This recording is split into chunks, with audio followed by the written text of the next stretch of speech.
Mecha battle starting from Gundam. This video is purely for entertainment and does not infringe on copyrights or laws. The rights to the novel and image belong to the original author. We do not claim ownership. Don't like waiting and want to listen to this fanfic in full now? Subscribe to our Patreon, where you'll find the best fanfics. Chapter 347. Kigali is heartbroken. The sound of the gunfire was not loud. It should be in the corridor and hall outside the theater. It came and went quickly. After a few minutes, the gunfire stopped. Several people in black suits walked into the theater, led by a man in ZAF uniform. "Who are you?"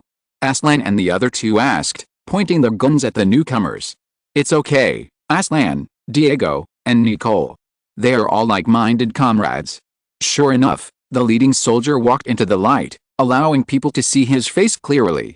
If Yang Hui was there, he would definitely recognize him as D'Agosta, the former adjutant of Andre Bartfeld. "Ms. Lakis, it's time to go." "Okay." Lakis nodded, then said to Aslan, Diego and Nicole, "Thank you, Aslan, Diego, Nicole. What on earth is?" Lakis did not explain to the three, walked out of the three people's protection circle and came to D'Acosta, "Where's Mentor Marchio? He has set off safely." Then, knowing that Mentor Marchio was safe, her father had already left plant along the arranged route, and her whereabouts must have been discovered, so she had to leave as well. "Aslan, Diego, Nicole, thank you for bringing Xiafan. Lakis. Before we meet next time, I hope you can see with your own eyes what has happened and what is happening in this world, and who we should fight." Looking at Lakis's departing back, Lakis's parting words echoed in their minds. Maybe they really need to use their own eyes to see, otherwise, they may not know if they can still pull the trigger on the enemy. The Archangel and the remaining Earth warships returned to Orb safely under the escort of the fleet. Since they have not yet confirmed that they will join Orb, their identities are sensitive and they cannot appear in front of the public. They can only go to the secret port to rest. "Now you can finally rest for a while." "Yes." Everyone was silent. There was no other way. Since Heliopolis, they have been in a state of tension. Until now, every time they can rest in peace, it is in Orb. This also makes them sigh from the bottom of their hearts. That Orb is really a beautiful country. After the warships entered the port, Uzmi took people to meet with the captains of each ship. Unlike the last time when they made a diplomatic statement in advance, this time they entered Orb privately, so they could not move freely. They could only be wrong to stay on their respective ships for the time being. And Kigali, after hurriedly boarding the Archangel, she was looking for Kira.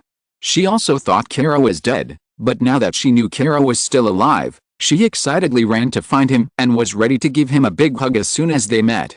As a result, she stopped when she saw Frey next to Kira. "Kigali. What is this?" Kigali pointed blankly at Freya, who was intimately holding Kira's arm. "Well, it's what you see." Kira scratched his hair and said to Kigali embarrassedly. Kira was together with Frey again. After the separation of life and death, and the forced separation in Alaska, Kira and Frey had changed. Kira found the way forward and strengthened his heart, while Frey, of course it was impossible to completely turn around at once, but she also found her dependence on Kira, and how panicked she would be without Kira, so the hatred and exploitation decreased, and the true love increased. Kigali seemed to have suffered a huge blow and stepped back step by step. "Kigali? What's wrong with you?"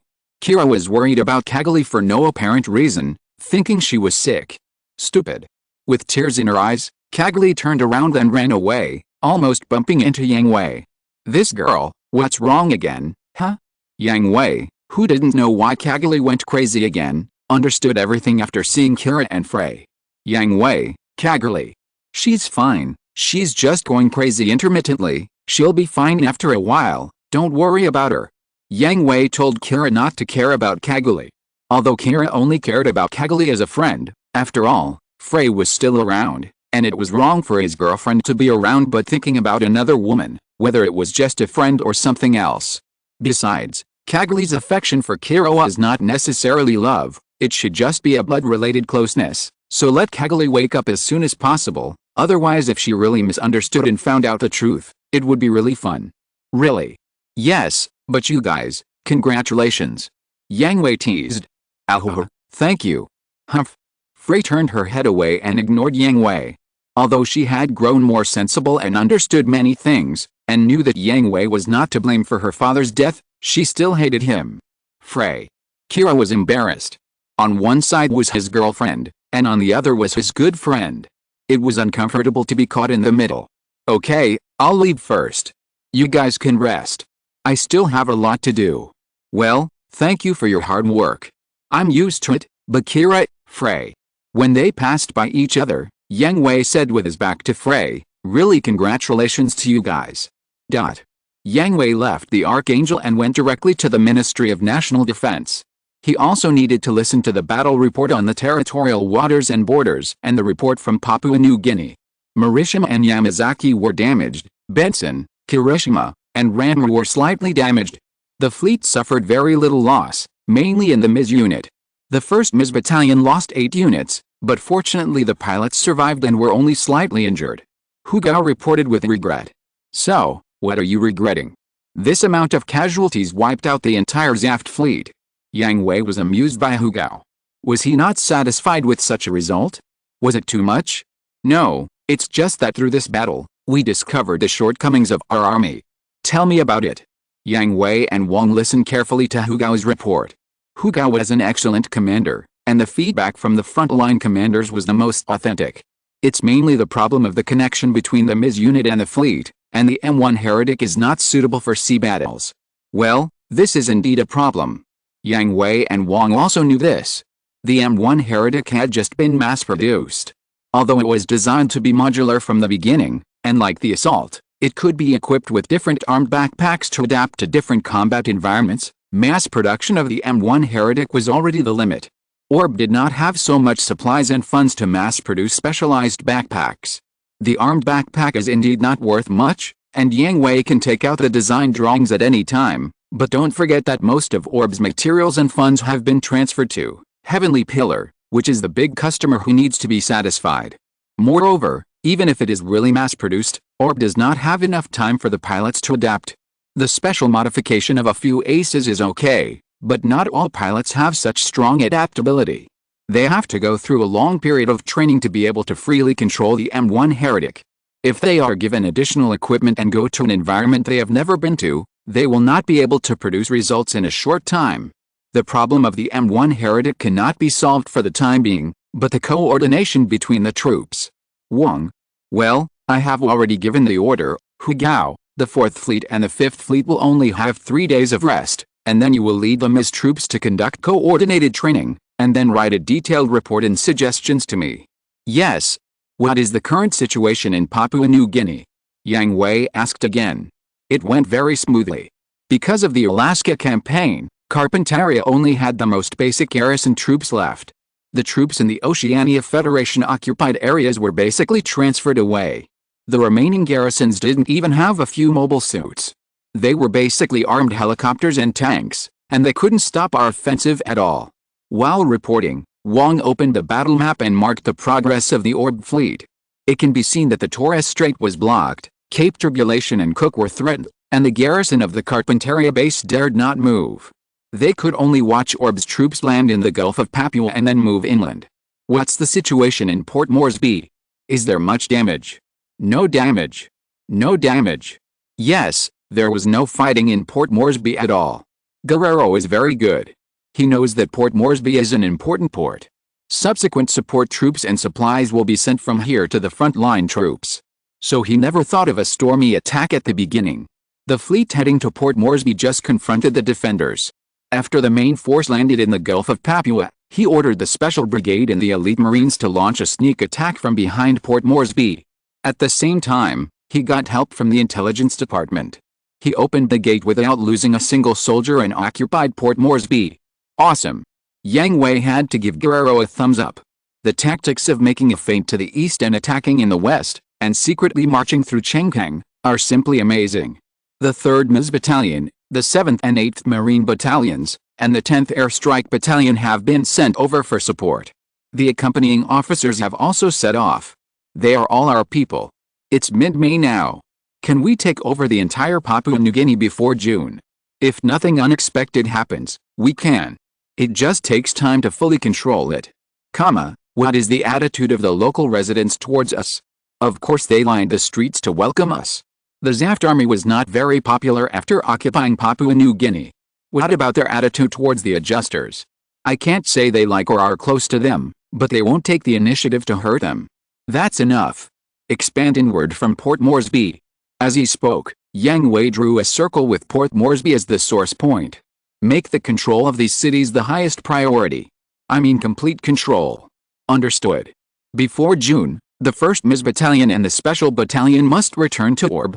All their work will be taken over by the 3rd MIS Battalion, the 7th and 8th Marine Battalions, and the 10th Air Strike Battalion. Understood. I'll keep an eye on the time. Okay, I'll leave this to you. I'll go see Lord Uzumi. Chapter 348 Kigali has grown up. Question mark. When Yang Hui went to find Uzumi, Kigali, as Yang Hui said, returned to normal after going crazy, and found Kira again. Of course, Frey was also by his side, and Murialia, Sai, and Kaz were also present. What will happen to us in the future? Kaz asked with his head down.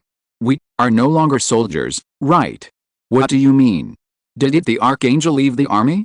Then we. Deserting in battle is a serious crime in military law, and the prosecution period is unlimited. Seeing that Kaz began to be timid again, Sai directly shattered his fluke mentality. Actually, I have kept this. As he said, Kaz took out a gold document from his pocket, the previous discharge approval letter. Hearing this, Sai couldn't bear it anymore, so he ignored Kaz and looked at Kira. Although he still felt embarrassed, he had grown up after experiencing the pain of loss.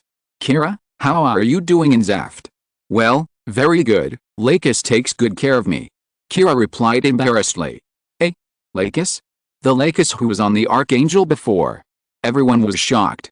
If they remembered correctly, Lakis was also the eldest daughter of Plant, right? Her status should be similar to that of Kigali in Orb. Frey held Kira's hand tightly, looking at him with trembling eyes, waiting for his explanation. It's her. I don't know exactly what happened. I only know that I was at her house after I woke up, and she has been taking care of me. It seems that a man named Mentor Malchio sent me there. Kira. Frey called out hurriedly, about to cry, as pitiful as an abandoned kitten. Don't worry, Frey, Lakis and I are just friends. Kira explained, I think Lakis taking care of me should have something to do with Yang Hui. Why is it related to Yang Hui again? Murialia asked in confusion, feeling that the relationship was becoming more and more complicated. I don't know the details, but Liberty.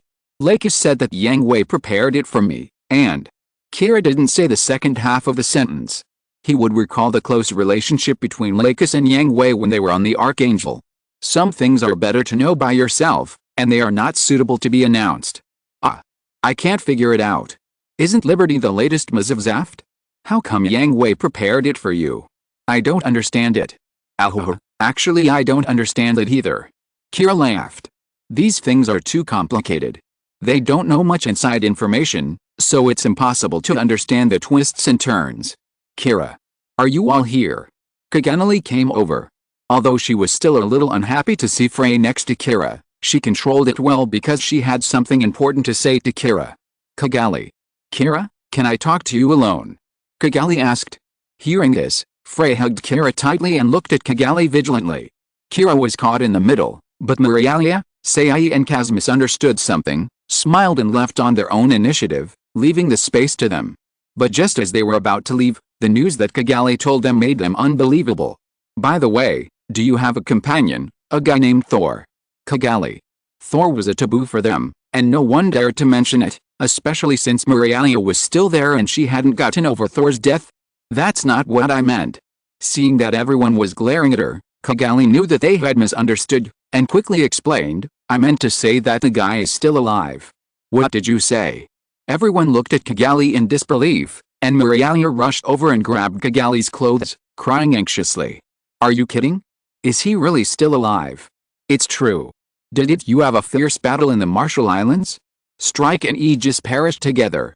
At this point, Kigali subconsciously looked at Kira. We sent people to search and rescue, and found 2 Zaft pilots, and your companion. He was dying at the time, but fortunately he was rescued in time and saved his life. Is this true? Thor, is he really still alive?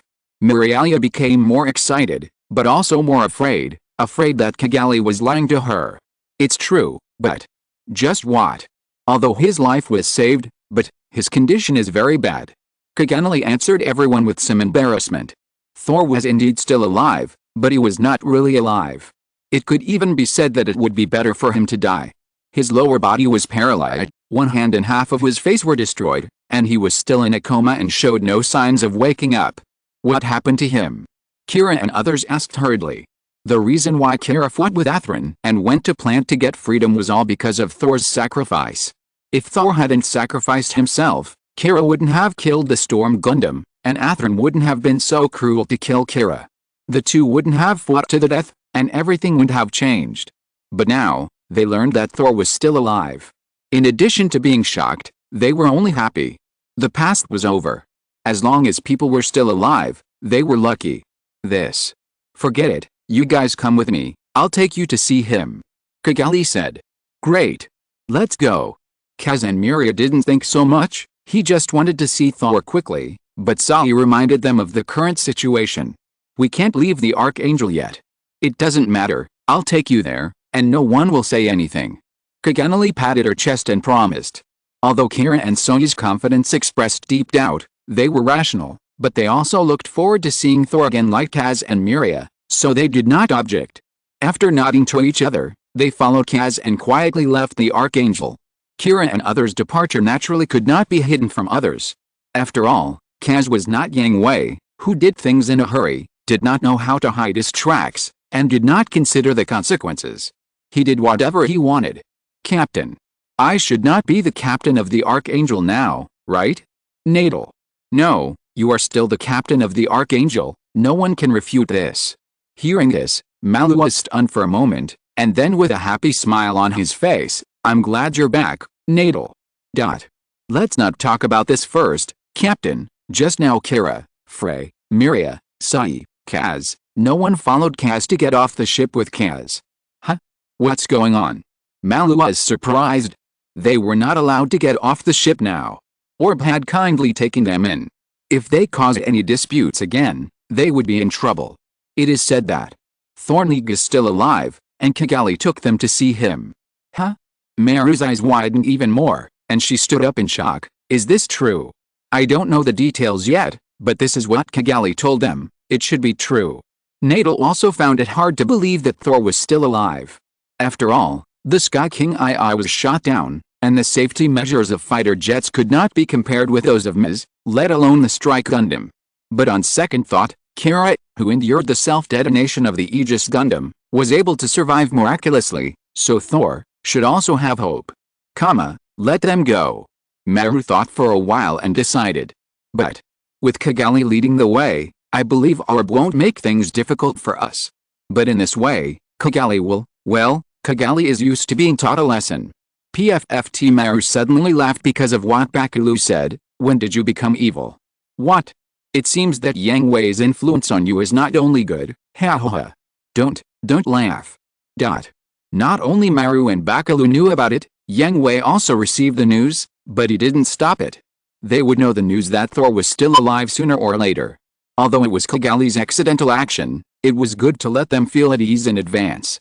As for Kagami's violation of the rules, just as Bakalu said, Kagami is used to being taught a lesson anyway. After discussing the follow-up of Papua New Guinea with Izumi, Yang Hui went to the hospital to have a look when he had nothing to do. Some situations also required him to explain to Kira and the others in person. Because Yang Hui had already anticipated the reason why Kagami broke the rules and took Kira and the others to visit Thor. This girl has made some progress, but why can't she use it in the right place? Kagami brought Kira and others to the intensive care unit of the hospital. Because Thor's condition was too special and he was still under observation, they could only visit Thor through the glass. Thor. Woo woo woo woo. Really? Thor is really still alive. That's great. That's really great. After confirming that it was Thor lying on the bed and that he was indeed still alive, Kira and others couldn't help crying. What's Thor's condition now? Kira asked Kagami. Kagami paused, turned her head away and dared not look at Kira and the others. The lumbar nerves were completely damaged, causing paralysis of the lower body, amputation of the left arm, and half of the face was disfigured. Although he saved his life, he has been in a coma. I don't know when he will wake up. How could this happen? After learning about Thor's miserable condition, Melia covered her mouth and stepped back. After bumping into Sai, her body fell backwards. If Sai and Kira hadn't been quick to support her, she would have fallen to the ground and fainted. Thor. Kira, I hope you can stop Yang Hui. Kigali didn't have the heart to do it, but the purpose of bringing Kira and others to see Thor was to let them see Thor's miserable condition with their own eyes, feel the cruelty of war firsthand, and then support her. What's going on? What happened? What is the relationship between Thor and Yang Hui? Kira asked hurriedly. You all saw it, didn't you? Kigali looked sideways into the ward, gritting her teeth, and said to Kira and the others, war is so cruel, we can't let it continue. But Yang Hui, he's a liar. He deceived all of us. What do you mean? Explain clearly. Kira asked. He took the initiative to declare war on Zaft, and took Orb with him to attack Papua New Guinea. He deceived us. He didn't do it to protect Orb at all. He just wanted to start a war. So Kira, I beg you, help me stop him, save Orb. If this goes on, Orb will. What will happen? Yang Hui's voice suddenly sounded, and Kigali turned around with a look of horror. Yang Hui was looking down at her with his hands behind his back, his eyes indifferent, without any emotion. Surprised? Surprised? Another 10-up burst. All the save drafts have been released. It will be difficult to burst out again this month. Woo woo woo. Chapter 349, White Dove Plan. Why are you here? The courage that Kigali had finally mustered up disappeared the moment she saw Yang Hui. Kigali retreated tremblingly. In her eyes, Yang Hui at this moment was as scary as a demon. She thought that he must have discovered her plan when he appeared here, so he came when she was taking action. Tell me, what will happen? Yang Hui did not answer Kigali, but asked Kigali with an indifferent expression. You are betraying Orb. You will destroy Orb. Kigali shouted with her last bit of strength, groaned, and then lost her strength and fell to the ground. Yang Hui looked at Kigali with an approving look. Although this girl was quite brainless, she was brave enough to speak her true thoughts under the pressure of his momentum. Ignoring Kigali, Yang Hui looked at Kira and others again. What about you? Do you think so too? Yang Hui. Kira looked at Yang Hui with a complicated expression. He didn't want to confirm that what Kigali just said was true. He didn't want to be enemies with his friends anymore, but there was no way. After seeing Thor's miserable condition, he made up his mind and had to speak. Is what Kigali said true? Come with me. Yang Hui didn't answer Kira, but asked them to leave with him. This is a hospital, not suitable for conversation. Kira and others looked at each other, and silently decided that Kira, Kigali and Frey would follow Yang Hui to leave, and Sai, Mirialia and Kaz would stay to visit Thor. The three followed Yang Hui to the roof of the hospital. There was no one else here, and even if they fought, it would not affect the normal operation of the hospital. Ask, I can answer everything I can. Yang Hui lit a cigarette and leaned against the guardrail. Is what Kigali said true? Kira asked again with a complicated expression. What point did she mention? Is there any difference? Of course there is. The attack on Papua New Guinea is real. The Gulf of Papua to the Torres Strait has been incorporated into the Orb waters. Port Moresby has been occupied by us. The landing troops are also moving deeper. It is expected that Papua New Guinea will be Orb's territory in a week. You really took the initiative to start a war. Why? Of course it's for Orb. You are lying. You are a liar. Orb will never take the initiative to start a war. You are betraying. You are using Orb to achieve your terrible conspiracy. I will never agree. I will definitely stop you. Kigali interrupted Yang Hui directly and roared at him. Then tell me, what conspiracy do I have? Yang Hui did not deny it, but asked Kigali with a smile. This, how could I possibly know? But you definitely have a conspiracy. Haha, so, this is just your imagination. You. Humph. Anyway, I will definitely stop you. Your conspiracy will never succeed. Looking at Kigali, who was shouting at the top of her lungs, Yang Hui shook his head disdainfully and couldn't help laughing. Let's not talk about whether your conjecture is correct or not. Answer me first, how do you plan to stop me? Lecker joins? And then what? There must be other people who can see through your conspiracy.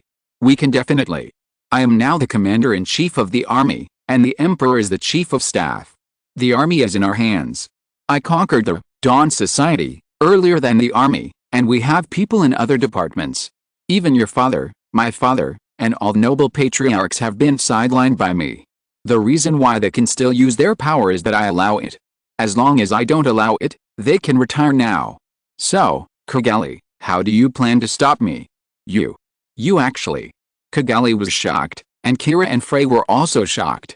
They could never imagine that Yang Hui had completely controlled the country of Orb, and even high-level officials such as Yuzumi were just Yang Hui's puppets. Tell me, how are you going to stop me? Oh, and here's another piece of news for you.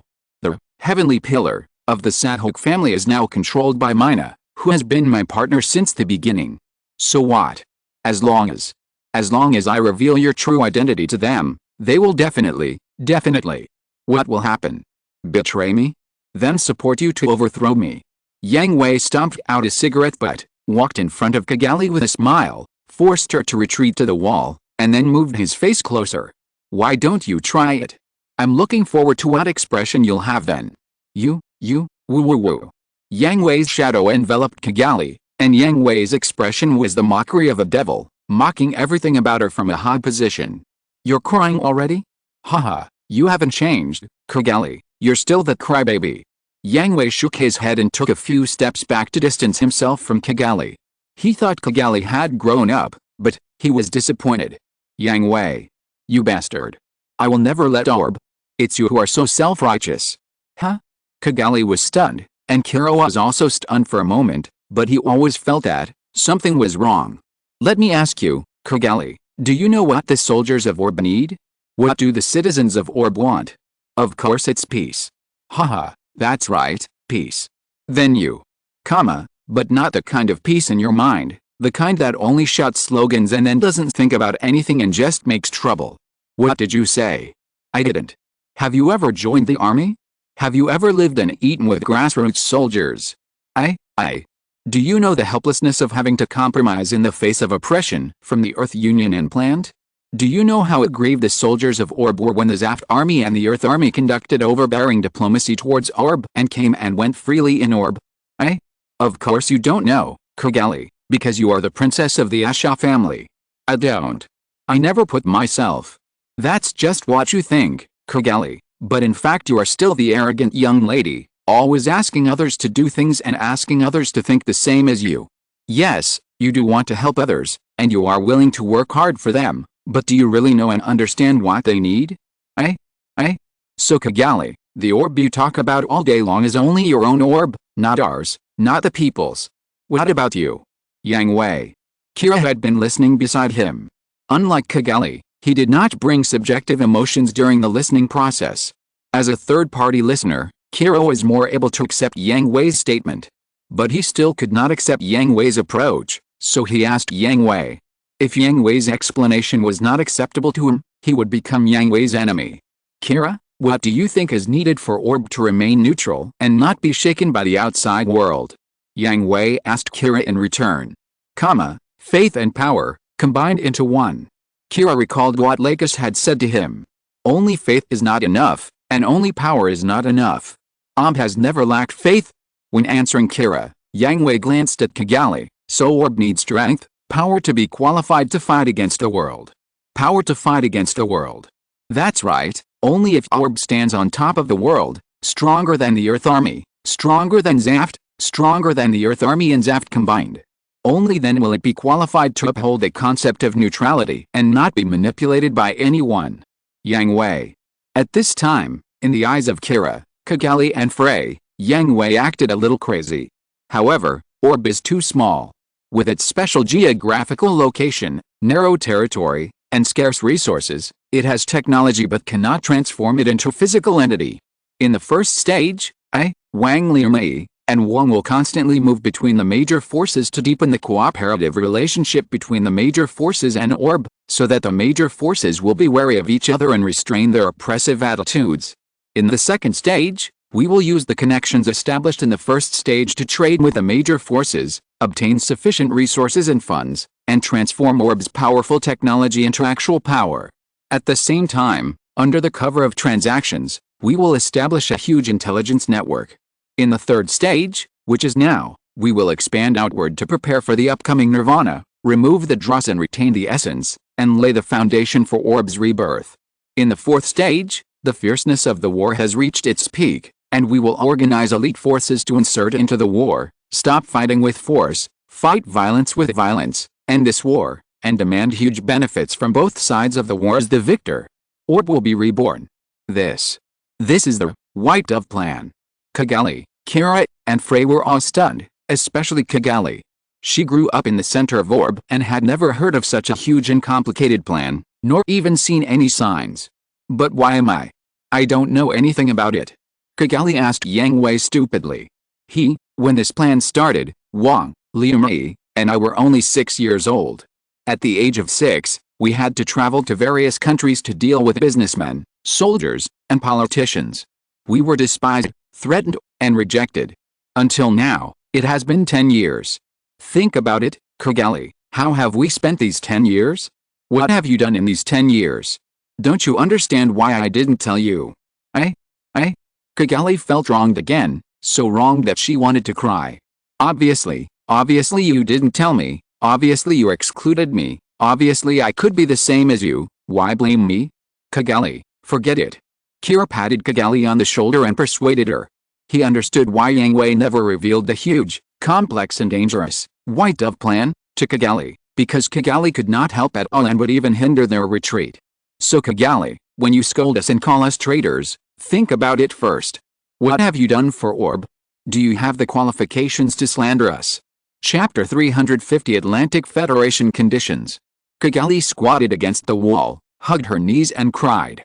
She really knew nothing. Not only did she know nothing, but she also kept making trouble and slandering Yang Hui and others. Yang Hui. Kira's face was complicated. If Yang Hui was telling the truth, Kira could understand Yang Hui's plan and everything he did for Orb, but in his opinion, both the process and the goal were too radical, and, when Orb had the power to challenge the whole world, would it become the next Earth Union, the next Zaft? As for why you always want to know why I took the initiative to attack Papua New Guinea, in addition to expanding the territory and size of Orb, it is also a place for citizens to take refuge. Refuge? What do you mean? Kigali raised her head and asked Yang Hui. Do you think Orb is strong now? Yang Hui turned around and looked at Orb from the roof of the hospital, the majestic Ministry of Defense, the prosperous city, and the peaceful life. Of course it is strong. Kigali replied as a matter of course. In her eyes, Orb is very strong. It has its own MIS troops, as well as super aces such as Yang Hui, Lyle, Setsuna, and Tiiria. It also has a large fleet, its own mass accelerator, and can defeat the Zaft army. How can it not be strong? No, you are wrong. Orb is still very weak. Yang Hui shook his head and smiled bitterly. In the past 10 years, he has used all the methods and means he can think of to make Orb stronger. He has indeed raised Orb's national strength by 2 or 3 levels, and it truly meets the title of Sleeping Lion. But Yang Hui knows very well that the lion is still sleeping, and the lion is still just an animal, not a human. How could it be? Kigali and Kira were shocked. In their opinion, Orb is really strong. If the main force of the Zaft army had not launched a large-scale operation against Alaska, do you think I would dare to attack the Zaft-occupied area? Even if the Zaft army lost 50% of its main force in Alaska, don't forget that half of this force belongs to Carpinteria and the other half belongs to the Space Army. On Earth, Zaft still has the Gibraltar Base, Victoria Harbor, and Chaosian Port. In addition to the Space Fleet, there is also the Boyaz Fortress, Yakanduvi, and the mainland in the universe. Let's take a look at the Earth Army. Although it lost the Joshua Base in Alaska, you also know that its specific combat power is just a discarded piece like the Archangel and the cannon fodder of the Eurasian Federation. The Atlantic Federation only lost 1 base and was not seriously injured. In addition, there are the East Asian Republic and the Eurasian Federation. There are also a large number of space fleets and crater lunar bases in the universe. To them, Orb is still a sleeping lion. Even if it wakes up, it will be locked in a zoo for people to admire. The two were shocked. They had never known the overall strength of the Earth Army and the Zaft Army before.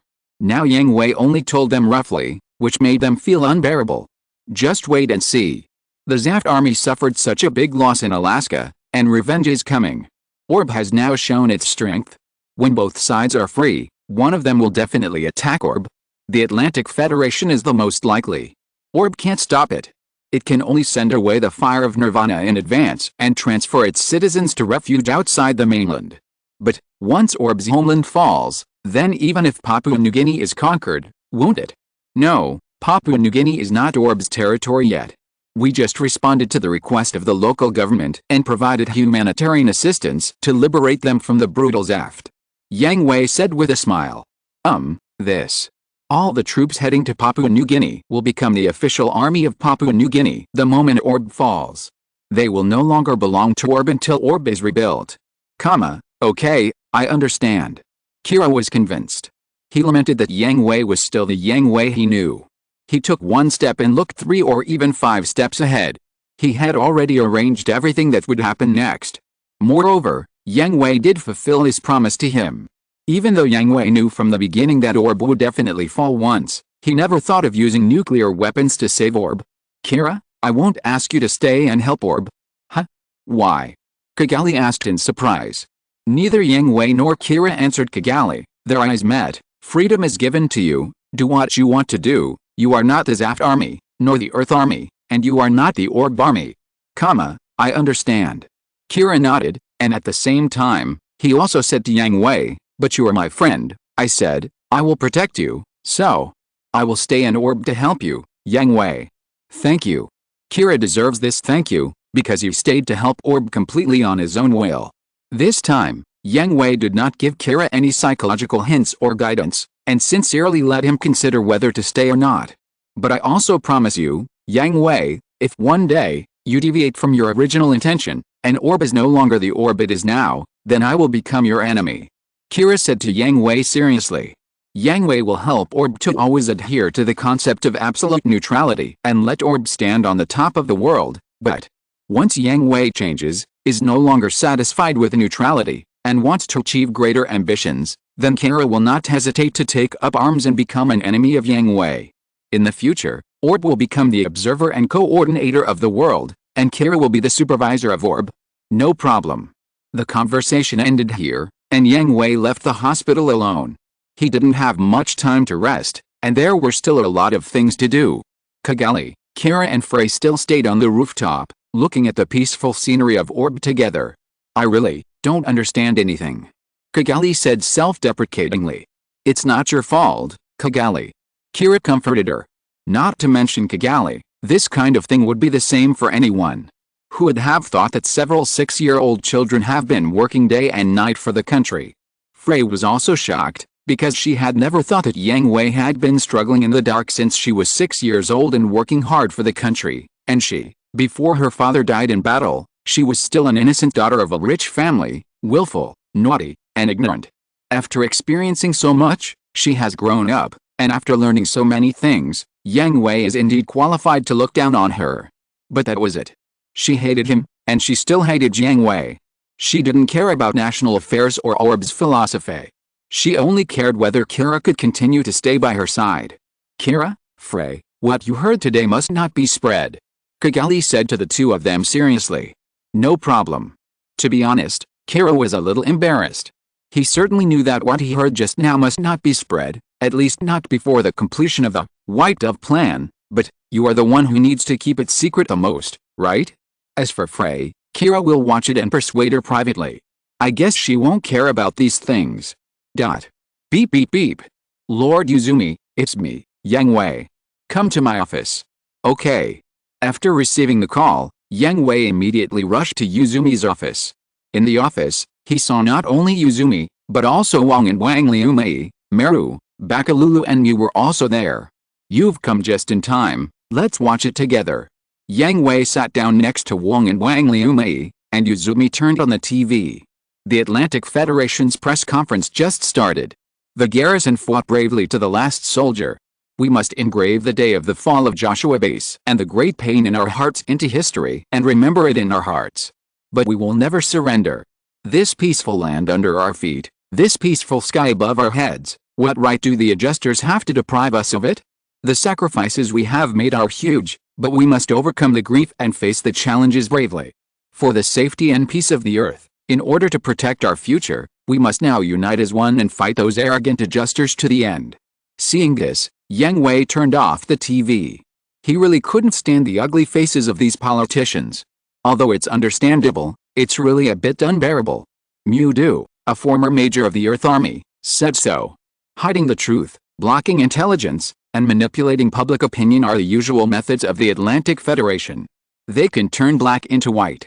Yang Hui spread his hands and said, for the countries that are still neutral, the Atlantic Federation is also putting further pressure on them, and even said that if they refuse to join the Earth Army in the war, they will be regarded as enemy countries. In this operation, Orb launched an attack on the Zaft-occupied area, which made them think that we are ready to surrender to them. Yang Hui sneered at Chuzumi's statement. What conditions did you put forward? Only one condition. Oh? This is not in line with the style of the Atlantic Federation. Yang Hui was surprised. Shouldn't the conditions put forward by the Atlantic Federation to Orb be a lot of things such as handing over technology, disbanding the army, and the chief resigning? Yuzumi looked at Yang Hui deeply, which made Yang Hui guess what the conditions put forward by the Atlantic Federation were. Me, right. What? Meru, Bakalulu and Mu exclaimed. That's right. Yuzumi nodded. The Atlantic Federation has only one condition, that is, hand you over to them. If you don't do so, they will regard Orb as an enemy country and declare war on it. Ha ha. Yang Hui covered his face and laughed. His smile suddenly became dangerous. Then let them come. What is worrying is not the lack of power but the uneven distribution of power. Zaft has already fought twice. If we don't fight them again, wouldn't it be too biased? Yang Hui. Yuzumi's expression was complicated. Orb naturally would not hand over Yang Hui. No matter how strong or weak Orb was, it would not sell out any citizen in exchange for its own interests. Besides, they couldn't do it. Yang Hui was now the uncrowned king of Orb. Chapter 351 Who looks down on whom? As Yang Hui expected, compared to Zaft, which was cheated by Orb twice, it was the Atlantic Federation that took the lead in attacking Orb. Emperor, White Dove Plan, has entered the final stage of the third phase. Understood, I will arrange it immediately. Wong stood up and left. It was meaningless to stay here any longer. Since the Atlantic Federation has expressed its position, what they have to do now is to prepare for the battle. White Dove Plan. Malu, Bakalulu and the other three were stunned for a moment. They had never heard of it, but combined with Yang Hui's previous actions, they guessed that this was a huge and complicated plan. Although curious, they did not ask more questions. After all, they were not Orb's people yet. I'm leaving too, Lord Yuzumi, there are still many things to do. Well, go ahead. Yang Hui and Wang Liumai stood up and left, but when they walked to the door, they turned their heads to look at Yuzumi. Lord Yuzumi, can I know which people above agree to hand me over? Yang Hui's eyes revealed a dangerous gleam. Yuzumi did not answer, and it was impossible for him to answer, because he knew what Yang Hui wanted to do by asking this question. Really? I know. Yang Hui. They are all members of Orb. Reading the danger in Yang Hui's eyes, he guessed what Yang Hui was going to do, and stood up and shouted. Am I not one? Yang Hui asked Yuzumi expressionlessly. Seeing Yuzumi remain silent, Yang Hui sneered twice, and left Yuzumi's office with Wang Liumai, giving Wang Liumai a look. Wang Liumai nodded, immediately took out her pad and dialed a garbled number. I need a list. With just a few words, the phone was hung up. Within a minute, a list was sent to Wang Liumai's pad. When she opened it, it was not much different from the list she expected. Yang Hui took it and took a look. The list was not beyond his expectations. Saran's family, Matt's family, Takasaki's family, Hilton's family. What to do? Wang Liumai asked Yang Hui with a smile on her face, but the smile at this time was different from the smile in the past. People who knew Wang Liumai knew that someone was going to get into trouble. There are a lot of vacancies in Papua New Guinea, right? They are all elite nobles. Now it's time for them to contribute to Obu. The old ones should stay at home to look after the house. Understood. Wang Liumai was a little dissatisfied. She thought the result was too light. These people dared to have thoughts about Yang Hui. They should be directly removed instead of exiling the younger generation and placing the older generation under house arrest. Obu needs unity now. Yang Hui explained to Wang Liumai. However, as a couple, Wang Liumai immediately heard that the emphasis of Yang Hui's words was on now, that is to say, not now, but soon. For these people, neither Yang Hui nor Wang Lumi had the slightest sympathy. Personal emotions were not mentioned. If they wanted to move him, they would naturally have to pay a price. In public, there was no place for such people in the Nuobu. The Nuobu was united from top to bottom. The Nuobu is strong and neither humble nor overbearing. People who compromise for the sake of immediate interests were not needed. Mr. Uzumi, Yang Hui. Malu hesitated. This was the first time she saw Yang Hui's cold and ruthless side, as well as his crazy and belligerent side. It was a big shock to her, Bakalulu, and Mew. This shows that Yang Hui really likes you, Captain Lamias, Lieutenant Bakalulu. What does this mean? Malu and Bakalulu suddenly felt embarrassed. Yang Hui is a very complicated person, because he has many sides: domineering, easygoing, cunning, upright, cold, gentle. You can see many contradictory characteristics in him, but after getting to know him, you will find that he is a very simple person. To his own people, he will show all his good sides, and to his enemies, he will show the most terrible side. Uzumi told the three people about his understanding of Yang Hui with a little tiredness.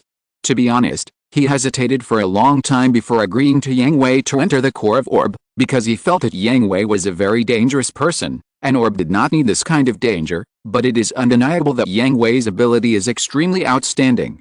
With his efforts, Orb is getting stronger and stronger.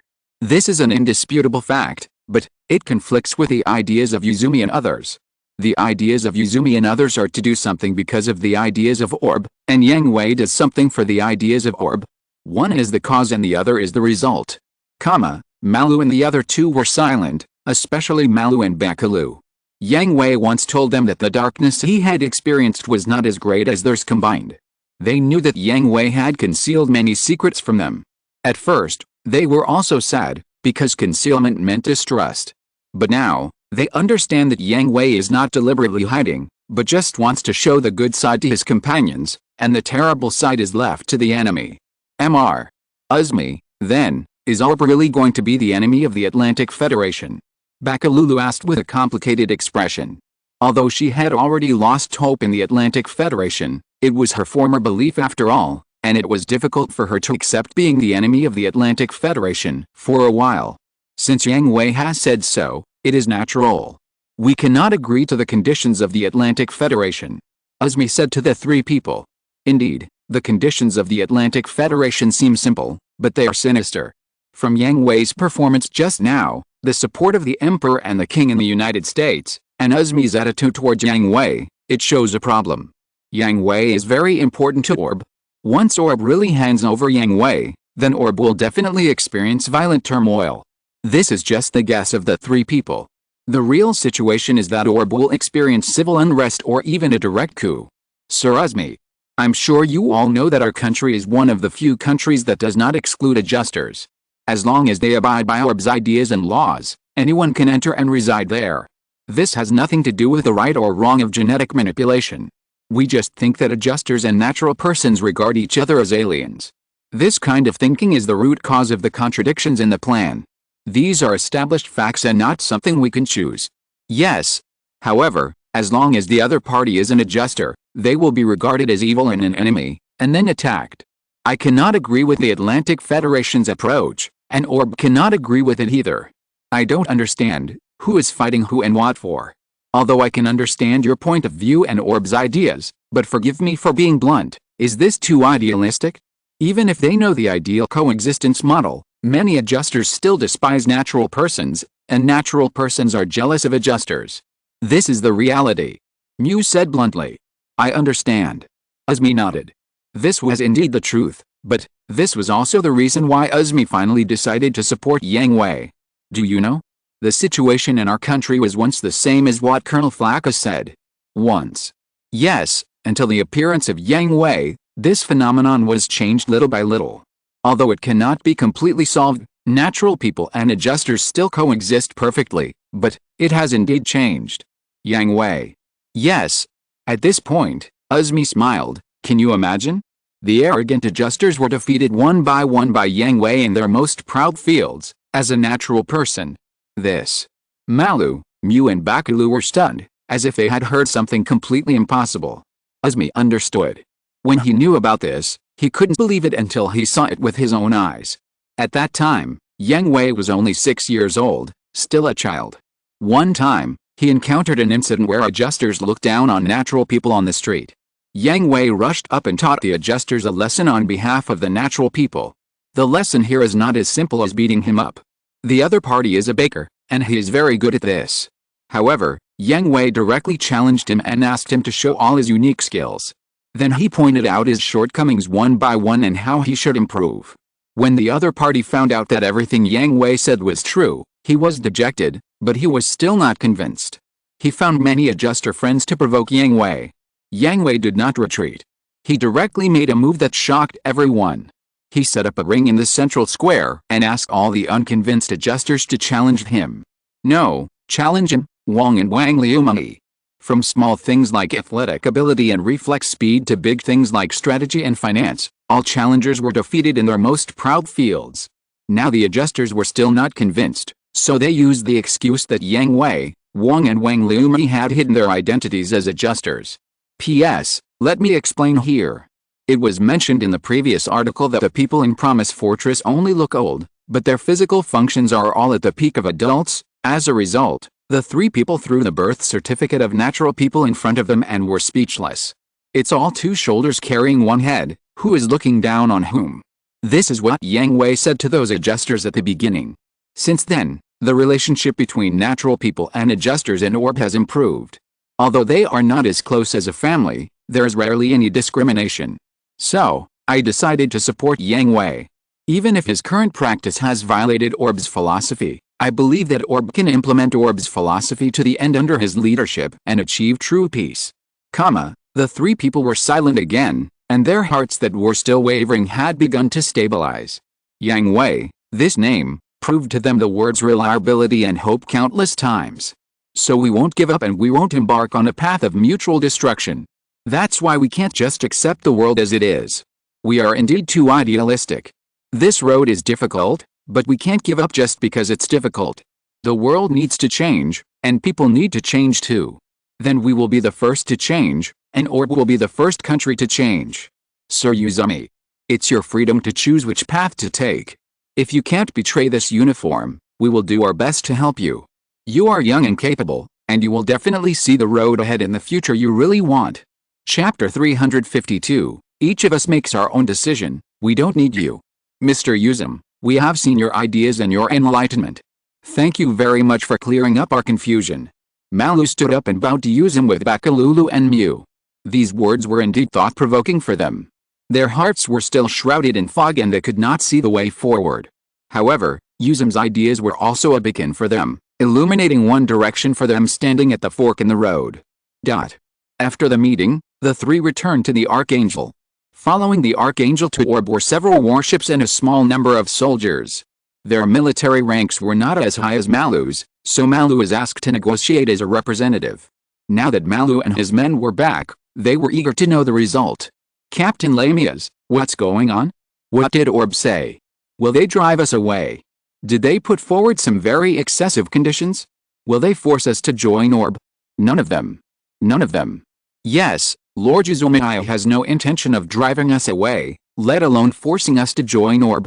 Then, Malu relayed the content of the conversation between Uzumai and them to the others word by word. After listening, some people couldn't believe it, because Orb was so good to them. Except for not being able to run around now, there were no restrictions. They were free to join or leave. Some people were ashamed because they had just judged others by their own standards. But what followed were all tangled and complicated expressions. To be honest, when they came to Orb, they felt an unprecedented peace. There was no war, no orders, no intrigues between officials, and no mutual betrayal among the top leaders. But, they were all wearing the uniforms of the Earth Army, and some of them had been wearing them for a long time. Even if they were abandoned, it would be difficult to take them off all at once. Everyone, we all have time to think about whether to stay or leave, but I think you also know that the Atlantic Federation has announced that we fought to the last soldier and were completely wiped out, which means that we are already dead in their eyes. I believe you all understand what this means, so, please consider it carefully. Malu reminded them that Malu had already made a decision in her heart, but this was only her personal decision. All he could do was remind her and look forward to it. Captain Lamias, do you choose to stay in orb? Asked one of the captains. Yes, but I will not join the orb army immediately. I want to stay in orb and use my own eyes to find my future and witness the philosophy of orb. I understand. Everyone understood Malu's approach and respected her very much. They also respected everyone on the Archangel. It was not the Archangel. They had already turned into charcoal in Alaska or were buried in the sea. Everyone, I look forward to your final decision. After saluting each other and dispersing, Malu, Mew and Bakalulu returned to the captain's room of the Archangel. Have you really decided? Bakalulu asked Malu. Yes, after all, he's here too, isn't he? A gentle smile appeared on Malu's tired face. When she came to orb and got close to Yang Hui, she felt a lot more relaxed. I will stay too, and I will join the orb army. Bakalulu directly stated her final decision. Huh? Malulu and Mew were surprised. In their eyes, Bakalulu was the one who was least likely to stay. She was born in a military family. Although Yang Hui had changed her iron-blooded demeanor a lot, it was not gone. Moreover, if Bakalulu wanted to join the orb army, it would mean that she would be an enemy of her family. I have disobeyed the military's transfer order. According to military law, I will be sentenced to life imprisonment or execution. I don't want to die. Bakalulu said with a red face. Haha. Malulu and Mew laughed. They heard that this was an excuse. In fact, Bakalulu wanted to stay with Yang Hui just like Malulu, or even more. Major Fleka, what about you? Malulu asked Mew again. Me. Mew pointed at himself and laughed at himself. I don't want to die either, so of course I have to stay. Hearing this, Malu and Bakalu understood. Mew, like Bakalu, disobeyed the transfer order. If he wanted to live, he would not be able to return to the Atlantic Federation. So, the three of us are staying. Malu joked. Yes. I will continue to take care of you in the future, Captain, Vice Captain. Well, please take care of me, Nadal, Major Flaka. That's too much? She is just a name, and mine is a surname plus a rank, and it's an invalid rank. Ha ha ha. Seeing Mew's mischief, Malu and Bakalu covered their mouths and laughed. By the way, as for the others, what are you going to do? Mew asked with concern. He had confidence in his companions on the Archangel, but he still had to let them make their own decisions. Let's wait a few days, let everyone have a good rest, and then ask them what they think. It's their freedom to leave or stay. Everyone on the Archangel is an excellent fighter. We can't let them leave. Although I really want to say this, I don't have the right to say it now. Haha, it's true. We are all defectors now, ha ha ha. Not only the Earth Army accepted by Orb, but also several nobles of Orb have different thoughts. They all chose to hand over Yang Hui without hesitation after receiving the conditions of the Atlantic Federation. Originally, they thought that the weak Yuzumi would accept it for Orb, but who knew that this time Yuzumi was uncharacteristically refusing. Not only Yuzumi, but also the three patriarchs of the five major families, such as Yang Hongyu, and even the old Sadhok who had always been at odds with Yuzumi, opposed handing over Yang Hui. This terrified them, because they offended the top 5 nobles of Orb in an instant. Of course, if that was all, they were just worried about being in trouble, and they could get away with it by handing over some of the family's interests, but now they are already planning to pack up and run away, because this move also offends Yang Hui. Azmi and others are not scary, they just have more power than them. In terms of family power, they are not among the top 5 families, but they are not much different, and Azmi and others are rule-abiding people who will abide by the unspoken rules of the aristocratic circle. But Yang Hui will not. The choice of himself and others is enough to make Yang Hui regard them as enemies, and Yang Hui is a mad dog to his enemies, and he will bite them to death. That night, the heads of the Salen family, the Matt family, the Takasaki family, the Hilton family, etc. who chose to hand Yang Hui over to the Atlantic Federation were invited to Yang Hui's personal residence for tea. There were 8 people, led by the Salen family, sitting on their own sofas, their legs shaking. The fragrant black tea and exquisite desserts were placed aside. They dared not move or say a word, because behind them, 2 strong men in black suits and sunglasses stood behind them with their hands behind their backs. Tap, tap, tap. The silence was broken by the sound of footsteps getting closer and closer. The door of the room opened, and the young figure that frightened them walked in slowly. Yang Hui. The head of the Gaoki family could not bear the pressure. He was about to stand up and plead with Yang Hui with sweat on his forehead, but as soon as he stood up, he was pushed back to the sofa by the black suit behind him. Yang Hui nodded to the head of the Gaoki family with a smile, looked around at everyone, sat down in his seat, and savored the black tea and dessert slowly. Well, it tastes good. I thought you uncles were not satisfied with the black tea and desserts. Yang Hui, we. But it's no wonder. Someone else spoke with a trembling voice, but Yang Hui ignored him and continued on his own. You uncles are the heads of the family. Although your family is not on the top 5, it's almost there. You have always lived in luxury, so it's normal that you are not used to the simple meals here. Although the Yang family is one of the top 5 families, it has emptied its family assets for the development of orb. I hope you will forgive me. Understand. The Yang family is very righteous, and we can't be stingy. I will hand over 40%, no, 50% of the family property to orb for national use. I want to pay too. I'll pay 60%. I also. Seeing that everyone expressed their opinions, Yang Hui nodded with a smile. Thank you uncles for your understanding. Orb is in crisis now, and it requires a lot of manpower, material and financial resources. With the support of you uncles, I believe we will be able to successfully overcome this difficulty. Yes. It's all for Orb. It's natural. Then we'll leave first, we still have. Everyone thought that Yang Hui would let them go after accepting their compensation, and they hurriedly stood up to leave, but were held back by the man in the black suit. Don't worry, everyone, I need your help with something else. Please tell me. For Orb, we can all agree. Since you asked, Xiaohu, I won't refuse. At this point, everyone breathed a sigh of relief, because they were afraid that Yang Hui would not make conditions. As long as he made conditions, it meant that there was room for negotiation, and they would not be cleared out directly. But when Yang Hui made his request, they could not sit still. As you know, Orb has recently added 2 new territories. One is a giant floating platform, and the other is Papua New Guinea. These places need people to manage them. All the brothers, sisters, and sisters in your family are elite talents. With such a great opportunity, why don't you show your talents and contribute to Orb? Yang Hui. You. Impossible.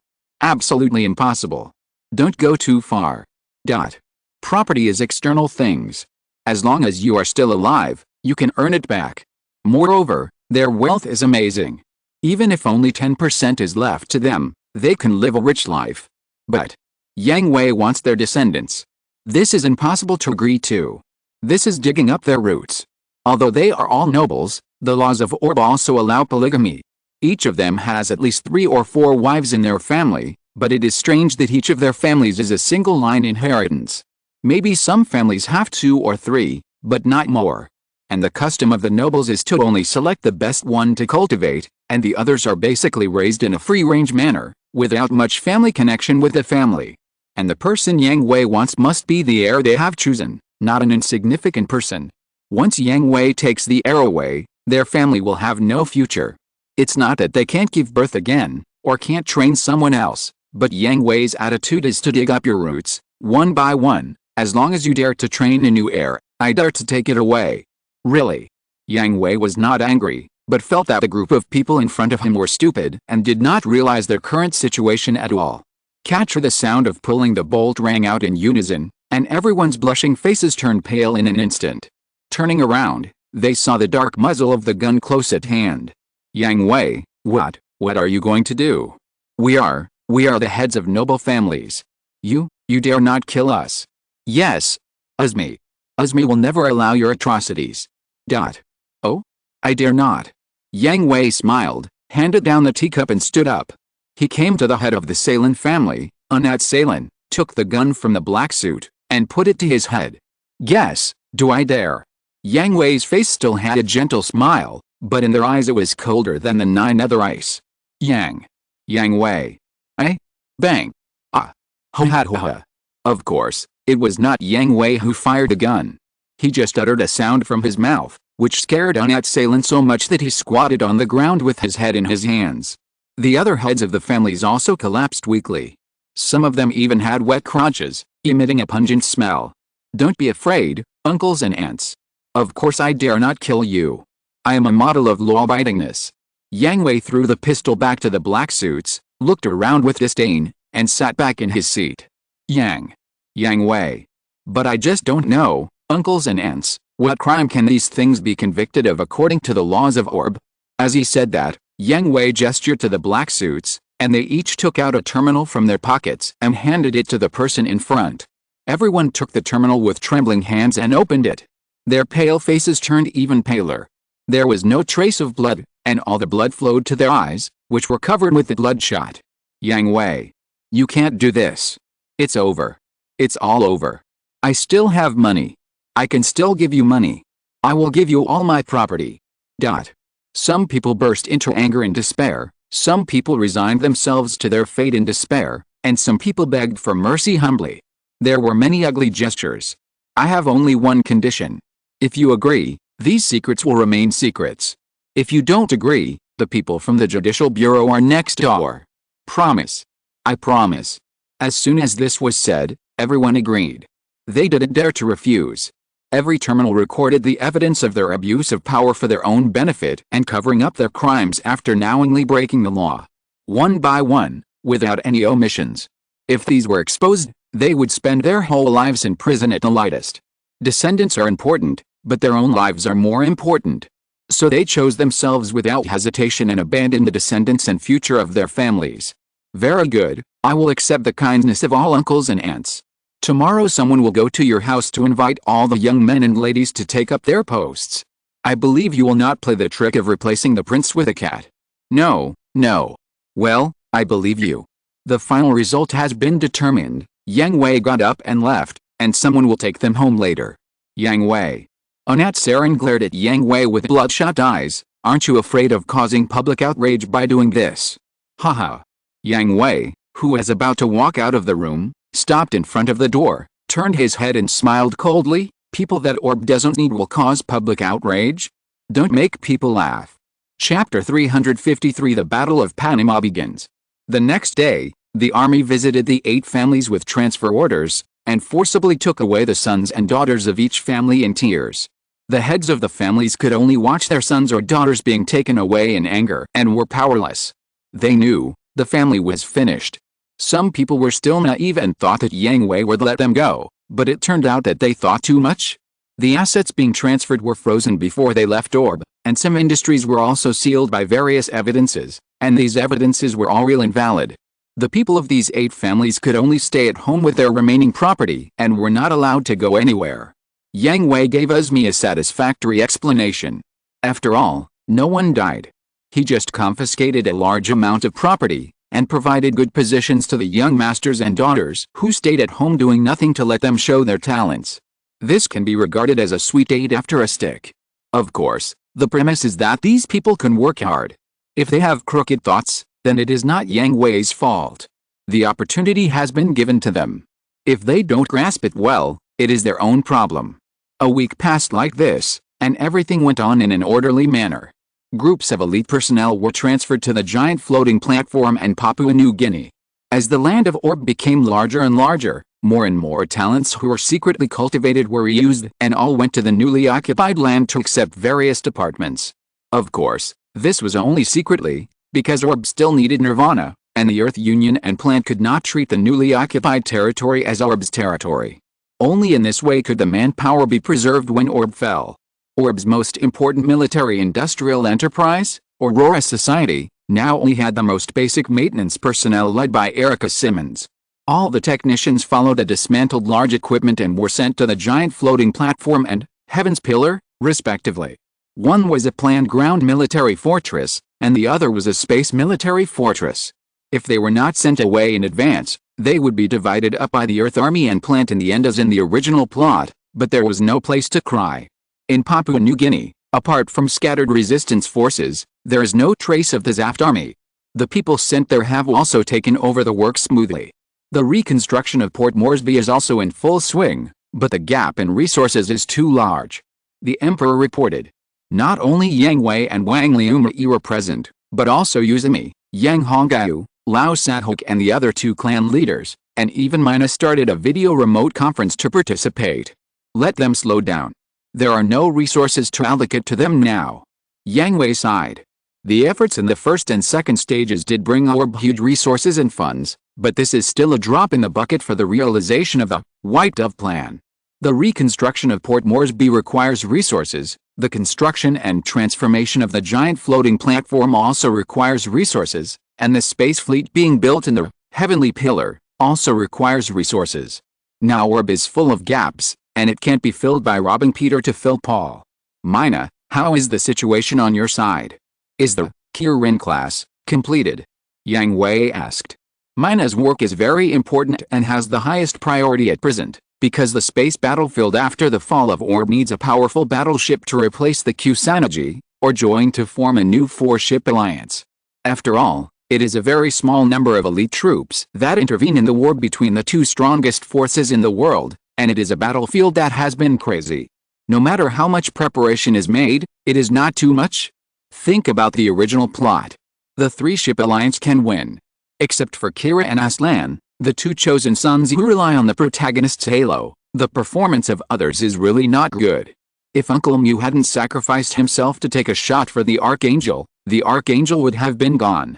The survival of the 3-ship alliance can be described as a miracle. Even so, the 3-ships alliance also paid a great price. For example, Asachi, Mayura and Jiuli died. The Kusanagi carried more than 3 M1 heretics. Asachi, Mayura and Jiuli were already elite pilots. Even they died, so the others can be imagined. War will have sacrifices. Yang Hui knew this very well, so he had made mental preparations. After all, the first phase of the mission he received was to ensure the survival of the members of the 3-ships alliance, including ordinary soldiers who were unknown or even had never been abroad. Therefore, with more strength and more security, the construction of the Mecha unit has been completed. The only missing puzzle is the space battleship. Haha, go to sleep, there's everything in the dream. Mina sneered. Just kidding, don't you know how many resources and how long it takes to build a Killing-class mothership? Don't you remember how many resources you sent to Heaven's Pillar? What about the White Tiger class? 1 ship has been completed and has already been on a test voyage. That's good. The Killing class was indeed a bit greedy. Yang Hui was already satisfied with the completion of 1 White Tiger class ship, which was the second best option. If even the White Tiger class was not completed, and there was only the ZZ class, then he would really want to cry. Since Papua New Guinea has stabilized, can we start the transfer of citizens? Uzmi asked. There is no excuse now. It is difficult to convince the citizens to agree. Beep beep beep. At this moment, Wang Liu's pad rang. It was a high-level encrypted file. He opened it without caring that he was still in a meeting. When he saw it, Wang Liu's face became solemn. Zaft Army has attacked Panama. What? Yuzumi and others stood up in shock, and looked at Yang Hui with horror, because he guessed right again. Now it has only been about half a month since the Alaska campaign, and Zaft has launched a large-scale operation again, and the target is still the heavily defended Panama spaceport. Are there details of the troops? Yang Hui asked. No, but intelligence shows that the attacking force this time is the main force of the Gibraltar base, plus the remnants of the army withdrawn from the Alaska base to the Gibraltar base. No troops were dropped. No, the fleet still stayed in the old position, but there was no sign of troops being dropped. But what? The battleship is still prepared for the drop A, but our agents can confirm that it is not a miss, and there are not many of them. Hearing this, Yang Hui called up his personal database and searched for the information in it. The information of the Shinrun intelligence network was first taken over by Wang Liumi, and then the important intelligence information was selected and passed to Yang Hui, and stored in the personal database. Could it be this? Yang Hui called up a document and projected it on the big screen in the conference room. This is it. Gungunir, a super-powerful electromagnetic bomb. If nothing unexpected happens, it should be this. If this is true, then the transfer of the people must begin. Uzmi said seriously. The electromagnetic storm triggered by the super electromagnetic bomb will not only paralyze all electronic equipment within the Panama spaceport, but also destroy the mass accelerator. Once the mass accelerator of the Panama spaceport is destroyed, the Earth Army will be completely blocked on Earth.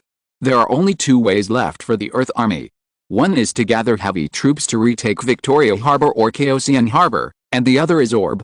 Compared with the 2 ways, Orb is naturally easier. In addition, Orb has already rejected the request of the Atlantic Federation, so the Atlantic Federation will definitely take action against Orb. Don't worry, wait for the result of Panama. Yang Hui said. The result of the Panama campaign was the most important. If the Zaft Army won as in the original plot, then the Atlantic Federation would naturally attack Orb. But if the Zaft Army failed, then the Earth Army would not miss this good opportunity and would launch a large-scale attack on the Zaft-occupied area. In this way, Orb would have more time to prepare, and there would be no good excuse to convince the people to leave their homes. Okay. Should we notify the Archangel about this? Wang asked. Well, let's notify them. After all, they haven't taken off their uniforms yet. Okay. Sure enough, after receiving the notification, the people on the Archangel and the accompanying warships could not sit still. What did you say? Panama. Yes, we were attacked since the early morning, and the details are not clear yet. Kisaka, who is responsible for notification and explanation, said to Meru, Bakalulu and Mu. Is it for the mass accelerator? The Earth Army's main force is now deployed in Panama, and Zaft is also fighting hard. In this situation, you must be feeling very complicated, right? Damn it. Mu cursed in a low voice, so many people died in Alaska.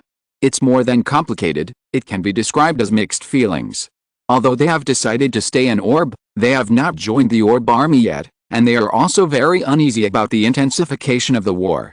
At this time, at the Panama spaceport, on the front battlefield, under the wave after wave of fire suppression from the Zaft fleet, the MIS troops successfully landed and massacred the Earth Army on land, with great momentum. But after the appearance of the Earth Army's MIS troops, this momentum was curbed.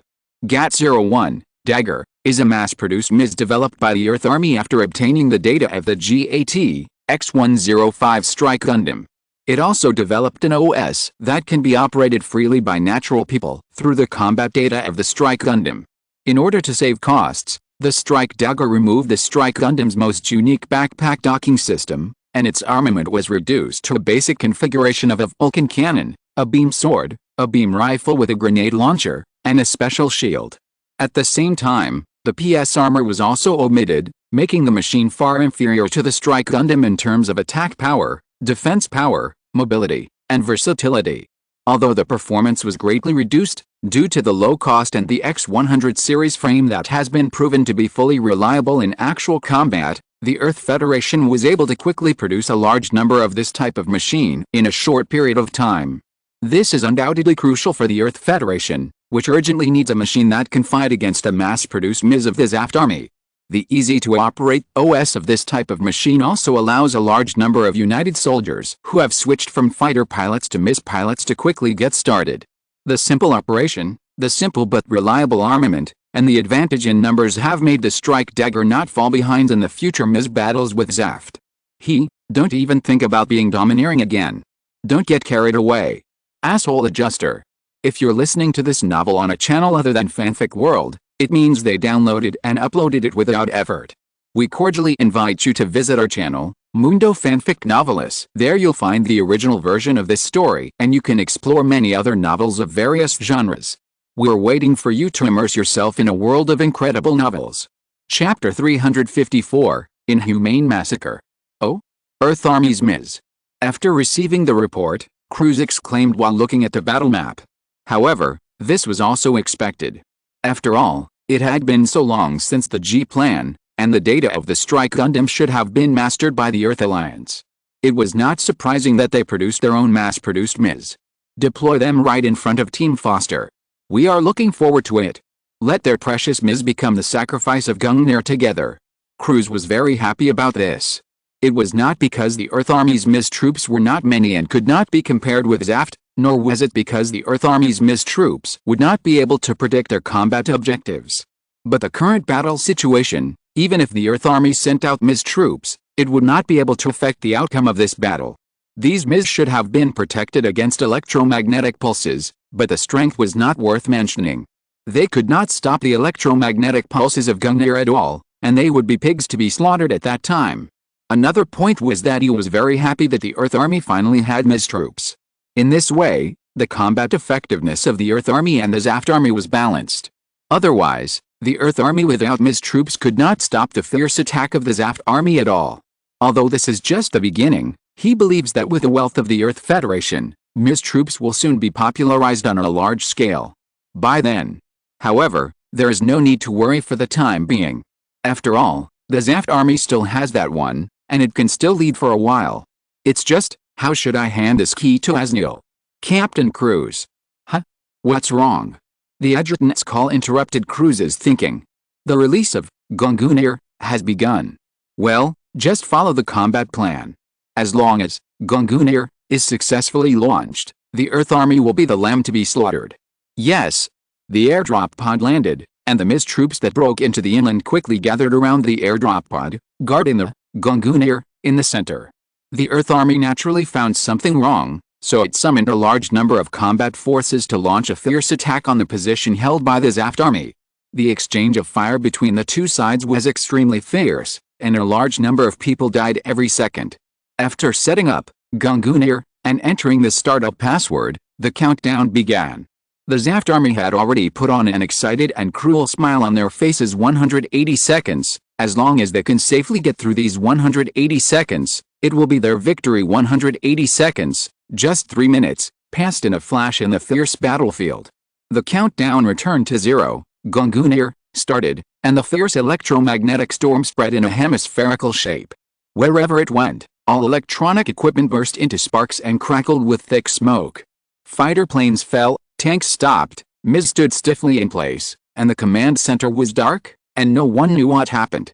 However, Panama's most important mass accelerator cracked inch by inch in the electromagnetic storm and collapsed. Cruz, who was still in charge of the command in the submarine, smiled evilly. The plan was successful. The success of this battle not only saved the failure in Alaska, but also opened a prelude to a new chapter for the stage he prepared. In this way, the Earth Army will have no means to go to the universe. The Atlantic Federation will definitely not let Orb go. So Yang Hui, it's time to prove your qualifications. On the battlefield, the Earth Army has been completely paralyzed, the headquarters has been destroyed, and the Earth Army, knowing that they have lost, has come out of the tanks, bodies or bunkers to surrender, but keep being arrogant. Toys of natural people. Revenge for Hannah in Alaska. Natural people's captives are useless. Isaac drove the dual Gundam and stood on a high place, watching the friendly forces below slaughter the unarmed Earth Army. He was very unhappy, but there was no way to stop it, and he had no position to stop it. The losses suffered by Alaska were too great. Everyone held their breath in their hearts, holding back a burning fire of hatred. Tisk, what's the point of fighting an enemy that can't move? Looking at the bloody scenes and listening to the screams echoing everywhere, Isaac couldn't bear it anymore and could only turn around and leave. Yang Hui, there is a result in Panama. Wang Lumei reported to Yang Hui with the intelligence. How? Massacre. Wang Lumei handed the intelligence to Yang Hui with a complicated expression. This is the last intelligence passed by the agent. We can't contact him after that. I'm afraid. Yang Hui's face darkened before he saw the detailed intelligence. The agent was an agent lurking in the Earth Army. Yang Hui, who was familiar with the original plot, knew what kind of cruel actions the Zaft Army took after it captured the Panama spaceport. Now the Zaft Army has won and has also experienced the painful loss of Alaska. Presumably, the tragedy has still happened, and the agent is in danger. Sure enough, after reading the intelligence, Yang Hui knew that the result he guessed had come true. Panama fell, the mass accelerator was destroyed, there were no prisoners, and the surrendered Earth Army was massacred. At the end of this intelligence, there was also a suicide note from the agent. This is no longer a war. Yang Hui said with his eyes closed, his voice trembling, and the hand holding the pad kept exerting force. He could understand and accept that war was unscrupulous, but the other side had surrendered and the battle was over, so he should not kill the unarmed people. Yes, Yang Hui, we must end this meaningless war. Yang Hui opened his eyes were incomparably firm. This war was still distorted, from political extension to racial hatred, and both sides now wished that the other side would be completely destroyed. And this result, the consequences of such a war, will only bring huge losses to the human race and great harm to the Earth. Obviously the existence of extraterrestrial life has been confirmed. What is the meaning of human internal fighting? Beep beep beep. Lord Usmi. Yang Hui, you should have known it, right? Yes, I just received the intelligence. That was a massacre. It wasn't a war at all. I know. Both sides are killing each other like crazy. Any reaction from the Atlantic Federation? After the fall of Panama, the Atlantic Federation sent a request, requiring us to hand you over and join them, otherwise they would regard us as plant-assisting countries and declare war on us. Lord Usmi, please hold a press conference to announce our attitude to the world and immediately begin the transfer of our citizens. I see. Lord Usmi, after the press conference, you two. We won't leave. Before Yang Hui finished speaking, he had guessed what would happen next, but he couldn't agree to it. None of the patriarchs of the 5 major families would agree to it. Lord Uzum. You are still young, you are the future of Orb. Since you are still holding on, how can we old guys run away at the last minute? I understand.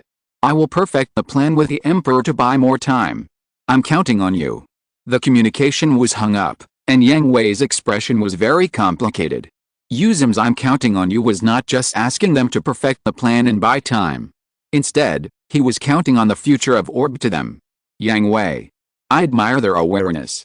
To be honest, in Yang Hui's plan, Uzum and others did not have to live and die with Orb like in the original plot. Because Yang Hui had already made preparations in advance, unlike the original plot where he was lucky and didn't know to set up a defense line until the Atlantic Federation's fleet arrived at his doorstep. But Yang Hui knew the significance of Uzum and others' actions. They were paving the way for Yang Hui and others, using their lives to promote the idea of Abun's unyielding spirit. They also took this opportunity to free up the top positions, allowing Yang Hui and others to display their talents and no longer be controlled by them. Although Yang Hui had already sidelined them, the people did not know that in the eyes of the people, Usmi and others were still the highest leaders of Abun.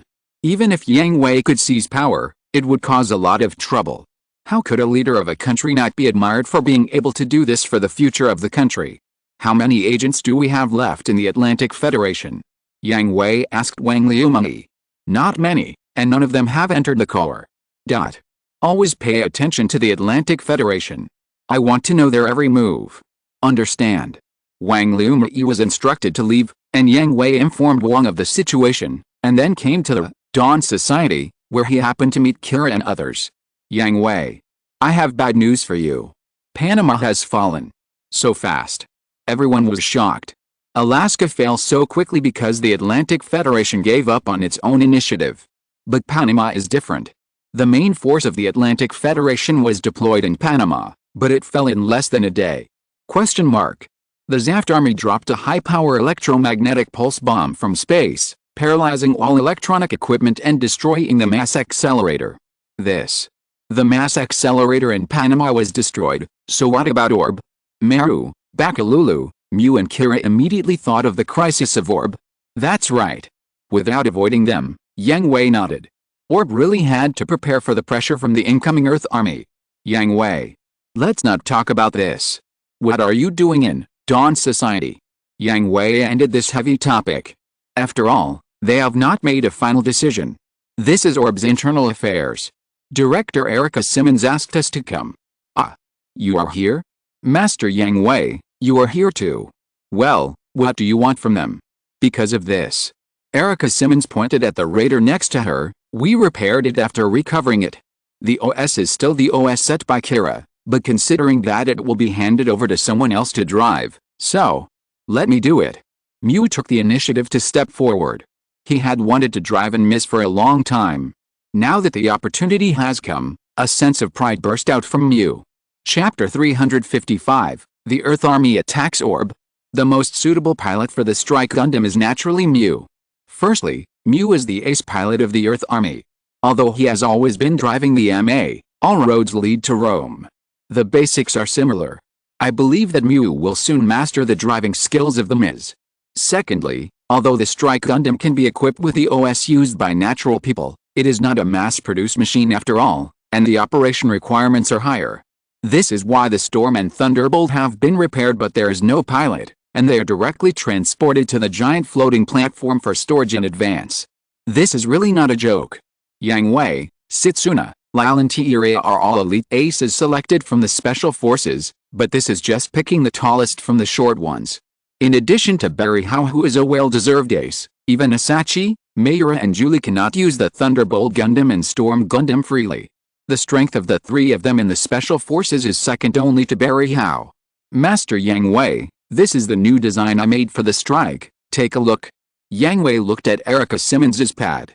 Wow, isn't this the perfect strike? It's just...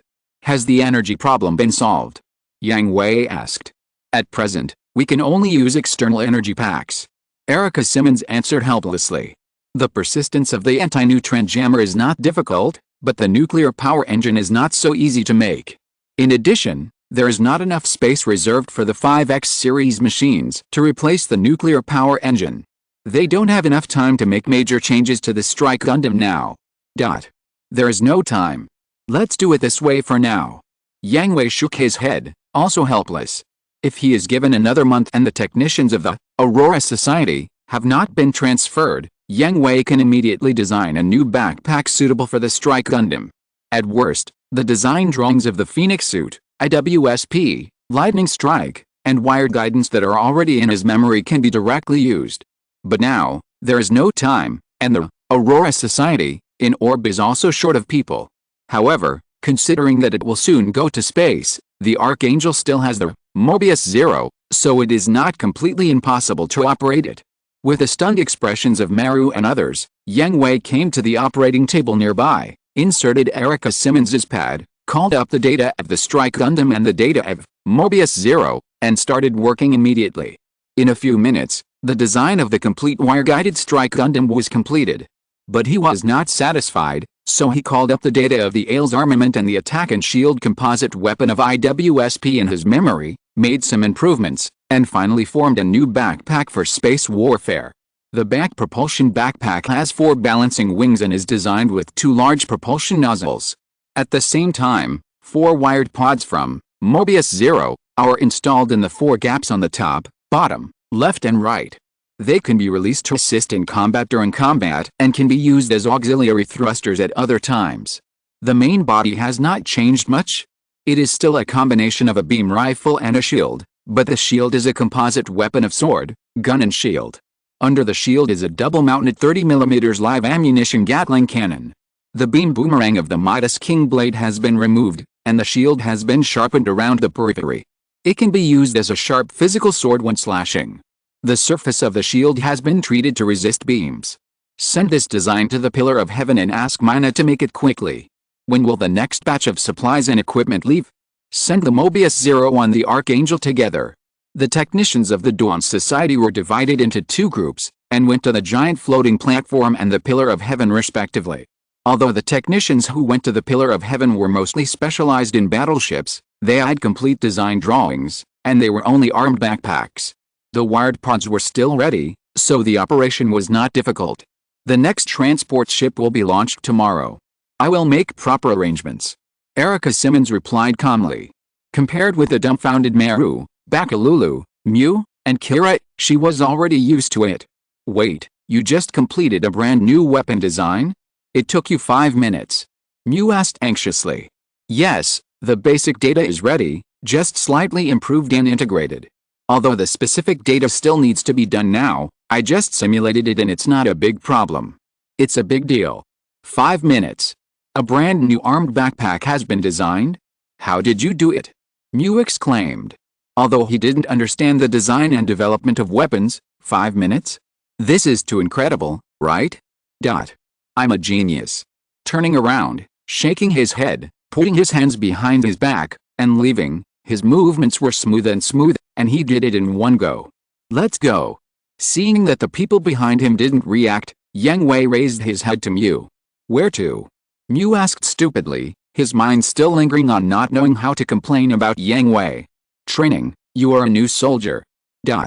A few days later, the Earth Union was holding an emergency meeting. After learning about the tragic defeat in Panama, everyone was indignant. How could we lose so badly? If Panama falls, what is the meaning of the victory in the Joshua battle? Once the supply line of the Panama spaceport is cut off, the lunar base will soon run out of ammunition and food, let alone counterattack. That's right, the fall of Panama made the results obtained by the self-detonation of the Joshua base meaningless. Originally, It was thought that the Zaft Army would stop for a while after heavy losses in Alaska, giving the Earth Army more time to prepare. Who knew that they didn't, but instead used the remaining troops to wipe out the main force deployed in Panama in one go, destroying the last mass accelerator in the hands of the Earth Union. Having lost all the spaceports, the Earth Army has lost the ability to advance into the universe. Not only can it not launch a counterattack into the universe, but even the connection with the crater moon base has been cut off. If a solution to the spaceport problem is not found, the Zaft Army will be able to consume the moon base to death. Once the moon base is captured by the Zaft Army, the Earth Army will not be able to fight back for a long time. The operation to recapture Victoria Base has been stepped up, but it is not easy to take back the mass accelerator intact. What about Orb? What does Orb say? It is difficult to recapture Victoria Harbor and Chaosian Harbor, but in addition to these two places, there is another intact mass accelerator on Earth, and it is not in the hands of Zaft. Orb has rejected our conditions and said he will never accept them. Damn it. Is that Asha a fool? It is clear that peace can be exchanged for just handing over one person. One person? Haha, that's ridiculous. Don't you know who that person is and how important he is to Orb? What else can your conditions do except make Orb more hostile to us? How can one person be compared with a country? Then go talk to Orb. We can't force Orb anymore. Everyone has seen the strength that Orb has demonstrated. It is no longer the Orb that can be manipulated at will. Call Orb and cancel the previous conditions and change them to ownership of the mass accelerator. Huh? Do you think we didn't do that? We repeatedly requisitioned it, but that stubborn old man Azminara Asha just refused to nod his head. Oh? Just because they are a neutral country. While everyone was arguing, Murda Asnil, who had been sitting in the main seat, jokingly mocked everyone present. How can this be? Everyone is fighting desperately, and didn't they attack the Zaft Army before? More than once? Why are they pretending to be noble now? Asnil, can you please not talk like that? We are not, Blue Cosmos. Among the participants present, Murda Asnil and the senior Atlantic Federation officer beside him were the members of Blue Cosmos. The others were representatives of other member countries and had never agreed with the Blue Cosmos' ideas. I'm really sorry. Murda Asnil spread his hands and apologized, his expression and tone showing no apology. But then again, Orb has been pretending to be hypocritical all day long. Why can you still be so tolerant of them now? At this time, what's the point of talking about neutrality? Orb is a sovereign country after all. There's nothing we can do about it. Hearing this, Murda Asnil shrugged helplessly. As a country on Earth, Orb should also assist the Earth Army in fighting, right? Moreover, they are now showing great strength, isn't it, for fighting? With Zaft? Or with us? This. The crowd could not refute. Among the representatives present, the moderates headed by the East Asian Republic have always been disgusted with the Atlantic Federation's domineering bandit logic, but it is undeniable that Orb has indeed aroused their fear. Although Orb has launched attacks on the Zaft Army twice, it still maintains a neutral attitude, and it is difficult for them to believe that Orb will not be their enemy in the future. How about this? Leave the negotiation with Orb to me. What did you say? Our top priority is to control the mass accelerator, right? At least control one, or take down both. Having said that, after all, everyone here still has to plan the recovery of Victoria Harbor. It will be more efficient to share the task. Maybe we can even have the chance to test those guys. Are you planning to use those machines? That depends on their attitude. If Mr. Asha is as stubborn as the rumors say, and young Master Yang Hui is as domineering as the rumors say, then there might be some unpleasantness this time. Murda Asnil had a scornful smile on his face. Orb did show a formidable strength, but it was only formidable. Yang Hui and his special machine were indeed powerful, but that was only when they first appeared and stunned everyone. After research, they are not without any weaknesses. Orb is such a small place, to be frank, even if they were piled with people, they would be crushed to death, and Murda Asnil was not unprepared. He was looking forward to the glory of the confident work. Moreover, he had been coveting Yang Hui and his machine for a long time, not only the mass accelerator. This time, even if Orb wanted to compromise, he would make sure that the other party could not compromise, otherwise, how could he get what he wanted? Chapter 356 Orb's Decision. After a short wait and a few days of sailing, Athrin, Nicole and Diego also landed on Earth, bringing with them the new Justice Gundam, Covenant Gundam and Rebirth Gundam. Athrin, what should we do next? Nico asked. Athrin was still the captain of the three-man team. Even if they were shaken, they still had to carry out the mission. At least they had to find the location of the Freedom Gundam first and investigate those people and facilities that had contact with it before making a decision. Let's go to the Marshall Islands first. Athrin decided. They didn't have any clues about the Freedom Gundam. Instead of wasting time looking for a needle in a haystack, it would be better to do something they wanted to do before waiting for clues from the intelligence department. Marshall Islands. Although Nico did not participate, he also heard about the final battle between the Strike Gundam and the Aegis Gundam from Athrin and Diego, and knew that the pilot of the Strike Gundam was a good friend of Athrin. Although the other party was still alive, Athrin should want to pay tribute to him. Let's go. Diego had no objection to this. He had lost faith in the Marshall Islands. However, after going through so many things, he did not feel humiliated, but he did not know how to face it. Perhaps revisiting the old place could give him some guidance. After the three decided, they set off directly without arranging a transport plane to escort them. After all, the three machines were nuclear-powered machines. The Justice Gundam had its own auxiliary flight system, Destiny 00. The Covenant Gundam and the Rebirth Gundam did not have the ability to fly in the atmosphere, but using an energy transmission line to connect the aircraft and the machine body could also achieve permanent endurance. The three machines set off from the Carpinteria base. In order to avoid fighting with Orb, they chose to go around from Sealand. When they arrived at the Marshall Islands, Aslan saw the wreckage of the Aegis Gundam scattered everywhere, but did not see the wreckage of the Strike Gundam and the Storm Gundam. It should have been recovered by Orb, right? After all, there is still a possibility of repairing it. Diego said. The reason why the Aegis was left in place was because it exploded into fragments, and there was no point in recovering it. The three of them circled the island and saw a small house, so they prepared to get off the plane to visit. Unexpectedly, the owner of the small house was actually their acquaintance, Mentor Malchio, and there were several scared children beside him. The three of them all knew Mentor Malchio, and they bowed to him at the same time. After learning who the visitor was, Mentor Malchio brought the three of them to the small house where he lived. At this time, the TV in the house was broadcasting news about Orb. The 3rd and 4th Naval Fleets of the Atlantic Federation went south and stopped outside the border of Orb's territorial waters. They issued a request to Orb, requiring Orb to dismiss Esha's representative, dissolve the parliament immediately, dismiss Yang Hui from all his positions, and escort him to the Atlantic Federation. At the same time, they also demanded the disbanding of all the troops. This request, let alone Orb, could not be accepted by any force. This was no longer about forcing Orb to surrender, but about destroying Orb's country. Anyone who is not a fool could see that the Atlantic Federation did not give Orb any chance from the beginning, and it was clear that they wanted to beat you. It seems that a war is inevitable, Orb and the Earth Army. After listening to the news, Mentor Malchio sighed helplessly. People can easily become enemies. Why are Orb and the Earth Army? The three of them could actually see the reason. They also knew the information that Panamar had been captured. The Earth Army had lost all the mass accelerators, and the mass accelerators owned by Orb were the best target. However, not long ago, Orb had been an enemy of Zaft and had taken the territory of Papua New Guinea from Zaft.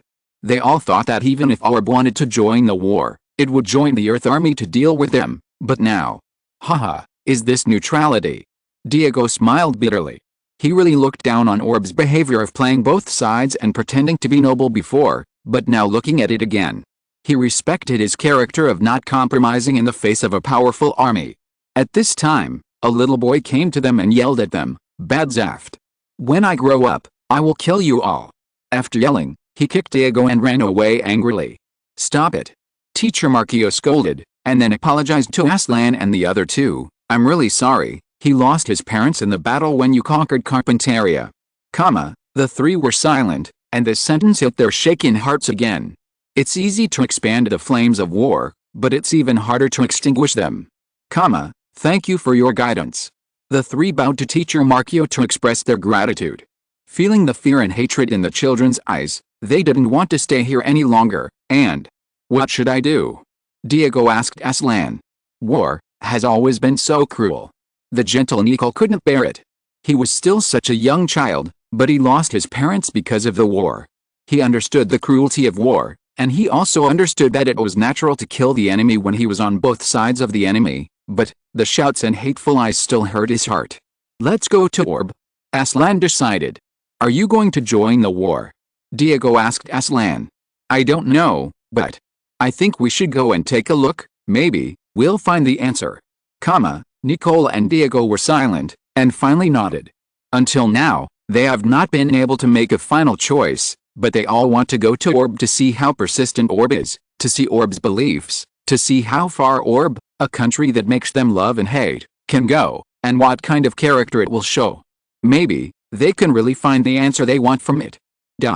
Orb naturally could not be unaware of the approach of the Atlantic Federation's fleet. After receiving the ultimatum from the Atlantic Federation, even Uzmi and Yang Hui, who have always been well educated, could not help but get angry. Ultimatum. Your country has turned a deaf ear to the current world situation, abandoned its responsibilities and obligations as an Earth country, insisted on choosing to go it alone, and even ignored our repeated requests and still refused to cooperate. Now the Earth Federation will, on behalf of other member states, make the following demands to the United Emirates of Orb. 1. The current government of the United Emirates of Orb resigns immediately. 2. Disarm the country and disband the army. 3. Remove Yang Hui from all positions and escort him to the Third Fleet of the Atlantic Federation. If the above requirements are not met within 48 hours, the Earth Federation will regard Orb as a country that supports Zaft and confront it with force. After reading the official statement from the Atlantic Federation, Representative Hamla threw it on the table, with helplessness in his anger. What kind of request is this? They want Orb to be destroyed. Once Panama falls, they won't even do the surface work. The Atlantic Federation is a bunch of bastards. The Atlantic Federation's fleet has already headed south to the Pacific. What they want is the mass accelerator, the Dawn Society and Yang Hui. Impossible to agree to. Yang Hongyu saw that some of the people present had relaxed their eyes, so he slammed the table and stood up and shouted. No matter whether he was a senior executive of Orb or a father, he would never agree to it. But, even if we lodge a solemn protest against these unreasonable demands, no country dares to defy the Atlantic Federation. The Eurasian Federation has always been a lackey of the Atlantic Federation, and the East Asian Federation is also exhausted. Countries such as the Equatorial Union and the Kingdom of Scandinavia that once insisted on neutrality have also joined the Earth Federation.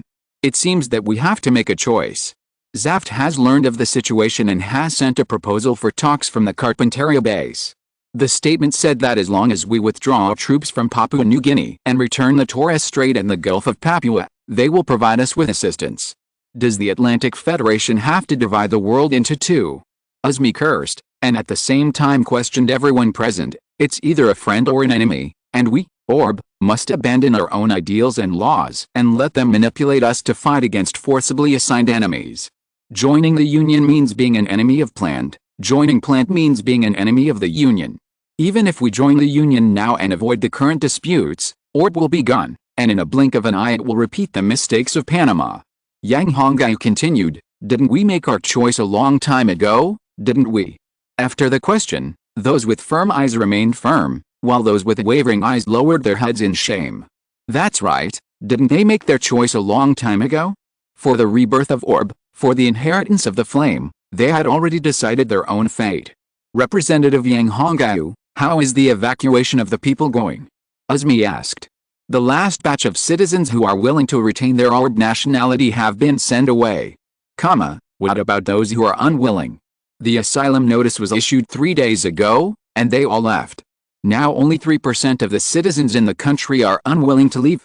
Speaking of this, Yang Hongyu is proud, Uzumi is also proud, and everyone present is proud. These 3% of citizens who are unwilling to leave are those who have made up their minds to live and die with Orb. Although it is only 3%, this is also the greatest recognition for them, and the best comfort and affirmation for Orb. This shows that Orb's philosophy is not wrong. Let them leave. Uzumi finally decided.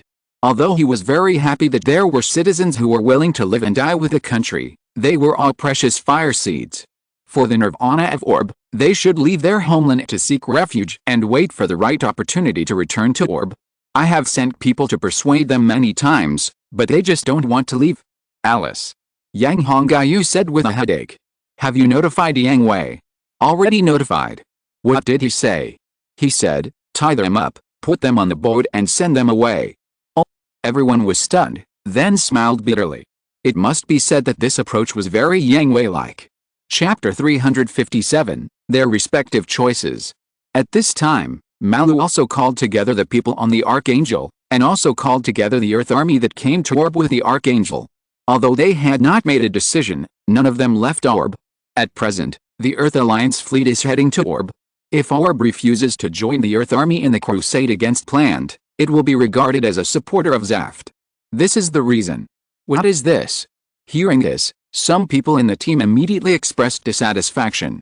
They were chilled by the Atlantic Federation, and at this time, from the perspective of bystanders, they all expressed dissatisfaction with the Atlantic Federation's bandit style. The Orb government wants to stick to its neutral position and is still trying to mediate diplomatically. Unfortunately, judging from the actions taken by the Earth Army, this battle is inevitable. Knowing that the battle is inevitable, the Orb government has already transferred all its citizens abroad.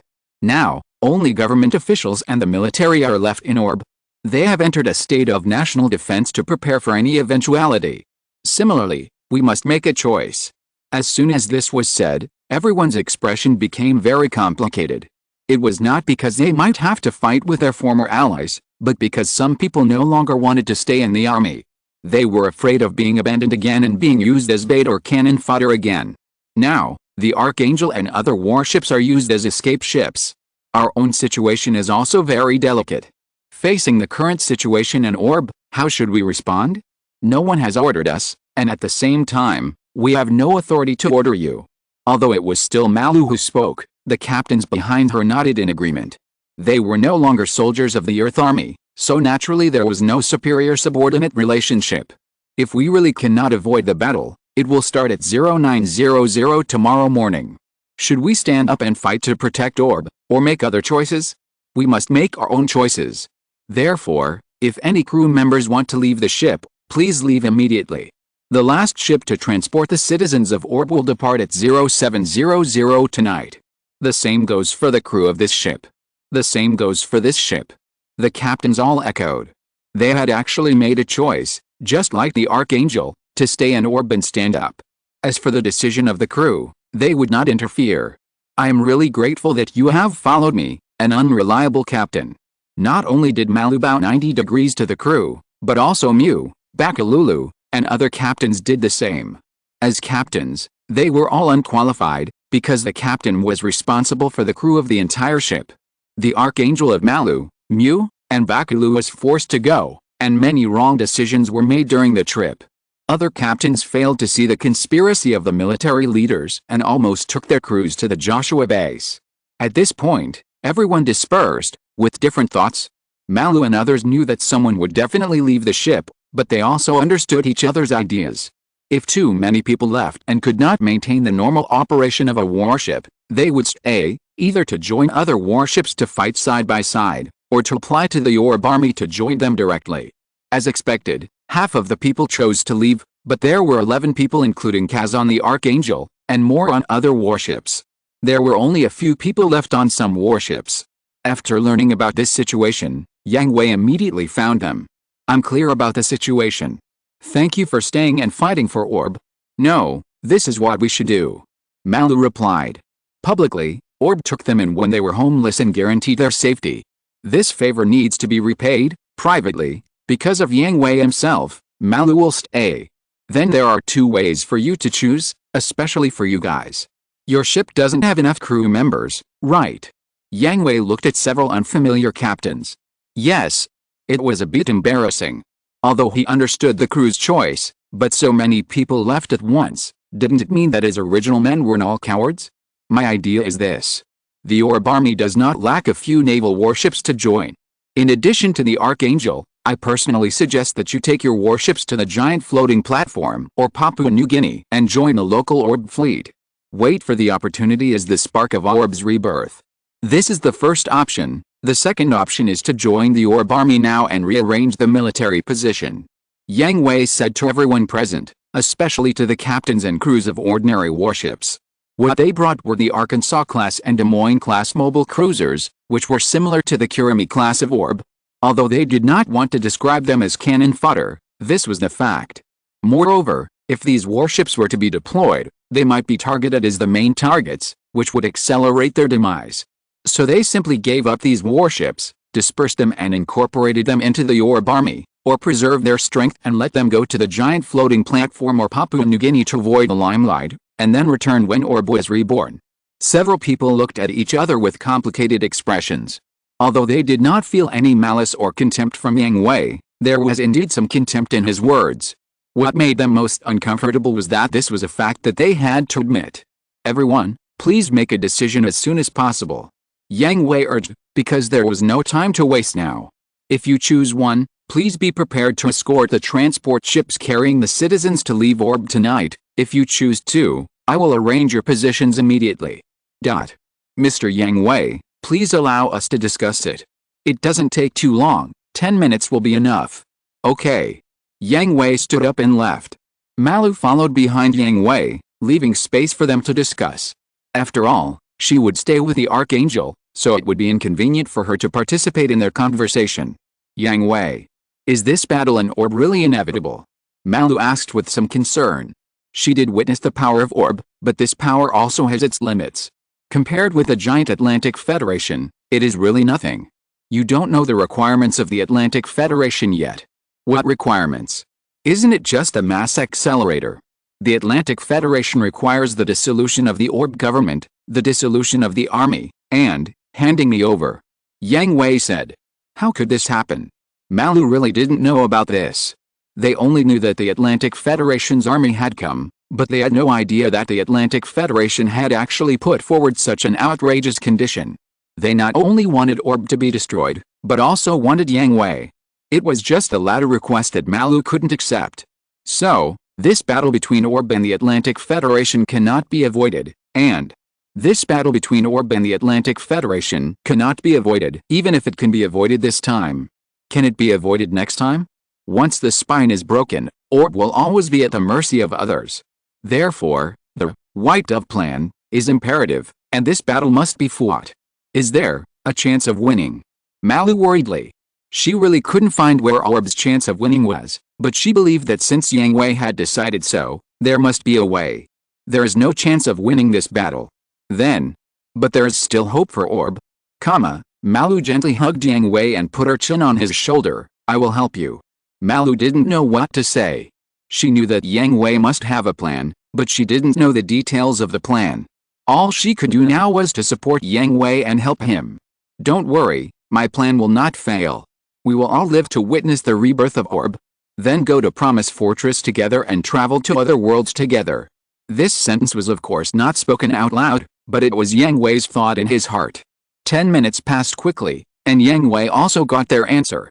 Sir Yang Hui, we choose the first path. Okay, please get ready and set off tonight. I will inform Jurta that someone will receive you after you go there. Thank you. Everyone dispersed to prepare for the night voyage. Yang Hui understood their choice and their thoughts. In fact, they were not optimistic about the situation in orb, and they did not want to be buried with orb. They chose the first path to find a way to survive and leave a way out for themselves to witness whether the country of orb can still exist and whether it can be reborn. The current orb is not qualified for them to risk their lives to protect it, even if it has done them a favor.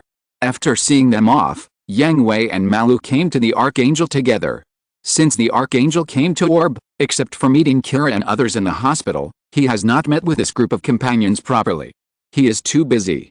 Yang Hui, you're here. Well, how is it? Not bad, orb is still so peaceful, but this peace won't last long.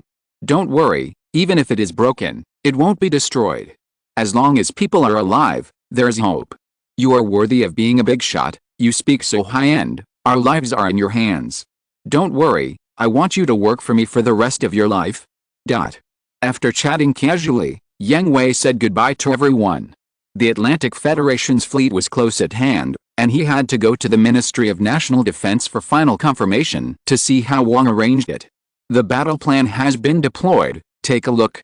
As she said that, Wang marked her deployment plan on the battle map, and also the predicted route of the Atlantic Federation fleet.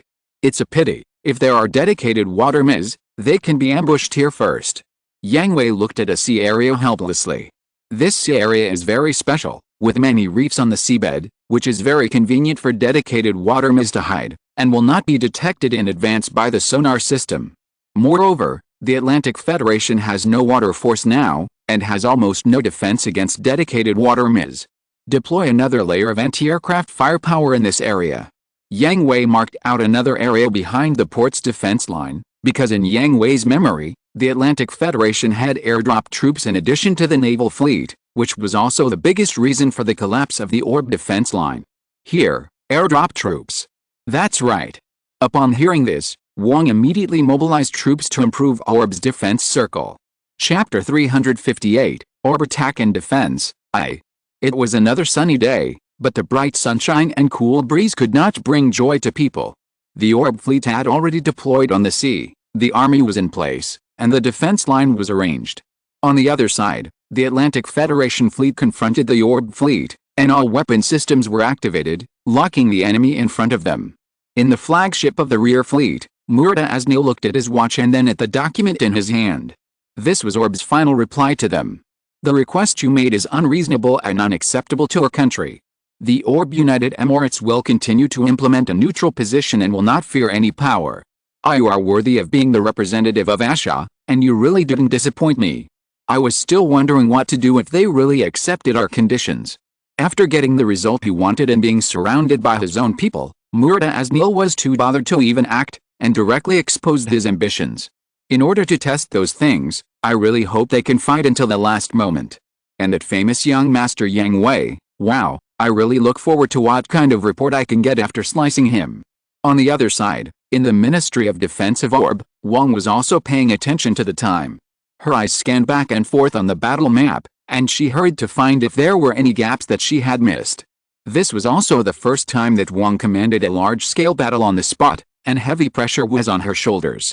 How much time is left? 5 minutes left.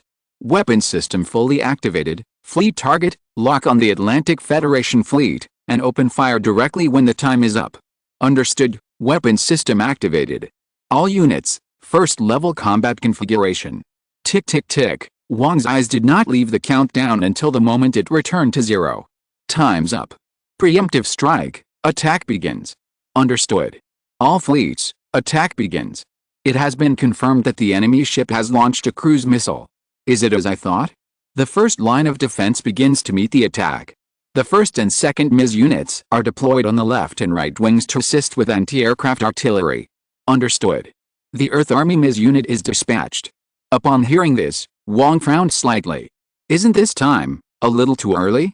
She is still very confident in the defense line she has arranged. As long as the Navy fleet can stop the local fleet and the ground forces are not damaged by fire suppression, she is confident that she can fight back no matter how many people the enemy lands. Once the Earth Army's MIS unit lands, even if the enemy fleet breaks through the Navy fleet's blockade, it will not be able to carry out a fire attack. The Central Army troops retreat 500 meters, the 3rd Squadron of the 1st MIS Battalion and the 1st Squadron of the 2nd MIS Battalion move closer to the center, and the 1st MIS Special Battalion attacks to block the enemy MIS troops. Understood. According to the real-time battle situation, the Emperor kept mobilizing the defense line.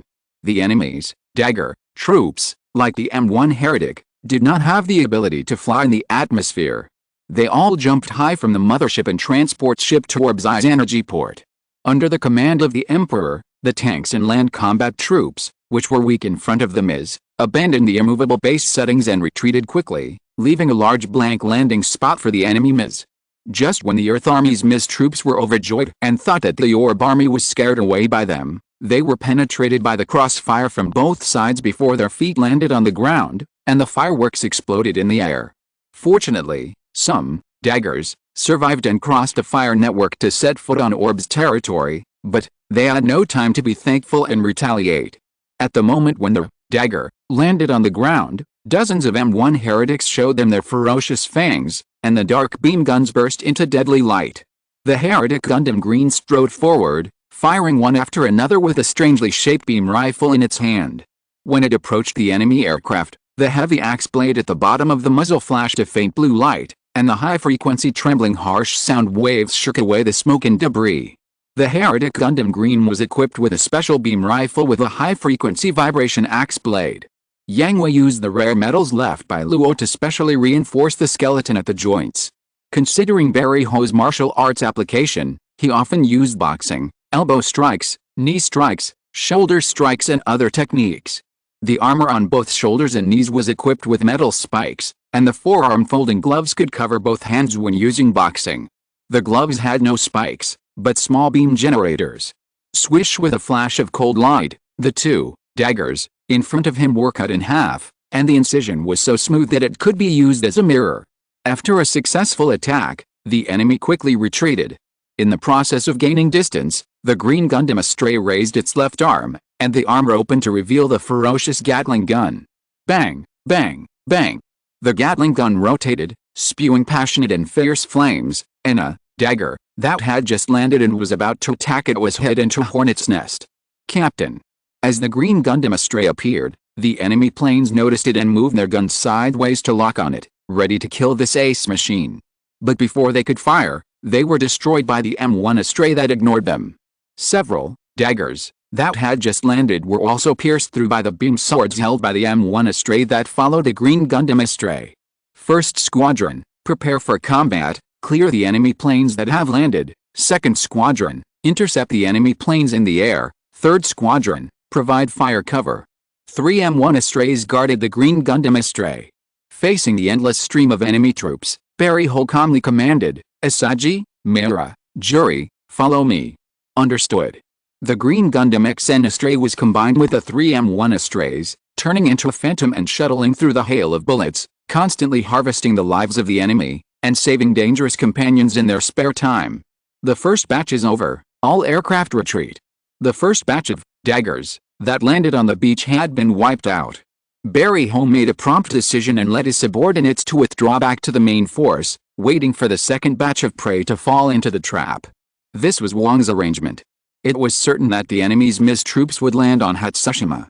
Instead of completely pulling apart the front and confronting the enemy head-on, it was better to take the initiative to make a gap, let them swarm in, and set up a pocket formation around the gap, and then eat them up in one breath when they entered the pocket. Captain Ho called, the enemy's first batch of landing troops has been wiped out, please give instructions. After receiving the report, Wang made a prompt decision and issued an order. The 3rd Squadron of the 1st MIS Battalion, the 1st Squadron of the 2nd MIS Battalion, and the 3rd Squadron of the 1st MIS Special Battalion maintain the front line and continue to block the frontal landing troops. Captain Ho will lead the 1st Squadron to retreat to the 2nd line of defense. The communicators and staff officers were stunned for a moment, and they were confused about Wang's order. The 3 squadrons of the Special Battalion had a clear division of labor. The 2nd Squadron was good at long-range fire suppression, the 3rd Squadron was good at medium-range precision shooting, and the 1st Squadron brought together the elites of close combat. Although the first batch of landing troops had been completely wiped out, the invading enemy forces were pouring in. Why should the 1st Squadron, which was good at close combat, be withdrawn to the 2nd line of defense instead of the 3rd Squadron, which was good at long-range fire suppression? But the next second, they knew the answer. A large aircraft was spotted over Hatsushima, approaching the 2nd line of defense. Sure enough. Let the 1st Squadron hurry up. The 2nd line of defense is firing at full power, shoot down all the enemies in the sky. Got it. Got it. Wang was also very grateful for Yang Hui's reminder, otherwise she might have missed the Atlantic Federation's airdrop troops. If she hadn't arranged the 2nd line of defense in advance, once the enemy's airdrop troops successfully landed, whether they went deep into the interior or turned around to encircle the 1st line of defense, Orb would suffer heavy losses. The opponent has turned over the 1st card, and it's still stable. The Archangel called and encountered a new type of MIS of the Earth Army. Quantity 3. Are there any images? Yes. Seeing the 3 unknown Gundams in the image, Wang knew that the enemy had turned over the 2nd card, so she should also turn over 1 to return the favor. Energy, Cherubim, and Devil go out to destroy the enemy's new MIS. Tell Archangel to stabilize the defense line. Freedom and Strike will assist the 1st and 2nd MIS battalions to stabilize the front defense line. Understood. After receiving the order, Setsuna, Lyle, and Tiiria activated the system of their machines and came to the exit of the hangar. Do we need to attack so soon? Tiiria was a little surprised. According to the battle plan of the Emperor, Neither they nor Yang Hui would attack the enemy at the first time, because the Emperor did not know whether the Atlantic Federation had hidden cards and how many cards they had hidden, so they had to reserve their strength and give the enemy a fatal blow at the most critical moment. The other side can't sit still. Lyle was very open-minded and completely trusted the Emperor's command. It has only been half an hour since the start of the war. If they need to appear, it must be that the Atlantic Federation has already made a move and turned over a trump card, increasing the pressure on the defense line. The Emperor's order, the appearance of 3 new Ms is also our goal, Setsuna said calmly. The 3 of them knew that the other side had already turned over their cards. Since there were 3 new M's, and there were enough for them to attack with one person responsible for each, it meant that the other side had deployed their trump card. Exia attack, start expelling the target. Cherubim attack, start sniping the target. Demon attack, start destroying the target. 3 new M's appeared, and the first target chosen was the Archangel. The Blackbird-like MA flexibly passed through the anti-aircraft firepower network of the Porcupine Formation, and went straight to the bridge of the Archangel, flipping in the air and showing its true appearance. GAT, X370 Grab Gundam, one of the second-generation X series, is mainly black, and uses the skeleton of the Aegis Gundam with the ability to transform. The wings and nose on the back are outlined with bright red edges. The large mechanical claws in the MA form are closed behind the arms like spikes. The mouth is a 100mm, Rage, energy cannon, the left hand, Thor's hammer, spike-crushing ball, the right hand is a double-mounted 52mm super high initial velocity shield cannon, and in the MA form, there is also an M417 80mm machine gun on the nose. The mechanical claws can grab the enemy, or use the built-in, light god, plasma cannon and small beam sword. Staying in front of the bridge of the Archangel, the left arm is stretched back, and the spikes of Thor's hammer shine with a cold light that stings the skin. Chapter 359, Orb Attack and Defense, Part 2. The nightmare came, and seeing the Thor's hammer, spike-breaking ball approaching, the minds of Malu and others were filled with despair. At this moment, the Freedom Gundam descended from the sky, and kicked the Snatch Gundam into the sea with the help of the huge force of inertia. The Snatch Gundam pilot Kurado screamed, and the Snatch Gundam splashed into the sea. After the huge waves, a strange green figure broke through the waves, and the crab-like transformation was lifted up and carried behind, revealing its true appearance.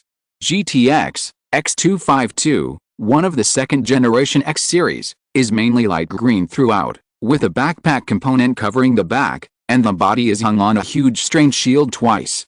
Using the skeleton of the Thunder Gundam, it is also a special machine that makes use of phantom particles to enhance the surprise attack capability.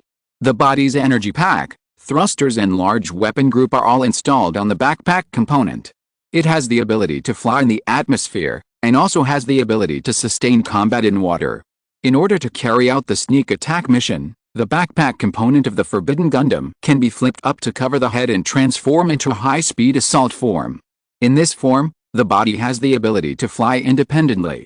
In terms of armament, the Forbidden Gundam is equipped with an induction type, Evil Vulture, plasma cannon on its chest that can bend a beam at will. It relies on the phantom particle magnetic field generated by the induction track to distort the direction of the beam particle movement, thereby achieving the effect of arc shooting, breaking the limitation of the single shooting angle of ordinary fixed beam cannons. The head of the body is a 75mm anti-aircraft automatic Vulcan cannon turret system. The waist is equipped with 2 88mm, Fang, railguns, and the arms are equipped with 115mm, firearm, machine guns. The weapon in the hand is the Evil Dragon, heavy beheading sickle. The blade of the Evil Dragon benefits from the special steel forging technology of the technical satellite, Graveyard. The huge curved blade has a large area of slashing range and can easily cut off the battleship bridge. In addition, another product of the Forbidden Gundam that makes use of phantom particles is its energy-biased elastic armor.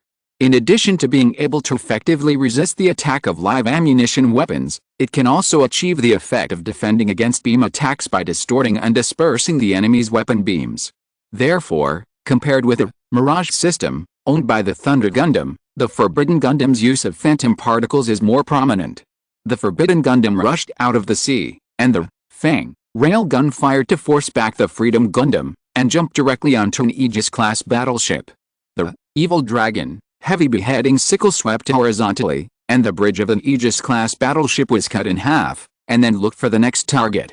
Seeing that the situation was not good, Kira immediately went to stop it, but the Snatch Gundam had recovered from the sea and threw the Thor's hammer, spike-breaking ball at the back of the Freedom Gundam. Asshole. Kill them. Sensing the threat from behind, the Freedom Gundam dodged sideways and avoided the sneak attack of Thor's hammer's spike-breaking ball, but was also pulled away by the Forbidden Gundam. Both sides were strong enemies, and Kira was in a dilemma for a while. No matter which one he let go, it would bring huge losses to the Orb fleet. At this moment, Angelus rushed past and came in front of the Snatch Gundam, slashing down with 2 physical swords. Ling. The Snatch Gundam hurriedly raised its shield cannon to block the attack of Angelus, but Angelus's 2 swords circled and swung in a clockwise direction, and the Snatch Gundam was instantly wide open. Angelus slammed his foot on the chest and abdomen of the Snatch Gundam, and used the reaction force to turn over and jump back to the aircraft. Poor Snatch Gundam, poor Kurado, was kicked into the sea again. Mr. Kinion. Seeing Angelus, Kira was relieved. He knew how strong Setsuna was. Now he didn't have to be in a dilemma and could chase the Forbidden Gundam with confidence, but he received a communication from Setsuna. Why are you still standing there? Your mission is to stabilize the defense line. But there are new machines, we can't just leave them alone. Kira retorted. Don't worry about it, the other 2 have people. Mr. Delandi and Mr. Erd are also attacking. Kira was stunned for a moment, and then he was relieved.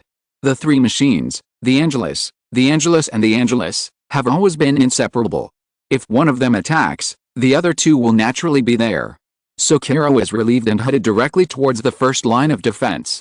The multiple locking system was activated, and the colorful cannons fired in unison. Cleared an area. The Forbidden Gundam was no longer free to restrain, and it unscrupulously selected its prey to hunt.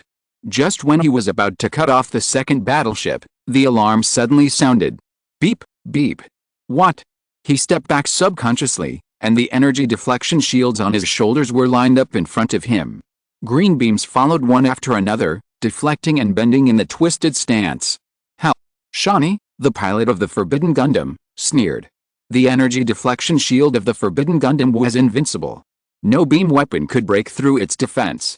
But the next second, right after the beam, several electromagnetic shells exploded on the shield. The huge force made Shawnee cry out in pain. Ugh! Live ammunition! Without giving Shawnee time to think, several more beams came. The Forbidden Gundam restarted the energy deflection armor, distorted the trajectory of the beam, and then several more electromagnetic shells bombarded it. Damn it! Who is it? What made Shawnee most angry was not that he couldn't find the enemy, nor that the enemy kept switching between beams and live ammunition, but that the opponent's sniping was too weird. When the second wave of attacks came, he had already started to dodge, but no matter whether he turned left or right, up or down, he could not avoid the enemy's sniping. Shawnee, who was furious, gave up the prey in front of him and followed the trajectory of the sniper, but he could not move. The opponent's sniper made him unable to move. The beam sniper made Shawnee dare not remove the protection of the energy deflection shield, but the speed of the defensive posture was very low. He was hit back by the bombardment of live ammunition just after moving forward a short distance. Shawnee did not think about approaching from the water, but every time he approached the sea, the electromagnetic gun sniper blocked the route of the Forbidden Gundam and forced it back into the air. At this time, Shawnee saw the Aegis-class battleship not far away from the corner of his eye. He had an idea and came to the side of the Aegis-class battleship under the sniper suppression and hid himself. Sure enough, the sniper stopped. Shawnee had a cruel smile on his lips. The evil dragon, heavy scythe split a battleship in half from top to bottom. With the help of the explosion and the huge waves, he dived into the water. In the distance, the half-crouching cherubim picked up the multi-purpose sniper gun in his hand and stood up, moving towards the back. What a mistake, you're so cunning, but... The originally depressed bitter smile disappeared immediately, replaced by a terrifying coldness. It's really infuriating, I must shut you down. On the other side, the first to step onto the land, the Disaster Gundam, was happily clearing away the obstacles. GAT, X-131 Disaster Gundam, one of the second-generation X series, inherited the concept of the Storm Gundam and was good at long-range artillery battles.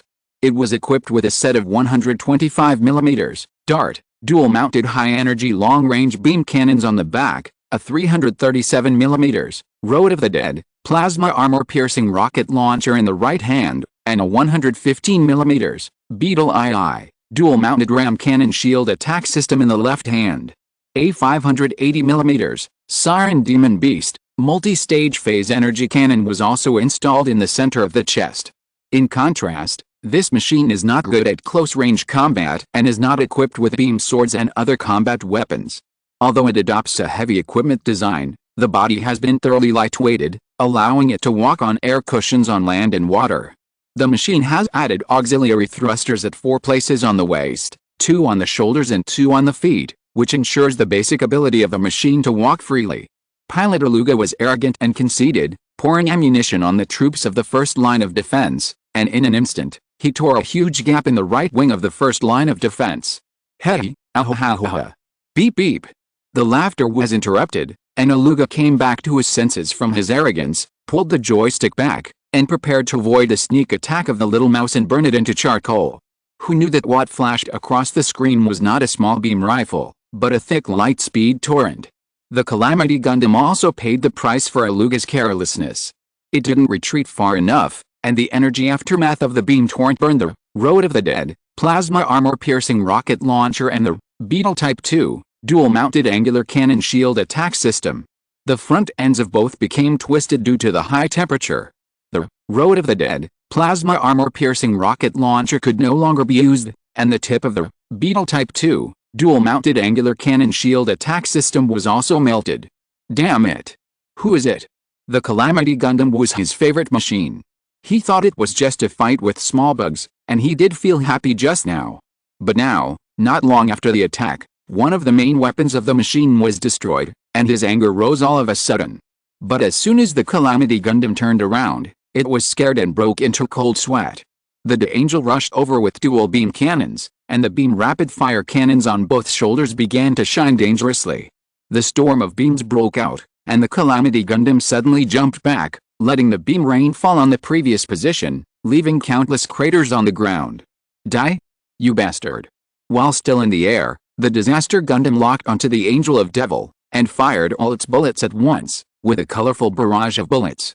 Angel of Devil was also a flexible fat man, and he kept moving on the ground in an air cushion-like manner, dodging the attacks of the Disaster Gundam, and at the same time bursting out fire to fight back.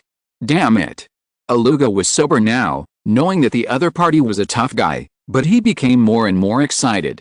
It was not the excitement of a strong man meeting a strong man, but he felt that it was more pleasant to kill cats and dogs of a higher level than to kill mosquitoes. Colonel Erd. The surviving Orb soldiers watched the fierce battle between Angel of Devil and the Disaster Gundam with sweat on their heads.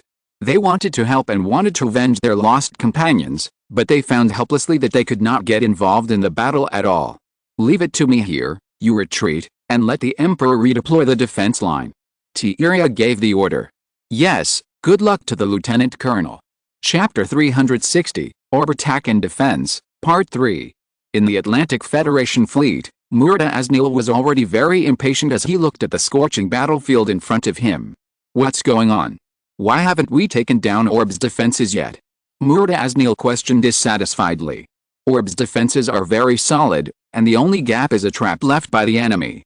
The landing troops were almost wiped out before they took 2 steps on land, and the airborne troops were also discovered and suffered heavy losses before they landed. The on-site command was in place in time, and the defense line was airtight. The enemy's commander was very powerful. Although the Atlantic Federation officers present were all members of Blue Cosmos, and could even be said to be Murta Asnil's lackeys, there were also people with real talents and knowledge. Orb was too well prepared this time, and their operations were targeted everywhere. If the people involved in the planning of this operation were not the absolute core of Blue Cosmos, they would have suspected that there was a spy who leaked the secret in advance. Of course, the possibility of spies cannot be ruled out, but no one dares to bring it up, because the most recent internal cleanup operation was organized by the man in front of them. Based on their understanding of Murta Asnil, it would be a small matter to refute him, embarrass him, and take off his skin. If things go wrong, he might disappear from the face of the earth. Did I send 3 of them? Why can't we make a breakthrough? Murtaznil was very confident in his work. They were held back by 3 unknown mobile suits of celestial being. An officer reported, which was an understatement, because according to the situation reported by the lower level, the 3 people were suppressed. Shinran. Murtaznil gnashed his teeth when he thought of the word Shinran. At first, he really thought that Shinran was a mercenary and tried various ways to win him over, but the other party rejected him again and again, and even refused to give him a chance to meet. This was a huge insult to Murtaznil. He was the leader of the Blue Cosmos, and the entire Atlantic Federation was his backyard. He invited you so sincerely, but you didn't give him face. Then destroy it. However, it didn't succeed.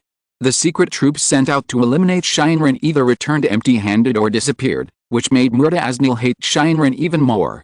Therefore, on the day when Shinran was officially exposed in Orb, Murtaznil had been planning to attack Orb, not only to covet Orb's technology, but also to take revenge. Wait, there are only 3 machines, right?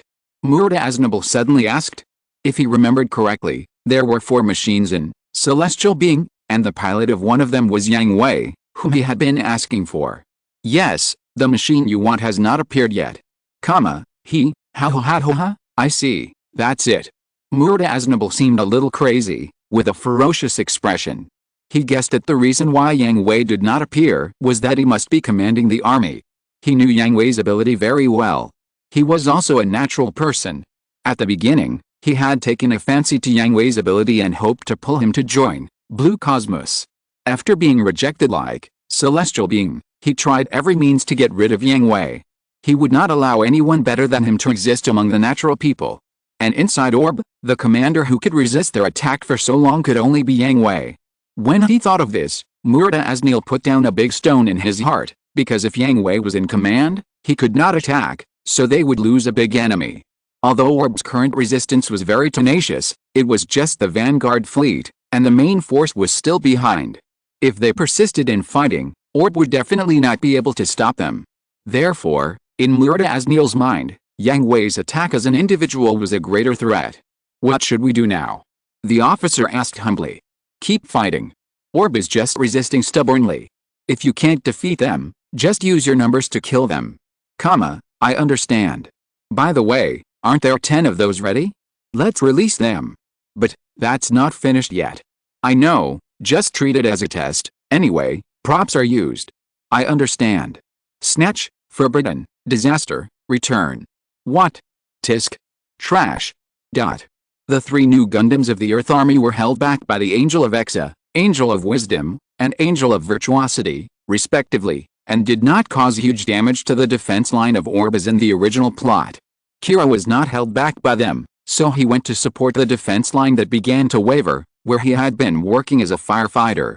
Even so, it was difficult to reverse the decline, because people would get tired.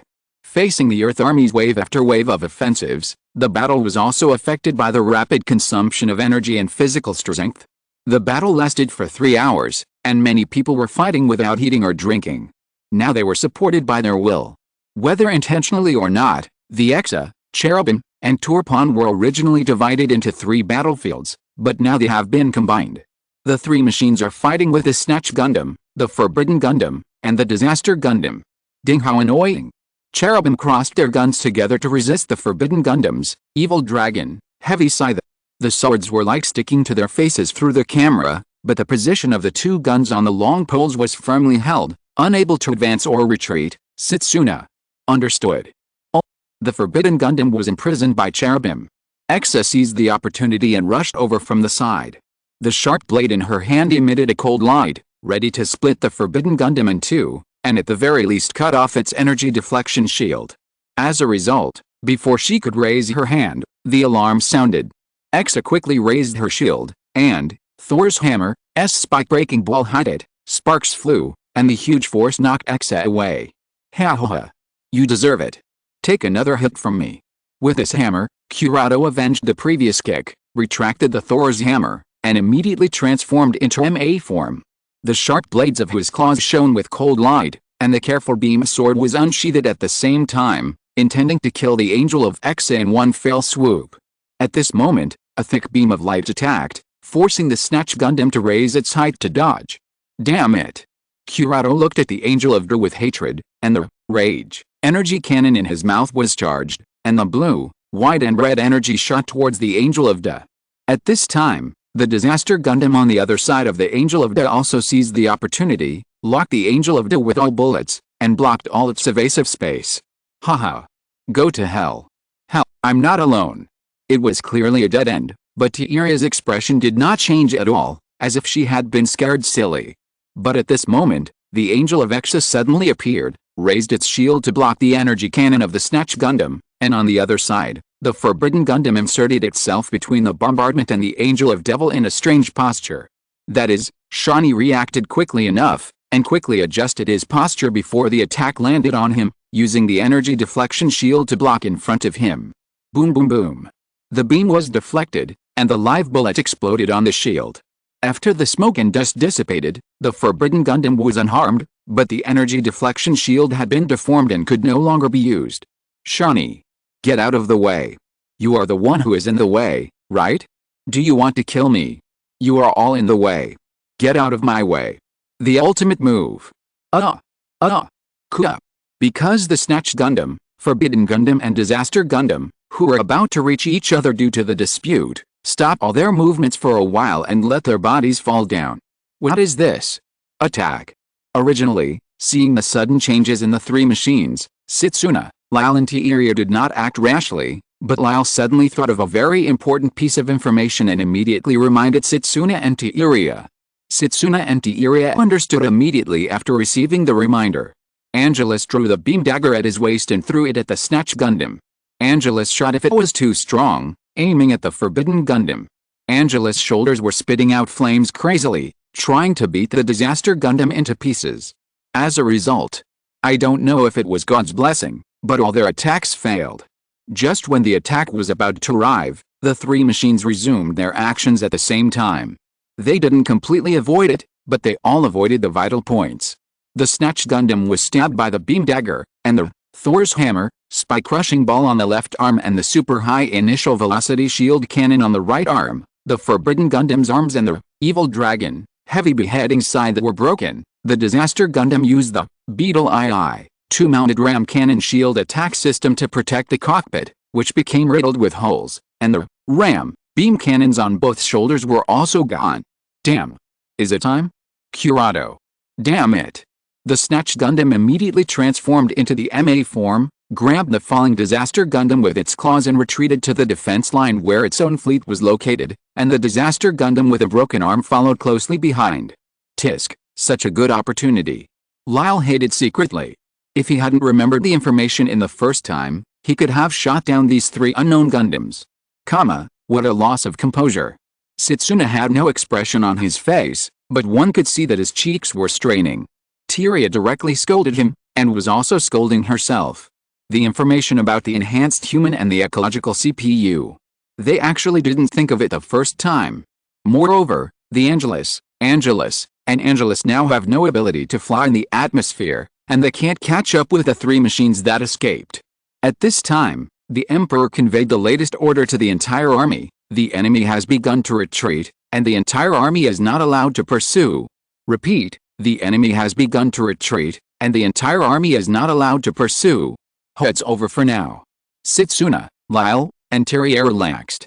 They were very tired, but it was not a big problem. After all, this battle was child's play compared to the siege they had encountered before. However, when they returned, they saw three machines they had never seen before standing opposite to freedom. Huh? What is that? If you're listening to this novel on a channel other than Fanfic World, it means they downloaded and uploaded it without effort. We cordially invite you to visit our channel, Mundo Fanfic Novelis. There you'll find the original version of this story, and you can explore many other novels of various genres. We're waiting for you to immerse yourself in a world of incredible novels. Chapter 361, Pause, Unexpected Person. Medic. There are seriously injured people here. Found it. Come and help. Slow down, be careful of a second collapse. It was almost sunset. After the ravages of the war, Azanagi was in a mess. All the troops were cleaning up the battlefield, but there was no MIS unit. The pilots of the MIS unit were either slumped aside or fell asleep in the cockpit. Even the battle-hardened Mew collapsed on the ground as soon as he got off the plane, his face pale and exhausted. The three machines of Exa, Cherubim and East landed together, forming a triangle with the Freedom Gundam and the three new Gundams. After seeing the pilots of the three Gundams get off the plane, T-Iria drew his gun and pointed it at them. "Don't move." "Oh my, is this how Orb treats those who help you?" Diego spread his hands and said lazily. "Tell me why you are here." T-Iria questioned. He didn't believe that Atherin and the other two drove the brand new Gundam to Orb just to help them fight. "We are Zaft Special Forces, here to carry out a confidential mission." As he said that, Atherin looked at Kira and Freedom Gundam. From Atherin's eyes, T-Iria judged that their target was Kira and Freedom Gundam, but now Kira and Freedom Gundam were Orb's powerful fighting force, and it was impossible for them to take them away. "I can let you go, but the target cannot be handed over to you," T-Iria said. "I know." Atherin nodded. "Regarding this intervention, the military has not issued any orders to us. This intervention is a personal decision of the three of us, and it cannot represent the decision of Zaft and planned." Not long after Orb and the Earth Army went to war, Atherin and the other two drove their machines close to the airspace of the battle area and noticed that Freedom Gundam was in the battle.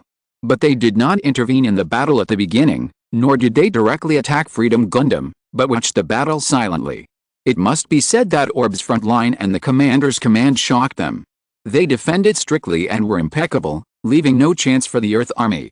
Until the appearance of the Snatch Gundam, the Forbidden Gundam and the Disaster Gundam, the defense line began to waver, but it was only a matter of a moment.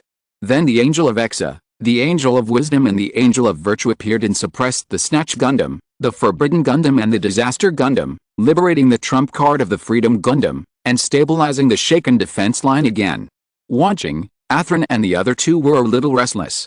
Facing the enemy troops pouring in like a tide, Orb showed strong combat effectiveness and strong willpower. The belief of fighting to the death to defend the country affected them. They have been confused and wavering, not knowing what to fight for, but now, they seem to understand a little and understand the true meaning of soldiers. Although it is not clear enough, it is enough for now. Instead of being a spectator, it is better to participate and experience the feeling personally, so the three of them joined the battle, and the Justice Gundam, the Rebirth Gundam and the Covenant Gundam joined the Orb Army's defense line. "I don't think you are companions," T-Iria questioned. "We are not your companions, we are just—" T-Iria, put down your gun. At this time, the crowd around opened a path, and Yang Hui came with Wang and Wang Liumei, and came directly to Aslan, Nicole and Diego. I don't trust them." Although T-Iria put down his gun, he still reserved his opinion. Now is a sensitive period. If Zaft intervenes again, the situation will become complicated. T-Iria does not allow any factors to affect the execution of the plan. Believe me. Humph. With a cold snort, T-Iria turned and left. The machine cannot be parked here. It needs to be sent back to the hangar for maintenance and preparation. Seeing this, Setsuna and Lyle did not say anything more. They gave a positive look and sent the machine back to the hangar with T-Iria. Kira also came to Yang Hui's side and stared at Aslan seriously. He also wanted to know what Aslan was planning. Found it. Yang Hui's sudden question confused Kira and the surrounding onlookers, but Aslan, Nicole and Diego understood what Yang Hui was asking them. How can it be so easy? Aslan shook his head self-deprecatingly. So you found the direction. Yet. What are your plans for the future? I don't know, but I feel that I can't just watch like this. I have to do something. Then let's go to the Dawn Society first. We need to have a good chat after meeting each other after a long time. Yet. Aslan and the other two nodded. They really wanted to have a good chat with Yang Hui, because among the people they knew, only Yang Hui was the most mysterious, but also only Yang Hui had the freshest ideas and the most determined will. From a long time ago, Yang Hui had made a complete plan for the future and was unwavering in implementing it. They didn't know the specific content of the plan, but they wanted to know why Yang Hui had such a firm will and belief. After they dispersed, all the Miss troops returned to the Aurora Club for preparation. In the lounge of the Aurora Club, Yang Hui brought Wang Liumei, and Kira to talk with Atherin, Diego, and Nicole. Meru, Mew, and Bakalulu also participated. However, there was an uninvited guest, and that was Kigali. Stay aside and don't talk, or get out. This was Yang Hui's request to Kigali, Otherwise God knows what kind of nonsense this silly girl would say. Kagami also agreed obediently. Yang Hui kept his word. If she didn't agree, she would be thrown out now. Moreover, it was not only Yang Hui who was present, but also Wang and Wang Liumei.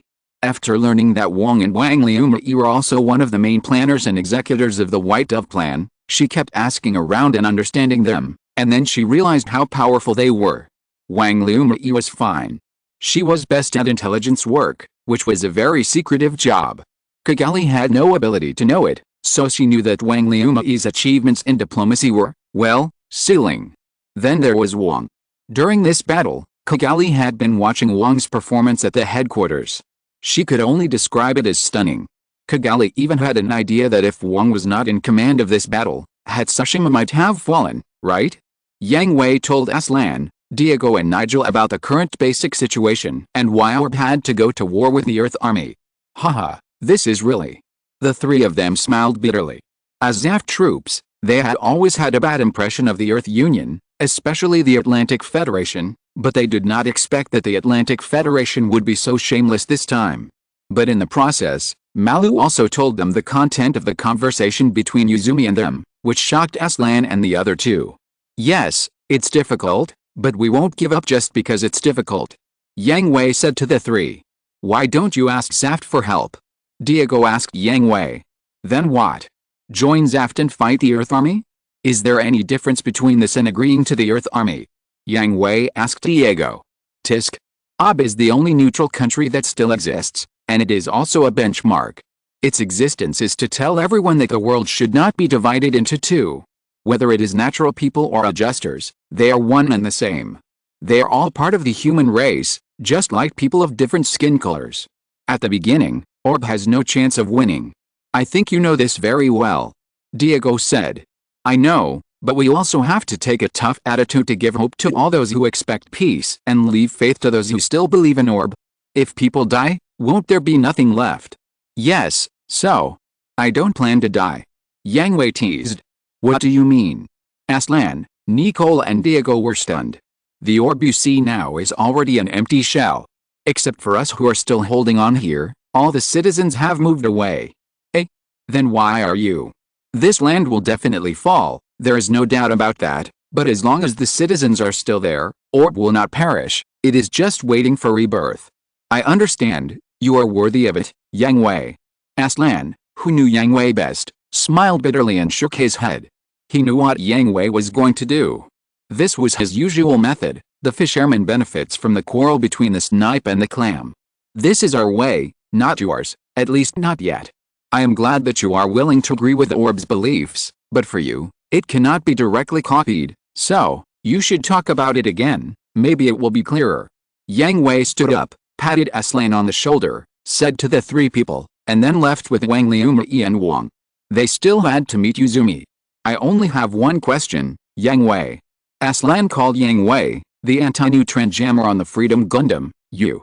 Not interested. Huh? Are you kidding? That's... Before your machine was built, Orb got it, so he has no interest in freedom. What did you say? The three were shocked. Their machines were the top secret of the Zaft army, and the anti-neutron jammer was the top secret of the top secret.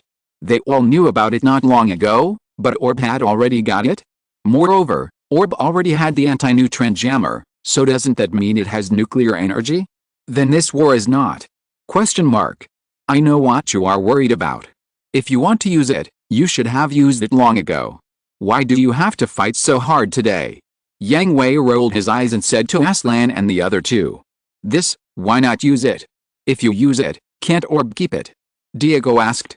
That's a nuclear weapon. Orb is about to be destroyed, why not use nuclear weapons to deter the Atlantic Federation? At this point, you still have to pretend to be noble? And then? Yang Hui asked the same question helplessly. After forcing the Atlantic Federation to retreat this time, will we have to face the entire Earth Union next time? Or will it be the Earth Army and the Zaft Army? After hearing this, a picture appeared in their minds. A country like Orb can regain control of nuclear weapons. As the overlord of the Earth Union will never let it go, even if it is a country that was on good terms with Orb before. At the same time, Zaft cannot just sit there and watch Orb, which has nuclear energy, continue to develop and eventually threaten itself. It may not be possible to unite with the Earth Army, but it is still possible to maintain a certain tacit understanding and jointly attack Orb. The only possible result at that time is the destruction of the world. Moreover, the reason why humans are not beasts is because they have a bottom line. There are only 0 and countless times to break the bottom line. Apology letter. Today, I saw the comments of all the readers. I also reread these chapters and found the problems raised by all the readers. I was not on the right state when I wrote these chapters. I am very sorry for this because my personal situation has made all the readers who have supported this book uncomfortable. I found that the biggest problem is that I was forcibly suppressing the strength of the protagonist group. This is indeed not done well. I have been limiting the strength of the protagonist group. After all, this is only the third world. If it is too invincible, there are many worlds that cannot be written at all. It may also be that I did not arrange it well, which made the strong pressure seem very brainless. This is my problem. I did not handle it well. Sorry. But there is a problem that I still want to quibble. Ugh. Explain, just follow the plot, or why Orb did not attack first, and correct the problem that Ryuzumi and others must die. The plot will definitely be changed in the later stage. Please rest assured that the plot will be changed after the end of the first season. The extent of the change. I can only say that I will try my best to satisfy you, please understand. The second question is why did Orb not attack first, but wait until the Atlantic Federation came to attack? This is because I took certain political and diplomatic issues into consideration. Orb attacking first and waiting for the right time are two different concepts. What Orb needs to show at this stage is the helplessness of passive counterattack. In this way, when the war in the first season ends, it can rebuild the country, put pressure on the Atlantic Federation, and demand more compensation, so that it can get more help, that is, create an image of being bullied. Of course, this is just my personal idea.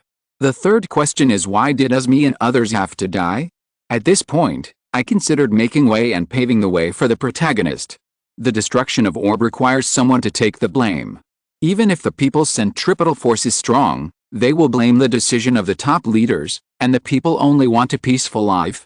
The death of Uzumi and others also took this responsibility, so as not to affect the protagonist's control of Orb in the later period. I also considered one point, that is, if Uzumi and others are not dead, there will be obstacles for the protagonist to completely control Orb. After all, the prestige of Uzumi's team in Orb is still not low. In addition, I also considered Kigali.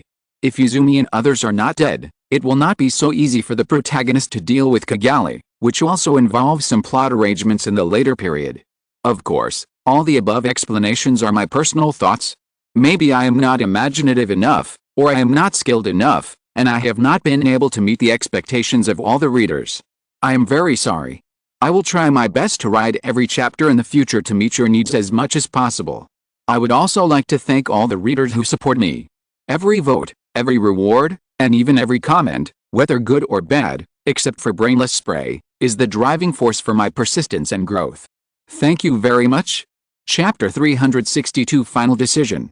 Yang Hui's words echoed in everyone's heart, especially Aslan, Nicole and Diego. It was really hard for them to imagine that they were holding enough power to destroy the world, and even their country was about to perish, so why were they unwilling to use it? Pretending to be noble? Maybe, but this attitude that should be annoying made them not hate it, and even a little admired.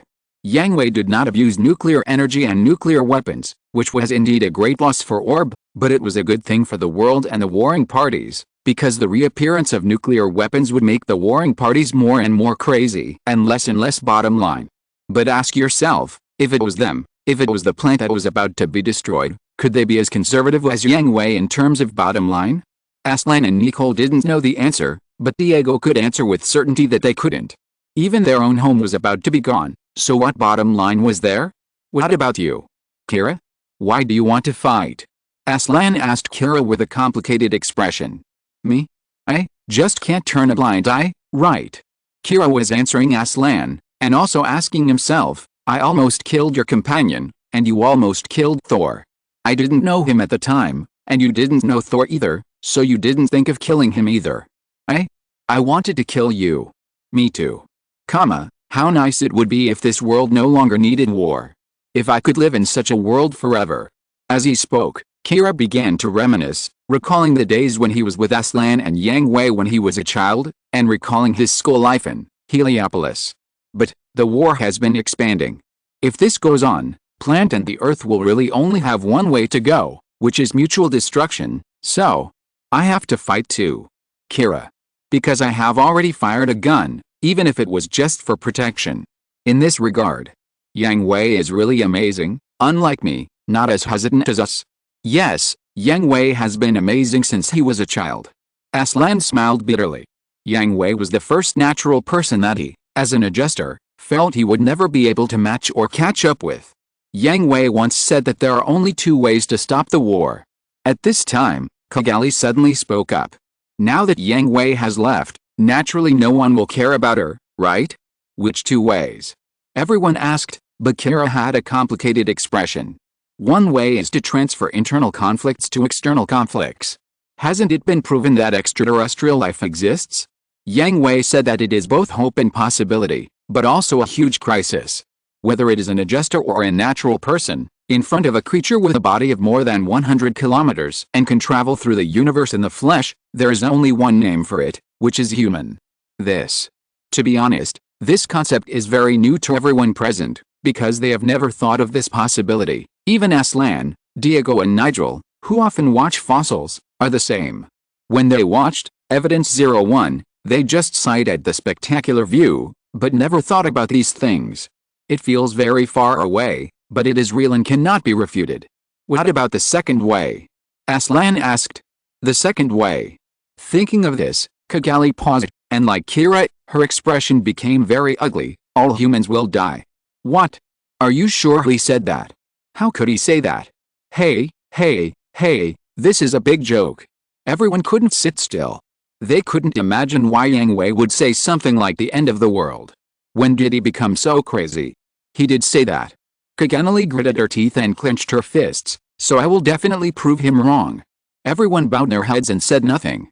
It was hard for them to accept it, and they didn't know why Yang Hui would say such a thing. All the efforts Yang Hui made were for peace in Orb and peace in the world, but he denied the goal he was working for. Finally, Kira spoke up, breaking the silence and ending this uncomfortable topic. Athrun, your goal is freedom, right? I won't give it to you, at least not before I finish what I want to do. Kira. Thank you, Athrun, and you, I have to go back to work. It's nice to chat with you.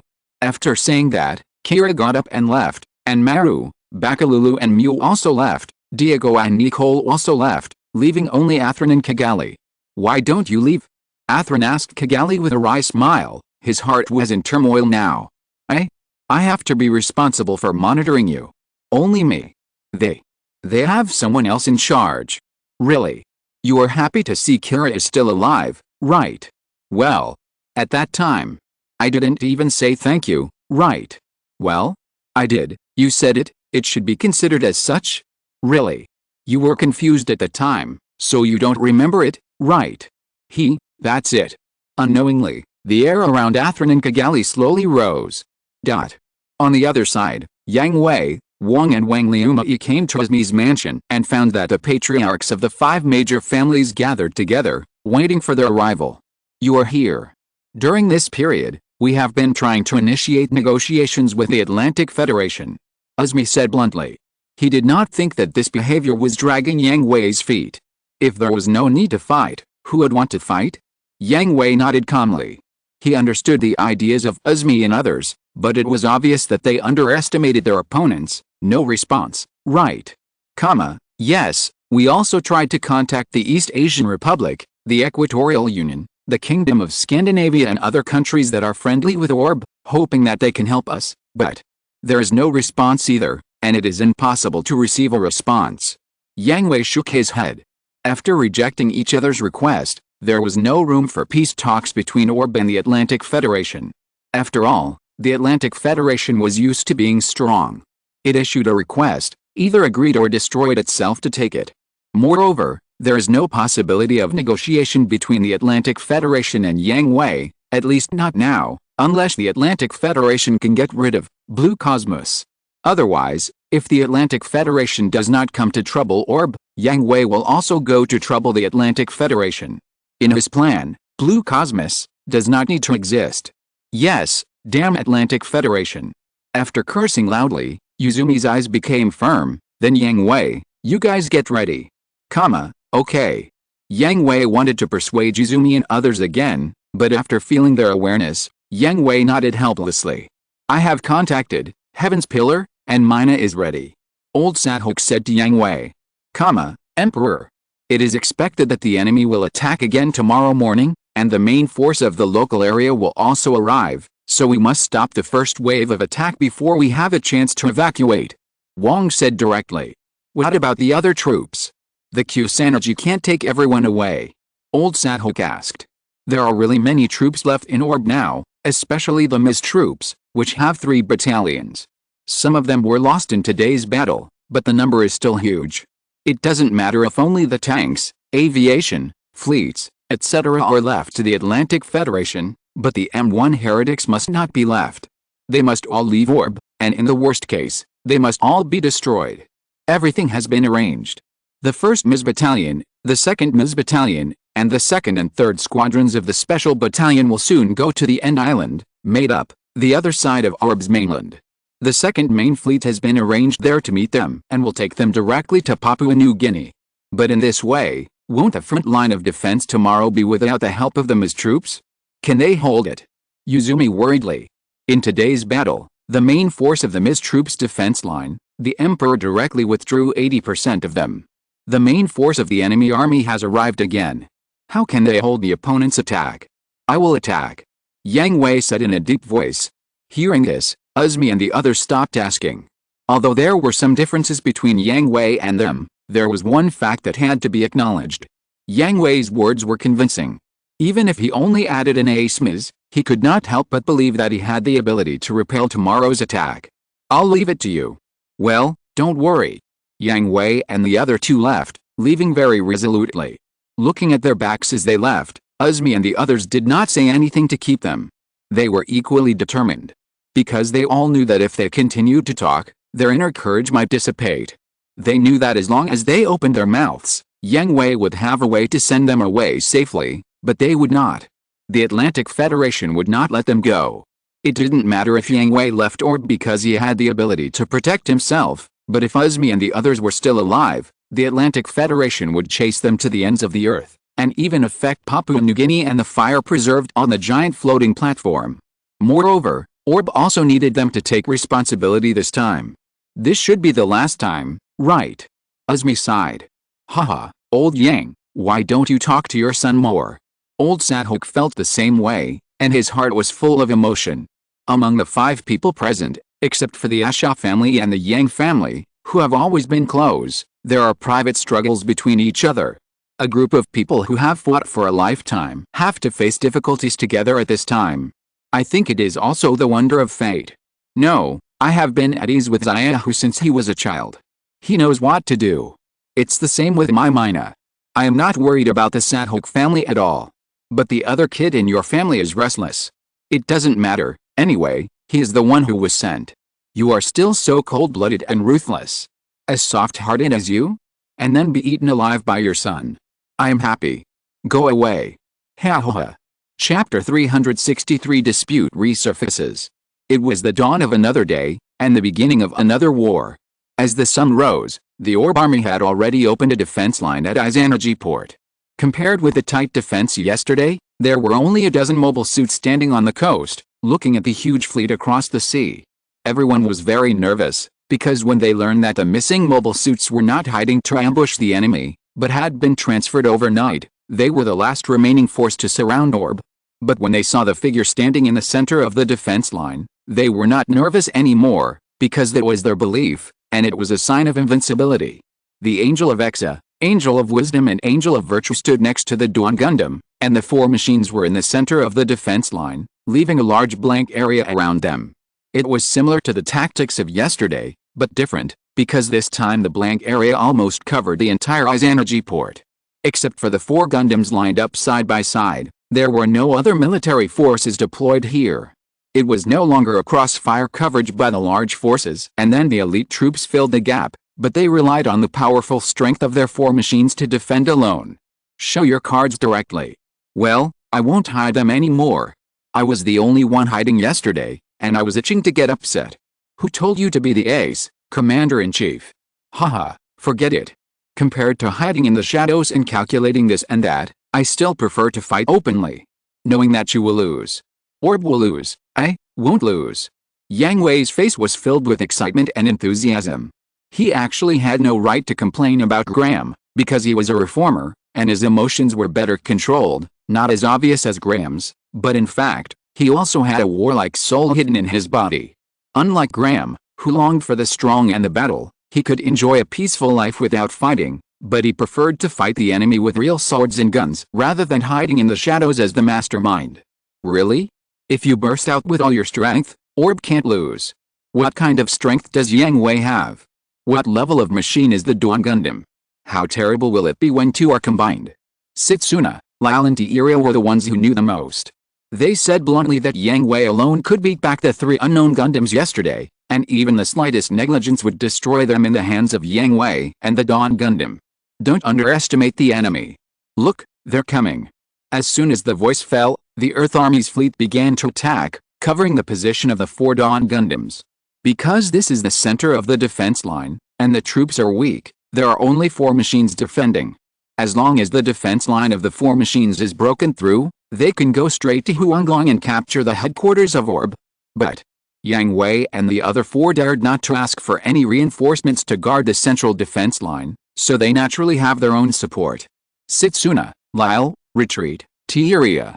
Understood. Beam rocket launcher charging. Over. Fire. The 2 cannons in the hands of the Angel were put together, the brilliant light shone, and the beam torrent shot out. As the Angel swept across, the dense rain of missiles turned into countless fireworks blooming in the air. The Dawn Gundam spread its wings, raised its 2 guns slowly, locked onto the fish that had escaped through the flames, and opened fire. Boom boom boom boom. At this time, dozens of thick beams of light broke through the flames and enveloped the Dawn Gundam and the Angel of Exa. Bit. The wings shone with golden light, and balls of light flew out from the gaps between the feathers, closing one by one in front of the Dawn Gundam to form an airtight wall of light. Bang bang bang bang. The smoke and dust dissipated, and a large force composed of daggers descended from the sky, maintaining firepower suppression on the light wall. Consumption? Or restriction? Either way, it's naive. More balls of light merged into the light wall, and then broke away from the other side, found their targets, and stuck to them one by one, turning into cones that broke through the armor's protection, causing a small explosion from the inside of the body, and blew all the daggers in the air into pieces. Disperse and fight on your own. Understood. Prepare the reserve team. If we are entangled, fill in the gaps immediately. Understood. Yang Hui has never been so arrogant that he can hold this line of defense with only 4 people. If it were just miscellaneous soldiers, no matter how many came, it would be useless. But the Earth Army is not just miscellaneous soldiers. The 3 machines of the Snatch Gundam, the Forbidden Gundam and the Disaster Gundam that appeared yesterday were able to hold back the Exa, Cherubim and Devil.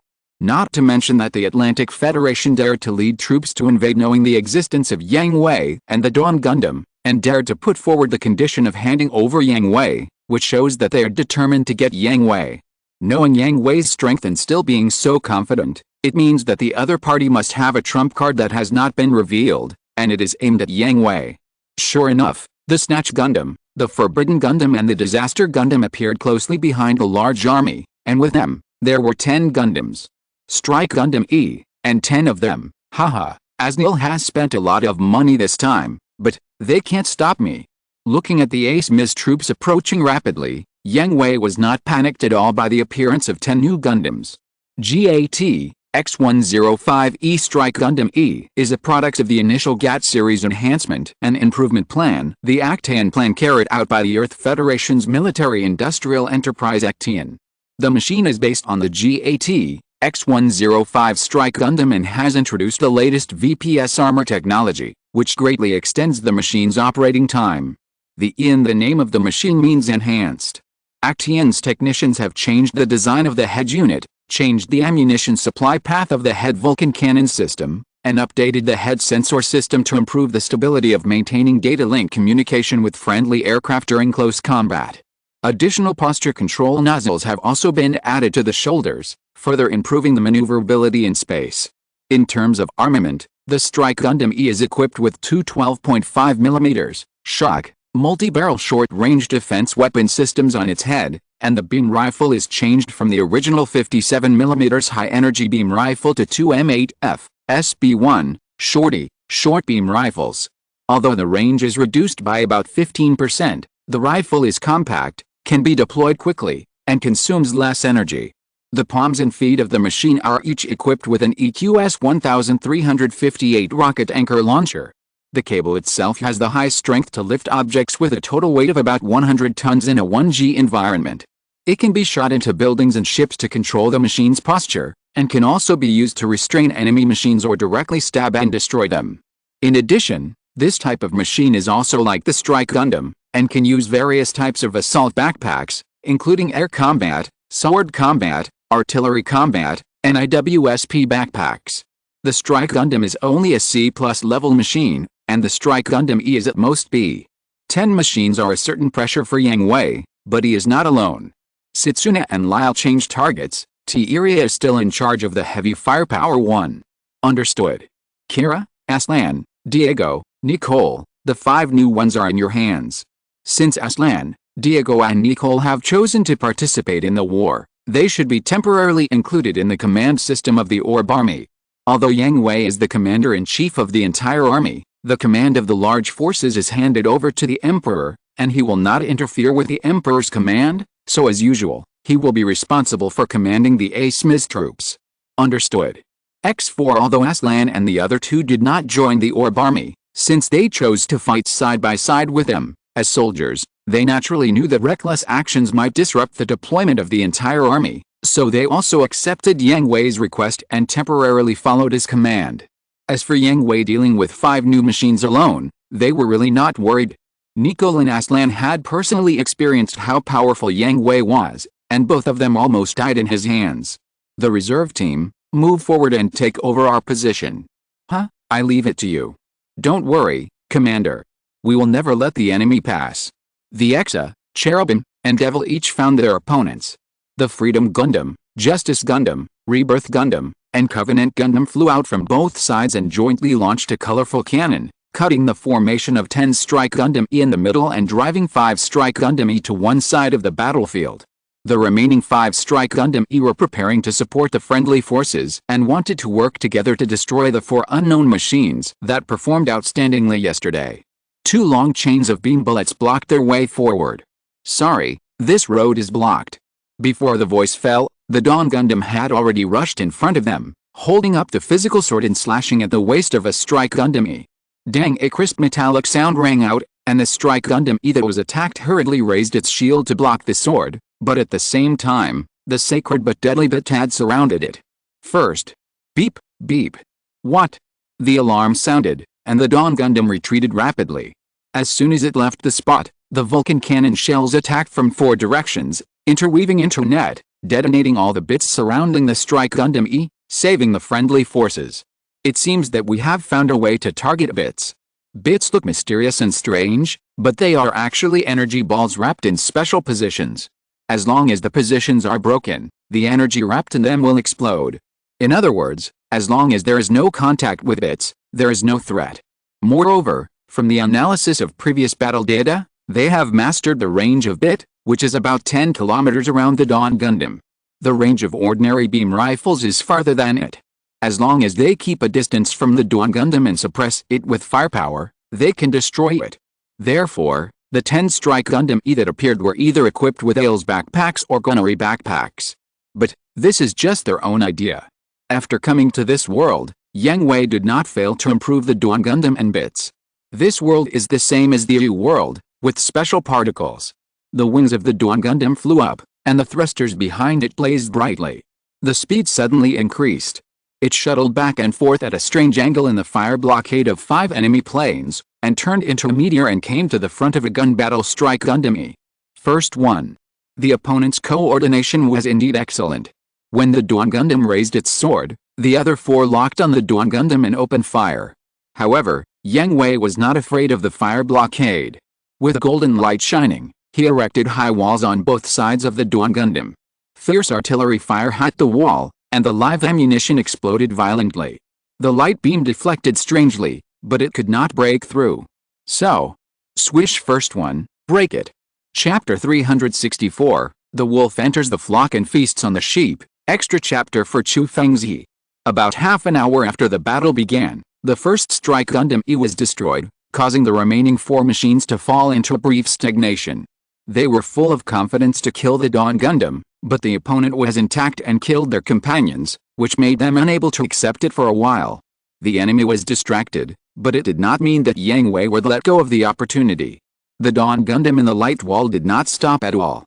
After cutting off a strike Gundam E, it disappeared under the cover of the fire.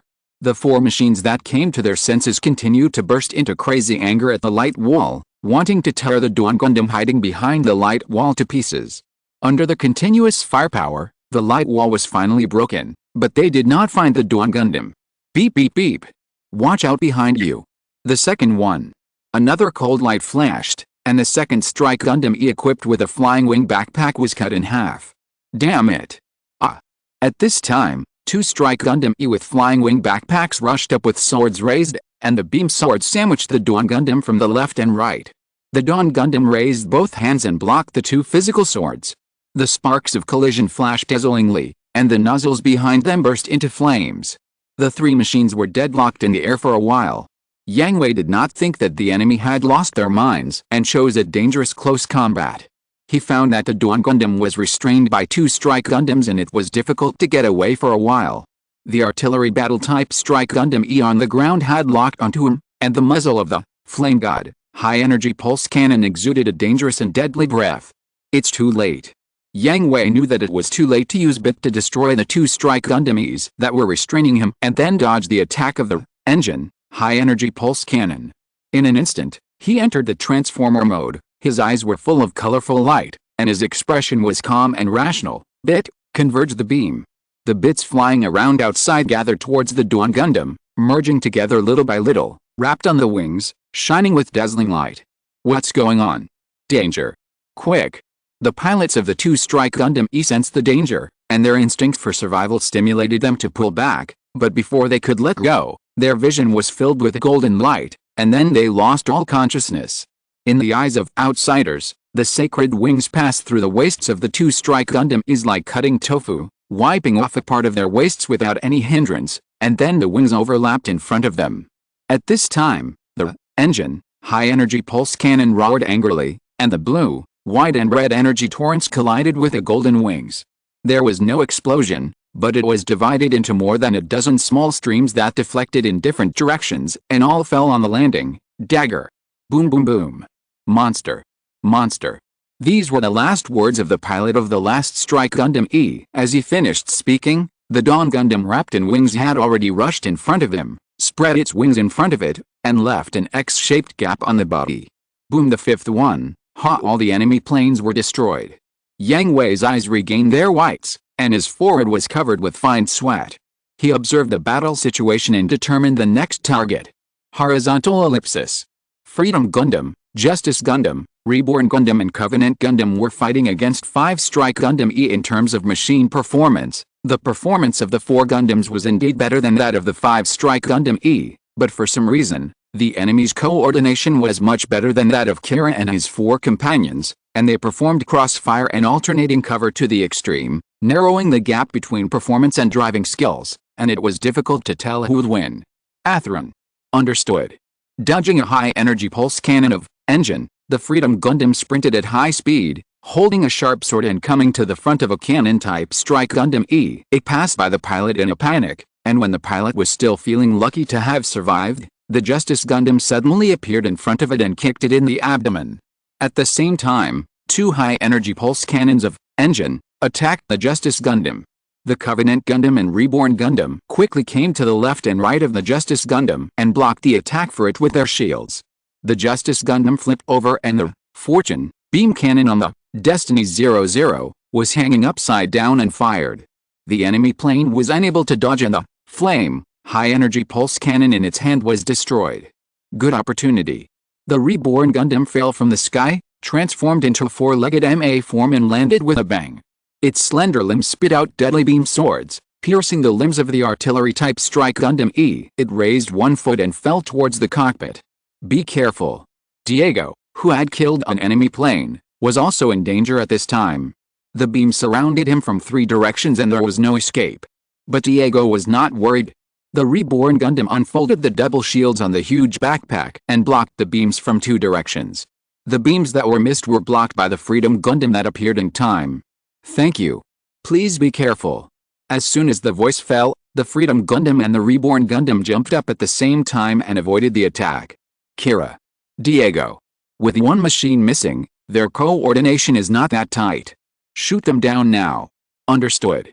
X3. Even Kira, who had already decided to cut people, answered without hesitation. If the situation allowed, he didn't want to kill people, but he was not a saint. In such a critical situation, he couldn't hold back, otherwise his own people would be hurt. 4 against 5 could hold out, but now it was 4 against 4. Kira, Athrun, Nicole and Diego immediately seized the advantage and disrupted the somewhat messy coordination of the four machines. With the cover of Destiny 00, the Covenant Gundam came in front of a flying-type strike Gundam E, and the mechanical claws on the back grabbed its head. The claws on the right hand were combined into a sharp physical sword, piercing into the gap of the neck and twisting its head off.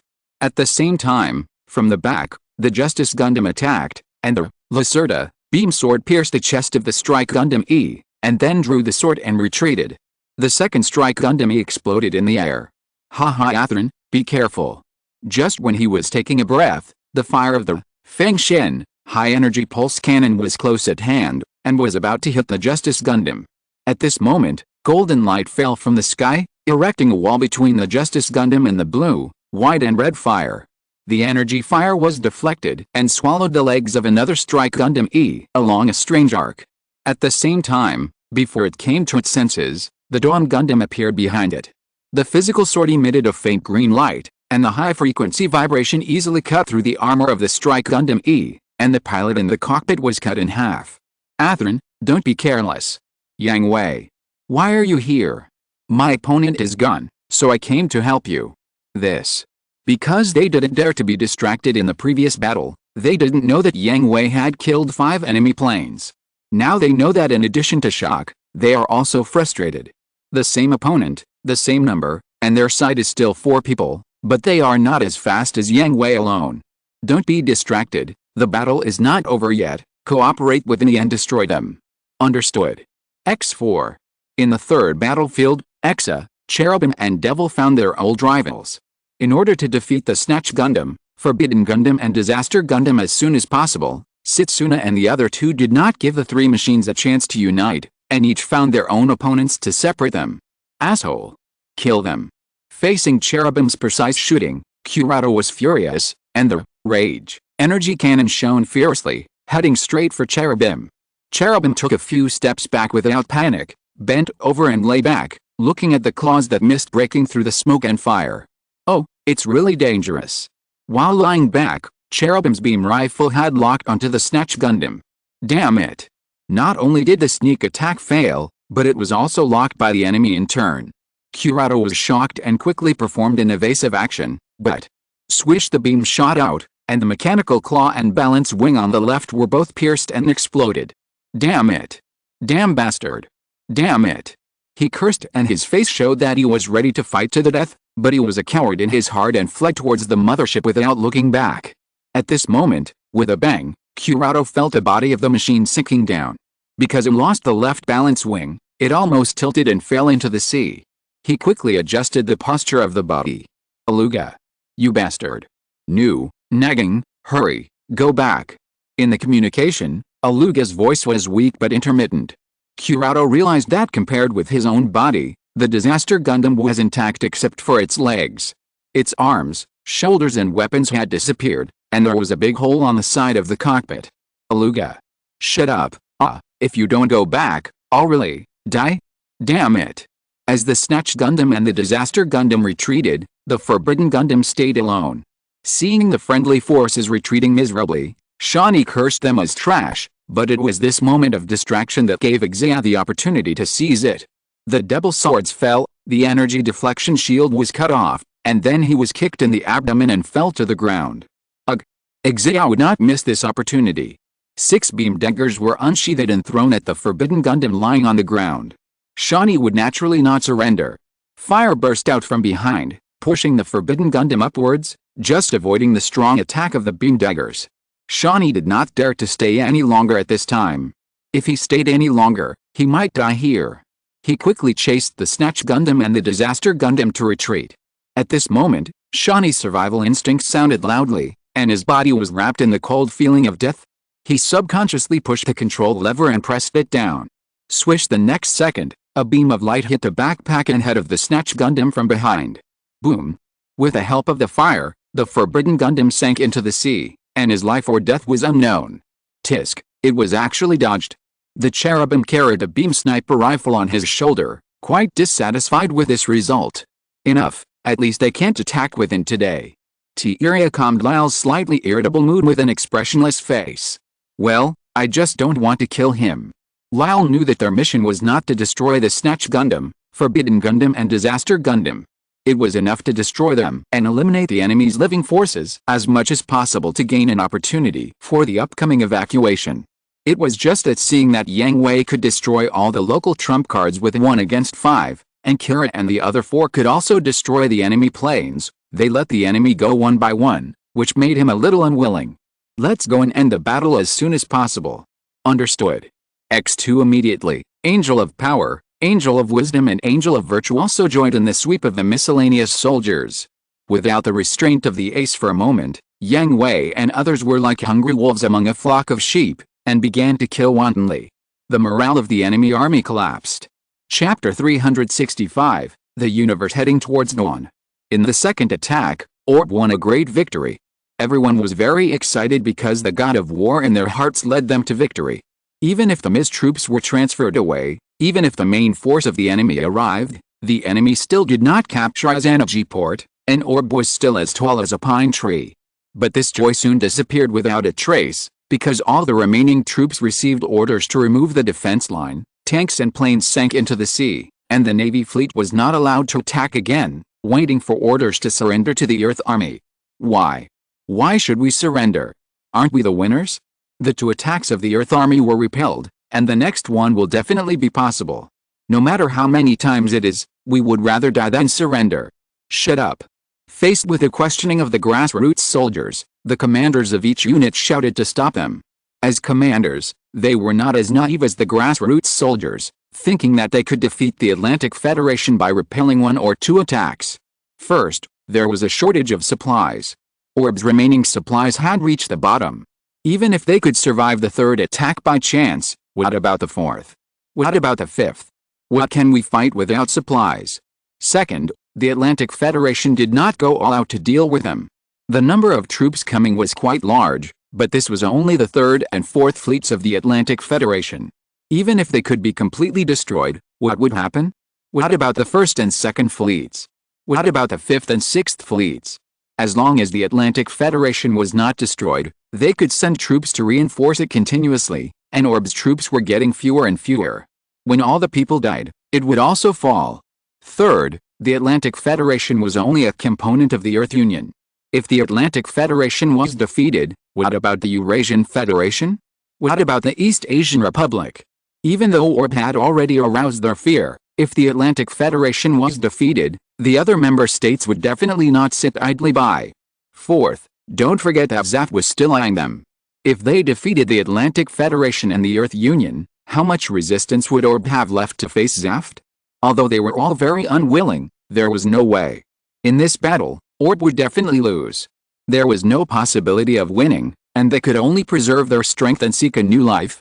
Unlike the orders received by other troops, the Archangel and the remaining Special Forces 1st Squadron went to Kaguya, which is the mass accelerator of Orb, and Uzumi told them the next order in person. Withdraw from Orb. Do you want us to escape, Mr. Uzumi? Malu asked Uzumi in disbelief. I think everyone can see that it is only a matter of time before Orb falls. Father, what are you talking about? Did we repel the attack of the Earth Army again? Yang Hui is so powerful, he will definitely. After witnessing Yang Hui's dominance on the battlefield driving the Dawn Gundam, she was full of confidence and believed that orb would definitely win the final victory, but she didn't expect that this confidence was shattered by Izumi not long after it was born. It's impossible. Yang Hui is also a human being. He will get tired too. Besides, the remaining supplies are not enough to support us to repel the next attack. Izumi explained to everyone. Of course, he was actually explaining to Kigali. Everyone present, including Maru, Bakalulu, Mew, Kira, Aslan, Diego, and Nicole, should see this problem clearly. But, fortunately, the people evacuated their homeland before the war, and they can guarantee their lives in the future. We will bear the blame in the future. But, even if orb falls, there are some things we must defend. Behind the Earth Army stands the leader of the Blue Cosmos, Murata Esmail, and according to the intelligence collected by Yang Hui and others, there are even darker conspirators hidden behind the Blue Cosmos, and the current plant is also controlled by Patrick Serra, who advocates that the adjusters are a brand new species. If this continues, the world will fall into endless disputes under the control of two forces that do not recognize each other and the real mastermind. Are you willing to accept that future? If you have another future in your eyes, then carry the little fire here and set off towards it. Although the road ahead is full of thorns, I believe you understand my choice, and it is also the choice of all of us present here.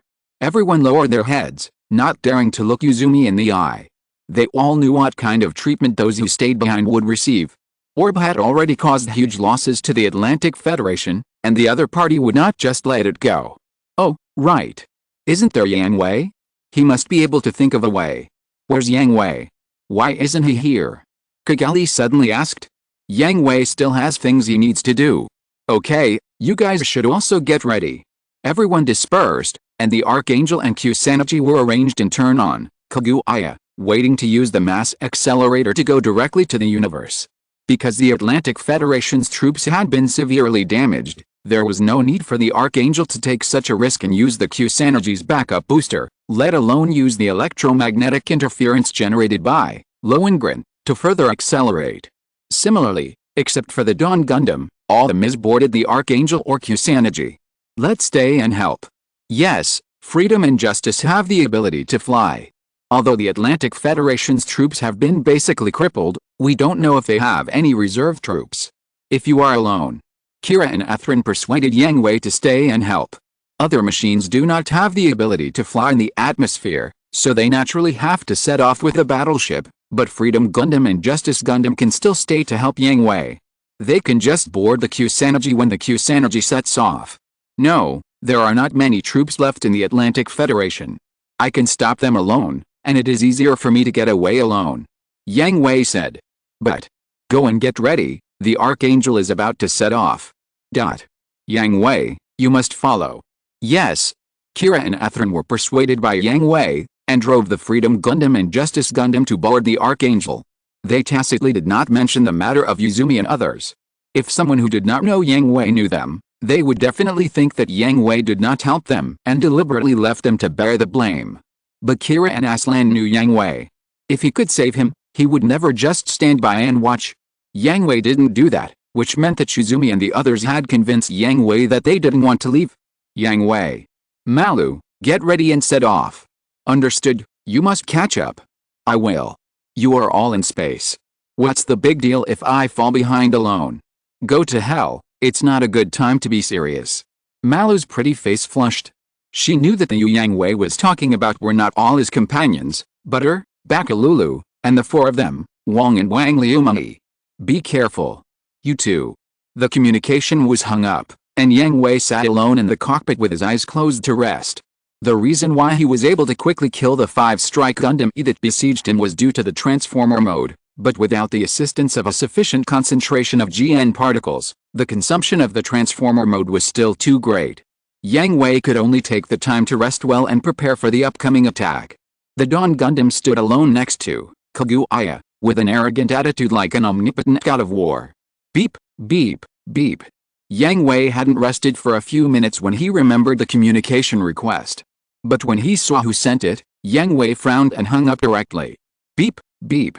It sounded again, and he hung up again. Yang Hui directly turned off the communication system of the Dawn Gundam and continued to close his eyes to rest. To be honest, he didn't know if Murta Asnil was hiding anything else. In addition to the Gundam, Forbidden Gundam and Disaster Gundam, there were 10 more Strike Gundam in the attack on Orb. Yang Hui couldn't help but worry about whether there would be more variables. It has been confirmed that all personnel outside Area C have been evacuated. Everything is ready. The final launch program of the Archangel has started. The Archangel set off and rushed into the sky from the mass accelerator. There is another one. The Archangel took off successfully. Yang Hui's mission was half completed. The next one was the Kusanagi. Beep, beep. Tisk, it's really not that easy to let us go. Looking at the 2 red dots approaching rapidly on the radar system, Yang Hui gritted his teeth and immediately started the Dawn Gundam to meet it. Useless. All useless. Seeing the miserable state of the Snatch Gundam, Forbidden Gundam, and Disaster Gundam when they returned, not to mention that the signals of 10 Strike Gundam had been lost, Murta Asnil cursed, even though they have been strengthened to that extent, why can't they win? They're all useless. The officers present dared not speak out. Murta Asnil was in charge of the battle. He was just a businessman and didn't know how to command an army, but he was too confident. He was confident that the new machine he prepared would be able to successfully destroy Orb, so the orders he issued were all nonsense such as go and hurry up, which was also the main reason for the heavy losses of the MIS troops. As a result, not only did they fail to capture Orb, but more than half of the confident new machines were destroyed. One of the 3 surviving machines was scrapped, and 2 needed urgent repairs, so they could not attack in a short time. No, I'm already beginning to miss eating on land. How many troops are left? Send them all out. We must take down Orb. Mr. Asnil, the damage rate of the MIS troops has reached 80%. Even you who are confident. Being touched on a sore spot, Murta Asnil looked at the officer who was speaking unhappily. Are you teaching me how to do things? I dare not. Then listen to my orders. All the remaining troops go forward. Take down Orb for me. I understand. Also, the damage to Snatch and Forbidden is not serious, right? Have they been repaired? The repair of Snatch has been completed, and Forbidden will take another 5 minutes. Hurry up. Let them 2 attack. If the machine is not repaired, let them drive the dagger. Anyway, send it out. Report, the entire Orb army has retreated to Kaguya. Kaguya? Haha, are you planning to fight to the death? Just right, I'll wipe you out in one breath. Report. There's movement from the Orb army.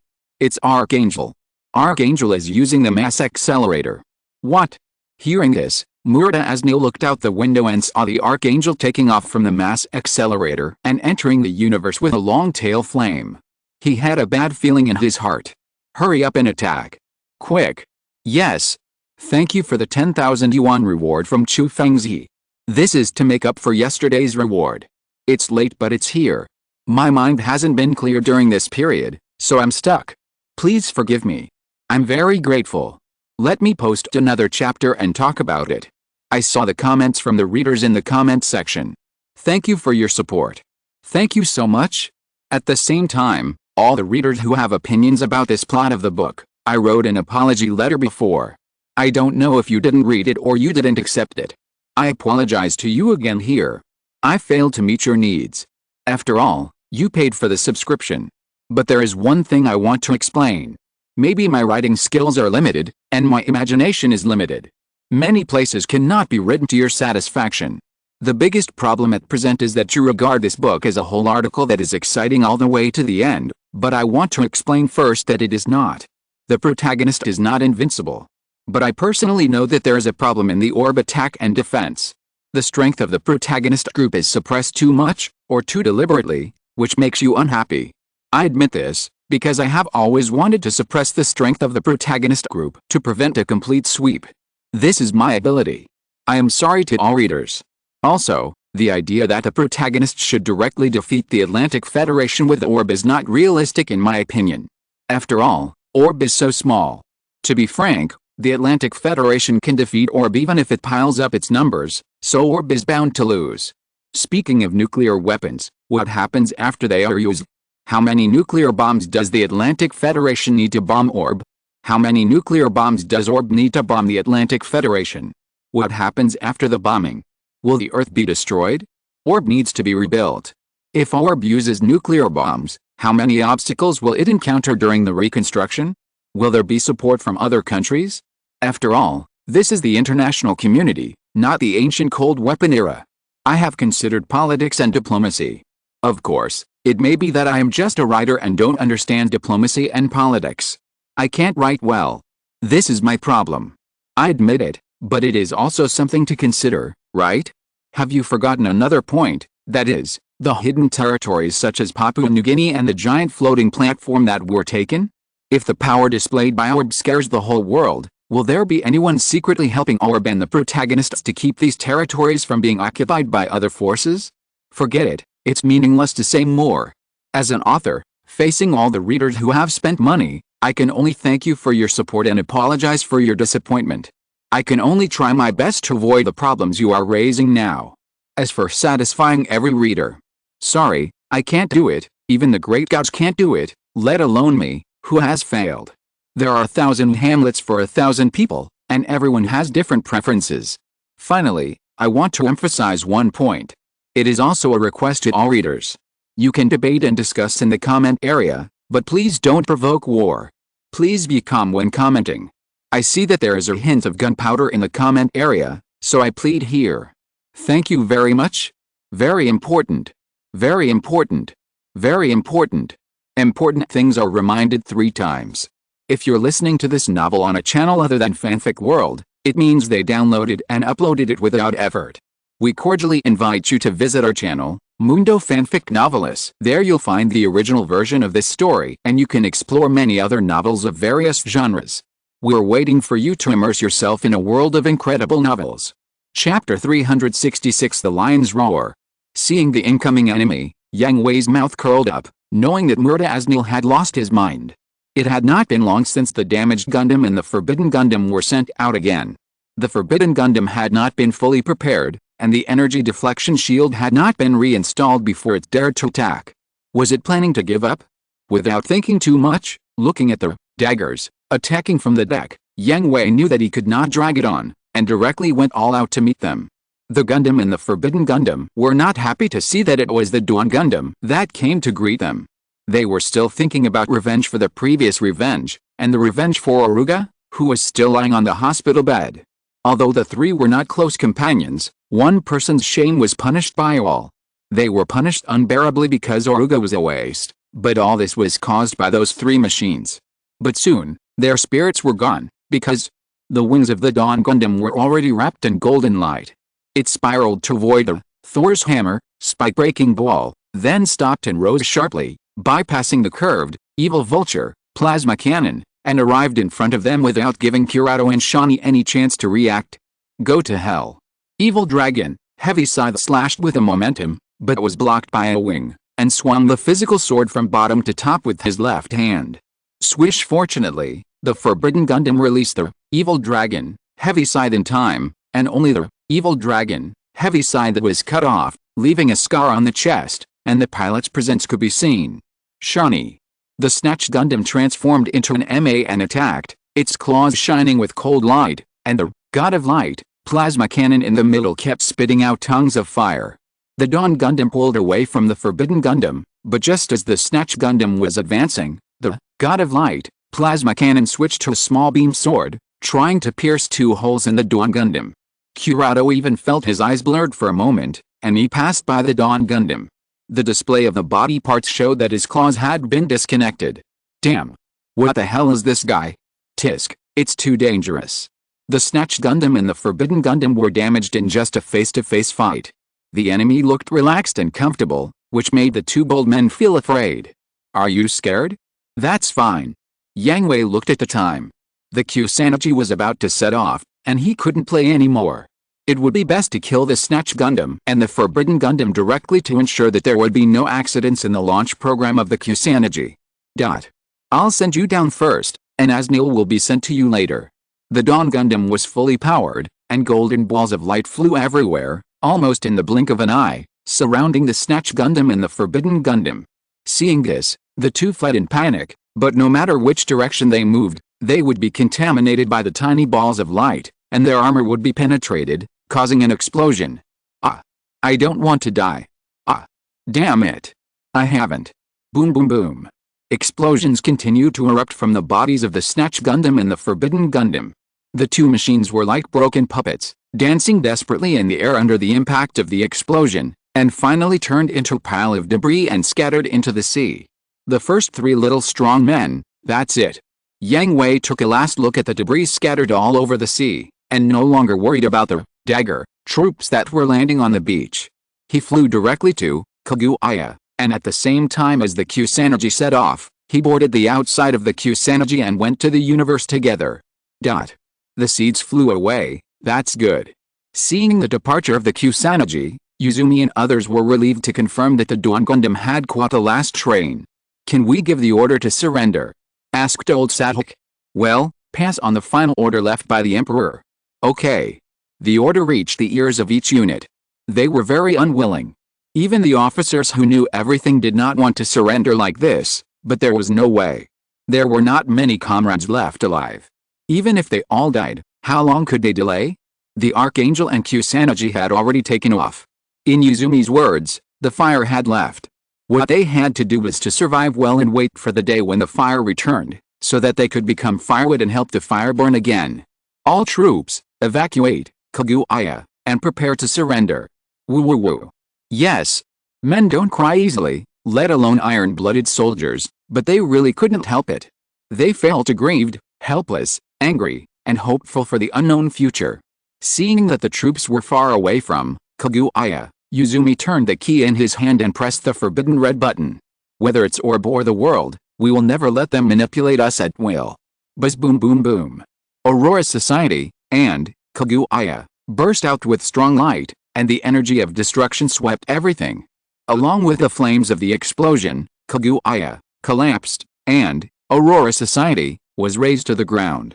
In this way, the sleeping lion roared to this chaotic and ruined world for the last time. In the blazing flames, there was no pain on Yuzumi's face. He looked at the sky with relief and the direction where the fire left.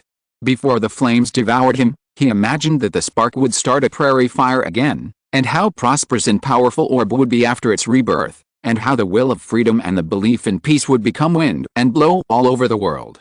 The future is up to you. Let this will, this belief, resound throughout the world before. Unfortunately, we can't see it. In the battleship, the impatient Murta Asnil kept muttering something, as if he must do this and that to Orb, and also to Yang Hui, but after receiving the report, he was not calm. Report, Snatch, forbidden, signal lost. What? How is it possible? Although he had been scolding Kurado and Shani for being useless, but with Aluka and the 3 new Gundams specially equipped for them, it was his confident work. How long has it been since the attack? The signal was lost. Impossible. Absolutely impossible. Keep calling. They must be. There's movement from Kaguya again. Another spaceship has been launched from Kaguya. The Orb army has begun to retreat and is moving away from Kaguya. Away? Wait? Could it be? Murta Asnil thought of a terrible possibility, but just as this guess came out, before he could speak, he saw Kaguya collapse in the flames, and the energy of destruction spread to the location of the Aurora Society. Bang! The guess came true, and Murta Asnil punched the armrest of the seat with a distorted expression. Asminara Asha. You old bastard. They spent so much to attack Orb, just for the Aurora Society, the Mass Accelerator and Yang Hui. Now the Aurora Society and the Mass Accelerator are gone. They have paid so much, even if they take down Orb, what is the point? The promise he made at the joint meeting was impossible to fulfill now. He was furious when he thought about how those who were against him would look at him. Find. Land the entire army on the territory of Orb and find that bastard Yang Hui. You must find him. He must be found alive or dead. The Orb army has surrendered. I won't accept it. Kill them all. But. No buts. Have you forgotten how many of our compatriots died in their hands? Kill them all. Got it. Hatred is contagious.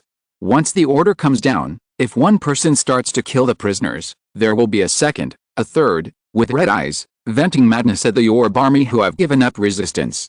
But unfortunately, how could Yang Hui and Wang not think of this? The people of Blue Cosmos are all crazy, and those who kill with blood on the battlefield are also crazy. Once Aurora Society and Kaguya are destroyed, Murata Asnil will definitely fall into madness and will never abide by international law and treat prisoners well. Therefore, among the troops left at the end, there was not a single living person in the front line of defense. All of them were controlled by simple programs, including the fleet on the sea. They followed the set programs to perform rigid defensive actions. All the personnel retreated to the rear and entered the shelters to wait for rescue. Crazy venting cannot be endless. After the fall of Orb, it is impossible for the Atlantic Federation to completely control it. Now no one is paying attention, so he dared to make crazy moves to kill prisoners. Once other member countries set their sights on Orb, Murata Asnil would not be able to act recklessly. Report. Report, the Orb army is missing. What do you mean? What do you mean by missing? It means, there is no one. There are no people in the warships, tanks, and bases. How is it possible? Then how did they attack us? It's the program. All the resistance firepower is carried out according to the set program. Damn it. The goal was not achieved, and venting was impossible. Murata Asnil's expression became more and more hideous and terrifying. Where are the citizens of Orb? Kill them. Kill them all. Even the officers led by Murata Asnil could not remain silent. They didn't care about venting their anger on the prisoners, but they really couldn't do it to massacre civilians. It's not because they all have a sense of responsibility, but once such a thing is exposed, their lives will be over. What are you afraid of? Won't it be over if we manipulate public opinion? By the way, we can also frame that dead old bastard as me and say that the top leaders of Orb forced the citizens to protect the country for them. Those who don't listen will be killed. Then there is no one in Orb. What? What do you mean by no one? It means no one. The Miz troops have entered the city, but they didn't see a single person. The Marines also found the shelters for refuge, but they didn't find any citizens taking refuge. Damn it. Murata Asnil was almost mad. Since arriving in Orb, all his ideas have not been successful. Even venting is impossible, as if someone had planned it in advance. Wait. It's Yang Hui. It must be that bastard. At this time, he suddenly thought of Yang Hui. He couldn't think of anyone else except Yang Hui who could consider all his actions and arrange a backup plan. Yang Hui, don't let me catch you. When the time comes, I will make you kneel down and beg me to kill you. The Kusanagi arrived in space safely and merged with the Archangel. The Dawn Gundam was also successfully recovered by the Kusanagi. They have not moved yet and have to wait for Mariu and others to come and discuss the follow-up action plan. Yang Hui left the cockpit amid the greetings and cheers of the crowd. Yang Hui naturally had to encourage them a few words. After all, Orb had fallen and now they were all homeless. But, Chapter 367 completely disappointed. A loud slap hit Yang Hui's face, quieting the originally noisy hangar. Cagerly. What are you doing? Kisaka and Erica Simmons caught up, immediately grabbed Cagerly's raised hand, and asked sternly. Wang and Wang Liumi also came to Yang Hui's side, one on the left and one on the right, looking at Cagerly with unkind eyes, especially Wang Liumi, with murderous eyes. Why? Why don't you save father and others? Is your plan so important? Must someone die for you? Why are you the ones who died instead of them? Shut up. Cagerly. Kisaka scolded. He couldn't let Cagerly continue. The people present were originally emotionally unstable, and it was Yang Hui who gave them confidence and encouragement, which made them stay firm. Cagerly's words at this time might cause civil unrest and division. Why don't you let me speak? Am I wrong? Why? Why is it for father and the others? He is so powerful, she is so strong. She can leave with father and the others. You are just letting father and the others bear. At this time, a slap hit Cagerly's face. It was not Yang Hui, nor Wang and Wang Liumi, but Erica Simmons. See. Director Simmons. Why? Don't forget that Mr. Yang Hongai was also there. Cagerly. That's right, the people buried with Ashigwang Society, and Hui, are not only Cagerly's father, but also Yang Hui's father in this world, Wang and Wang Liumi's father in this world. They all volunteered to stay and pave the way for the young people. Then, should it be more? When you understand, you will grow up. Yang Hui was disappointed with Cagerly. He thought she would grow up after experiencing so many things, even if it was a little bit, But now it seems that she is still a princess who knows nothing. So Yang Hui was not angry, nor did he slap Kagami in the face. This slap was what Yang Hui owed her. No matter what the reason was, it was a fact that he did not save Yuzumi, and it was also a fact that Kagami's father took the blame for him. But, you can slap me, but you shouldn't say these words in front of so many people, shaking the morale of the army and causing internal divisions. Yang Hui said to Kisaka expressionlessly, lock her up and don't let her go anywhere. When she arrives at the heavenly pillar, hand her over to Mina. If she dares to leave the room without permission, she will be charged with treason, and the same applies to collaborators. Why? Kagami wanted to argue, but Wang Liumi directly pulled out a pistol and pointed it at Kagami's forehead. If you say one more word, I will kill you. Stop. Miss Wang Liumi. Everyone was frightened by Wang Liumi, because Wang Liumi was serious, not threatening, and the thick murderous aura almost solidified the air around them. Miss Wang Liumi, I will keep an eye on her and will never let her leave the room. Kisaka pulled Kagami behind him and assured Wang Liumi. He was also frightened by Wang Liumi's murderous aura, even though he, a veteran soldier, was inferior to her. It's better this way. Wang Liumi put the pistol back into her bag. Her expression was still cold, and her tone was chilling. Seeing Wang Liumi put away her gun, everyone breathed a sigh of relief. Kisaka quickly took Kagami out of the hangar and took her back to the room and locked her up. This time he would never accommodate Kagami again. He must keep an eye on her, otherwise Wang Liumi would really kill Kagami. Is it too much? Erica Simmons asked Yang Hui in a low voice, her eyes always on Wang Liumi. She was not talking about Yang Hui's decision, but Wang Liumi's behavior. I have given her chances, and many times. Yang Hui answered Erica Simmons without blinking his eyes. Yang Hui had indeed done his best for Kagami. If Kagami made a mistake again, he would never show mercy. White Dove Plan has entered the final stage, which is also the most dangerous stage. Whether Orb can be reborn from the ashes depends on this stage. He will never allow any unstable factors to exist in the army. I know, I will send more people to keep an eye on her. Well, I believe you. Erica Simmons's expression was very complicated.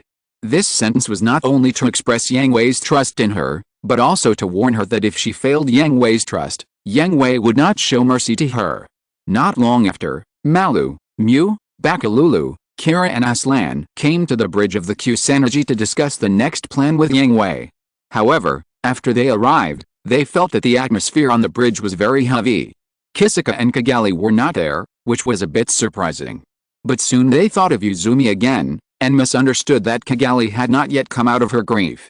Yang Hui, Wang, and Rumi, I'm so sad. Kira and Aslan said to Yang Hui and the other two. Malu and Bakalulu also came to Wang and Wang Rumi and held their hands to comfort them. After all, their fathers, like Yuzumi, were buried in the fire. Thank you. Yang Hui thanked them, and Wang and Wang Rumi also nodded to Malu and Bakalulu gratefully. Although they were not from this world, the time they had spent together from childhood to adulthood was real, and their parents were also real. It would be a lie to say that there was no family affection. Let's get down to business. We don't have much time. Yang Hui called up the space map and marked their planned course. We will go to the heavenly pillar, first to receive supplies and replace warships, and secondly to train the pilots to adapt to the universe, and then we will go here. L4. Yes, the colony satellite group of L4, where we will meet our last companion. The last companion. Yes, we are not the only ones who want to change the distortion of the world and strive for peace. Lakis.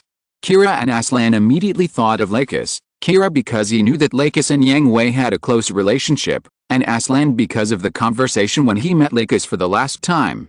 Good, go back and prepare, and wait until the Kusanagi is docked. We will set off immediately. Yes. Everyone dispersed, although Malu and Bakalulu hoped that Yang Hui would transfer to the Archangel. After all, wasn't the hangar of the Kusanagi full? They also wanted to stay with Yang Hui more. But Yang Hui refused.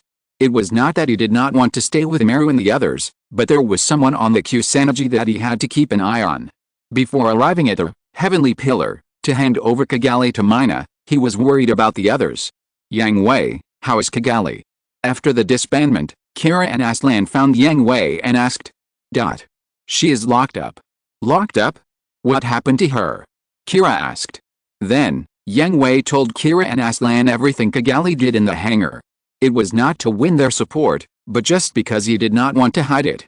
After all, Kira and Aslan were powerful fighters, but they were not his subordinates. They were just cooperative relations. He did not want their cooperative relations to have a gap because of concealment, and thus become hostile. After listening, Kira and Aslan were silent.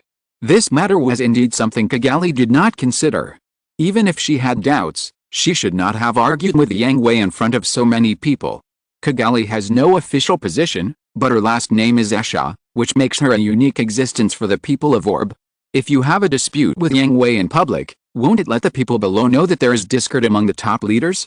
Who should they support? You support one, I support one, and then split?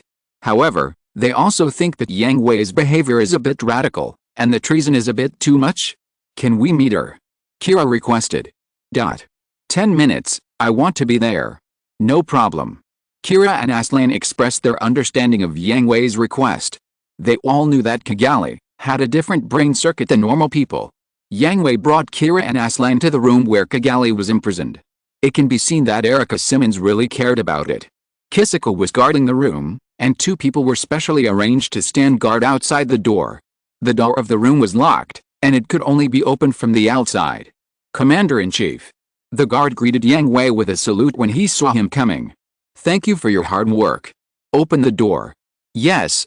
The door opened and Kigali saw that it was Yang Hui who came in. Her anger suddenly flared up again, but she was stunned when she saw Kira and Aslan following behind him. Kira. Aslan. Seeing the arrival of Kira and Aslan, Kigali suddenly found her backbone, hugged them and cried. Kira and Aslan looked at each other, smiled bitterly and shook their heads. Kigali was really still a child. I'm telling you, Kira, Aslan, Yang Hui.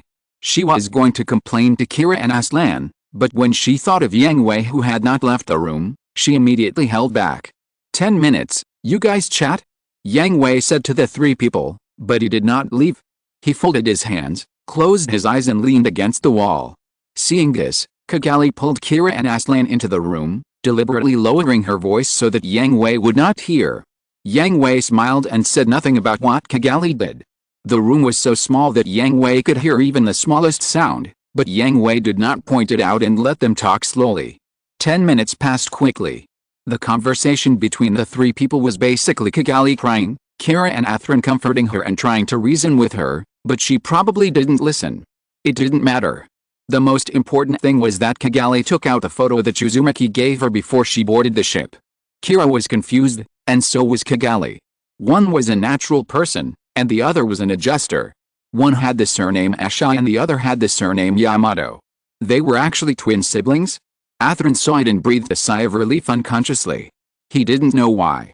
Chapter 368, Earth's Big and Small Matters. After a few days of sailing, the Archangel and the Kusanagi arrived safely at the Pillar of Heaven. After seeing the scale of the Pillar of Heaven and the garrison, Malu and others were amazed. Is this, a fortress? There is such a space fortress in Orb? Hey, this is a bit too much? Originally, they thought that what they showed on their homeland was all that Orb had, but they didn't expect that Orb actually had a space fortress like the Pillar of Heaven, not to mention that this space fortress also had 3 battleships they had never seen and a large number of Miz troops. After entering the Pillar of Heaven, Mina brought people to greet them. Long time no see, Mina. Haha, you made a big fuss. As soon as they met, Mina mocked Yang Hui. Although she knew that the fall of Orb was part of the plan, after all, Orb was her country, and she was still very unhappy about its fall. It's okay. Is there anything on Earth worth noting these days? A lot of things have happened. After instructing her subordinates to take charge of matters related to the Archangel and the Kusanagi, Mina led everyone into the Heavenly Pillar. Just looking at it from the outside was enough to amaze them, and the inside was even more amazing. The scale of Heavenly Pillar may not be comparable to the space fortresses such as Artemis and Yakandui, but it is small but complete. It has all the elements needed for a military fortress, and even has a special production workshop, and it is used to manufacture warships. He just took everyone on a tour along the way, and went all the way to the conference room. After everyone sat down, Yang Hui introduced Mina to everyone. Mina Sahak, the heir of the Sahak family, one of the 5 major families, is also our companion. We are just partners, we are not that close. Mina, Sundir is a disease, it must be cured. Shut up, I will throw you into space if you keep talking nonsense. Okay, let's talk business. Puff. The atmosphere in the conference room was a bit heavy, because Mina gave people a sense of majesty that was serious and unsmiling, which made everyone very uncomfortable, but after Yang Hui interrupted like this, everyone knew that she was at Sundir, and they were not so serious. Then, Yang Hui introduced all of Malu and others to Mina, and they got to know each other and started to get to the point. There are many things happening on Earth, such as the idiot Asniel, who wanted to kill prisoners and citizens to vent his anger after Orb surrendered. It was really stupid. Mina sneered. As a leader, he could not keep his sanity, was swallowed by anger when he encountered something that was not going his way, and planned to do the stupid act of destroying the Great Wall by himself, which was simply seeking his own death. However, when she received this information, Mina was also frightened. She could laugh at Murda Asniel's stupidity, but she also cared about the soldiers and civilians of Orb. She really couldn't imagine what kind of hell Orb would become if Yang Hui and Wang hadn't planned everything in advance and didn't leave any chance for Murda Asniel. Mina knew everything, but Malu and others didn't know, and they all stood up with horror on their faces. How could it be? How could they do such a thing? Don't worry, it's okay. Yang Hui waved his hand to signal them not to be too nervous, and glared at Mina, dissatisfied with her for not speaking halfway. We had transferred all the citizens long before the war, and the army also left Orb in batches during the battle. When we set out, the troops left on the front line were all drones, and the Orb left for them was just an empty shell. You should have said it earlier. You did it on purpose, right? You want to see us make a fool of ourselves. Seeing that everyone suddenly pointed their spearheads at him, Yang Hui covered his face in frustration, raised his hand and pointed at Mina. She is the one who whetted my appetite, why blame me? Besides, you didn't give me a chance to make up for it. Haha. Everyone found that it was indeed the case, and sat down awkwardly. Seeing Yang Hui's humiliation, Mina, who had originally had a cold face, raised a slight arc at the corner of her mouth, but quickly recovered without letting anyone notice. And there's Papua New Guinea. At the beginning, the Atlantic Federation did put pressure on Papua New Guinea, but according to our plan, Gerda led all the troops to declare their independence from Orb and join the provisional government of Papua New Guinea. Other member states also noticed them because of the war on their own soil. With his aft army eyeing them covetously, the Atlantic Federation has no way to take action against them under the checks and balances of several parties. Where is the giant floating platform? It has been hidden outside the satellite's observation range and has not been discovered. That's good. In the entire plan, in addition to its own safety, the 2 territories of Papua New Guinea and the giant floating platform are what Yang Hui is most worried about. That is the new spark of Orb. If the Atlantic Federation really takes action against them regardless of everything, it will be really troublesome. Don't worry, Asniel can't do anything to them. Mina seemed to see through Yang Hui's worries and said to him calmly, in the battle on the home ground, the MIS units of the 3rd and 4th fleets were almost wiped out by you. This loss may not be a big deal for the Atlantic Federation, but it is not for Asniel. He volunteered but failed to achieve the goal, and lost so much combat power. Now he can't protect himself. The attack and defense of Orb made Murda Asniel lose face. Not only was he impeached and blamed by the representatives of the member countries after the war, but even many voices denounced him within the Blue Cosmos. The position of the leader was unstable, and he didn't have the experience to continue to show off outside. In other words, there is a civil war in the Atlantic Federation? This is really good news. Yang Hui smiled happily. Their main battlefield has moved to the universe, but they have not completely abandoned the Earth. On Earth, the enemy that Yang Hui fears the most is the Atlantic Federation and Blue Cosmos. They are all a group of lunatics. When they really go crazy, they can only fight, and cannot be restrained by other means. So the Atlantic Federation was in turmoil, and the threat to the Earth was reduced, so he could concentrate on achieving the goal of the universe. Well, in addition to these, another big thing happened on Earth. The Earth Army recaptured Victoria Harbor. What? Malu and others were shocked and stood up again. The Earth Army had just suffered a heavy blow in Orb, so why did they attack Victoria Harbor so quickly? There were ZAF troops guarding there, and they took it down? The main force is the Eurasian Federation and the East Asian Republic. I see. Hearing this, everyone was relieved. After all, the Earth Federation was still very large, and there were more powerful member states than the Atlantic Federation. Facing the fierce attack of the Earth Army, the Zaft Army arranged a self-destruct device when they knew they could not defend it, so as not to let the Earth Army recapture the spaceport. As a result, the Special Forces broke in and stopped it just before the self-destruct device was activated, so Victoria Harbor was safely returned to the hands of the Earth Federation. Tap tap tap. Yang Hui's fingers tapped lightly on the table, analyzing the current situation. The fall of Victoria Harbor was a signal, indicating that the Earth Army had turned from defense to offense. Zaft on Earth is having a hard time now. Carpentaria suffered heavy losses after the Battle of Alaska, and was then restricted by us. The Gibraltar base also suffered heavy losses in the Panama campaign. The Earth Army's next target must be one of these two bases. Yang Hui analyzed. Yes, the Zaft Army has begun to shrink its forces during this period. After the fall of Victoria Harbor, Zaft still has 3 important strongholds on Earth, namely Carpentaria, Gibraltar and Chaosian Harbor. Now that the Earth Army has recaptured Victoria Harbor, the importance of Chaosian Harbor has decreased.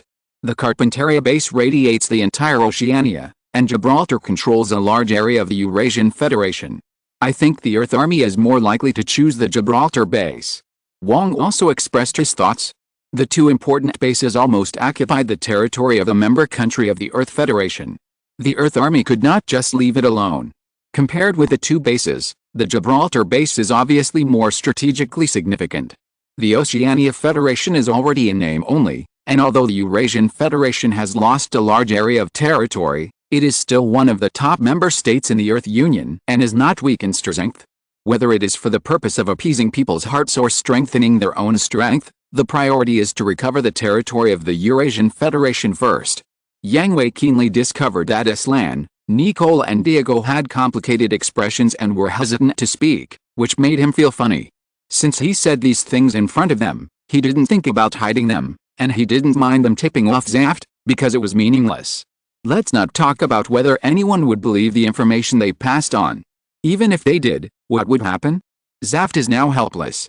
The troops in the universe are barely enough to defend the homeland, and there are no more troops to land on Earth for support. Even if they get the information in advance, Zaft has only one choice, which is to evacuate in advance. But, are they willing? They are definitely unwilling to accept this. Zaft's control over the Earth depends on the Gibraltar base and the Carpentaria base.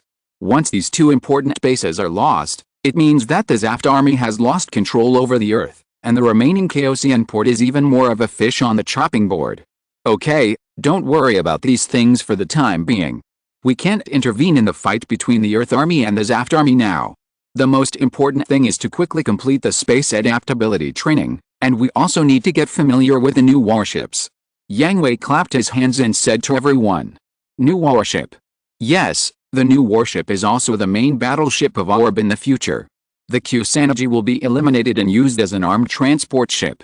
Let's go and see the finished product together." The group came to another port and saw the light green warship parked in it.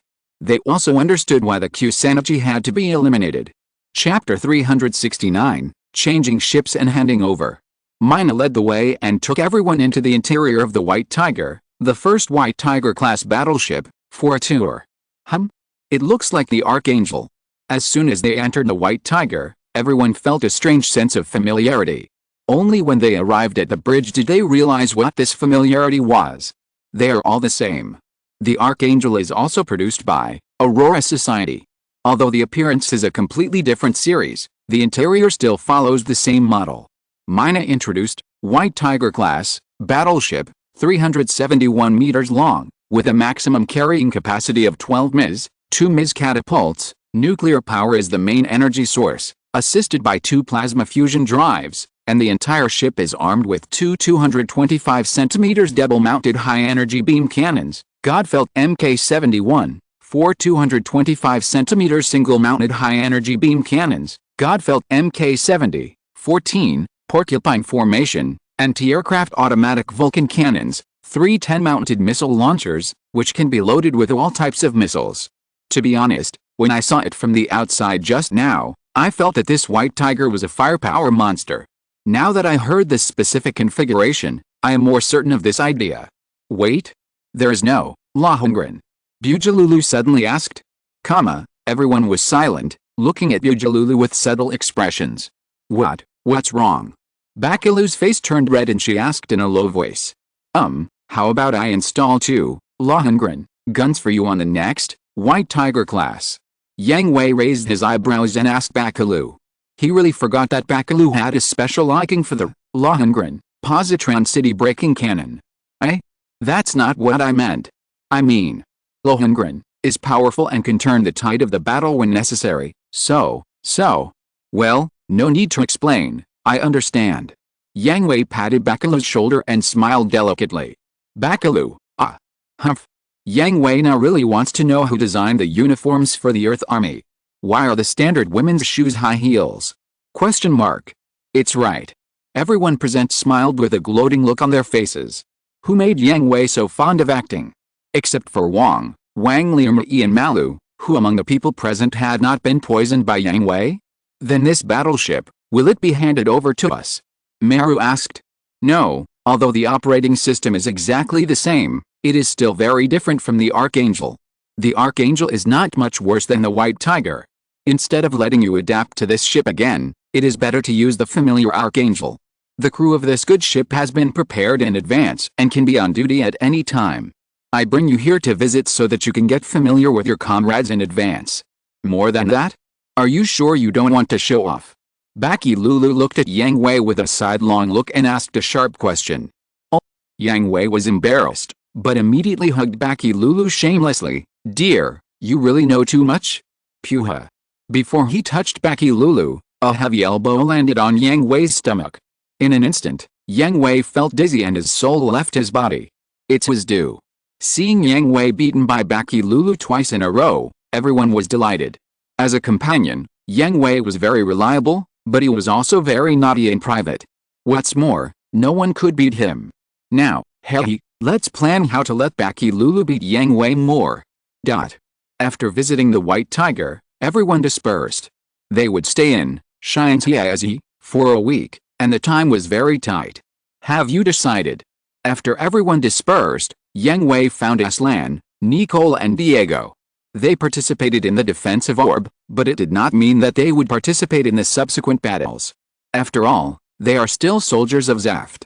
In the subsequent battles, they will fight with their own country and their own comrades. Moreover, it is a very serious matter for a soldier to leave the army he belongs to, not to mention that the fathers of the 3 of them are all leaders of this army. So Yang Hui must make sure that after this, they are companions or enemies. If they are companions, they will fight side by side. If they are enemies, Yang Hui will ask them to leave now. The 3 of them had complicated expressions after hearing this. They all understood the reason and it was indeed difficult to make a decision, but they still made a decision. In Orb? No, whether in Plant or on Earth, I have seen and heard a lot, and thought a lot. Are these things right or wrong, and what I really understand? Now I can't even be sure of these things. Yet, after seeing so many things, I still can't see the way forward clearly. It's really lame. But I think, the world we want should be the same as what you want. This is how I feel now. Athrin and Diego should think so too, right? That's right. Athrin and Diego nodded in agreement, especially Diego. He was a playboy and liked to talk nonsense when he saw a beautiful woman.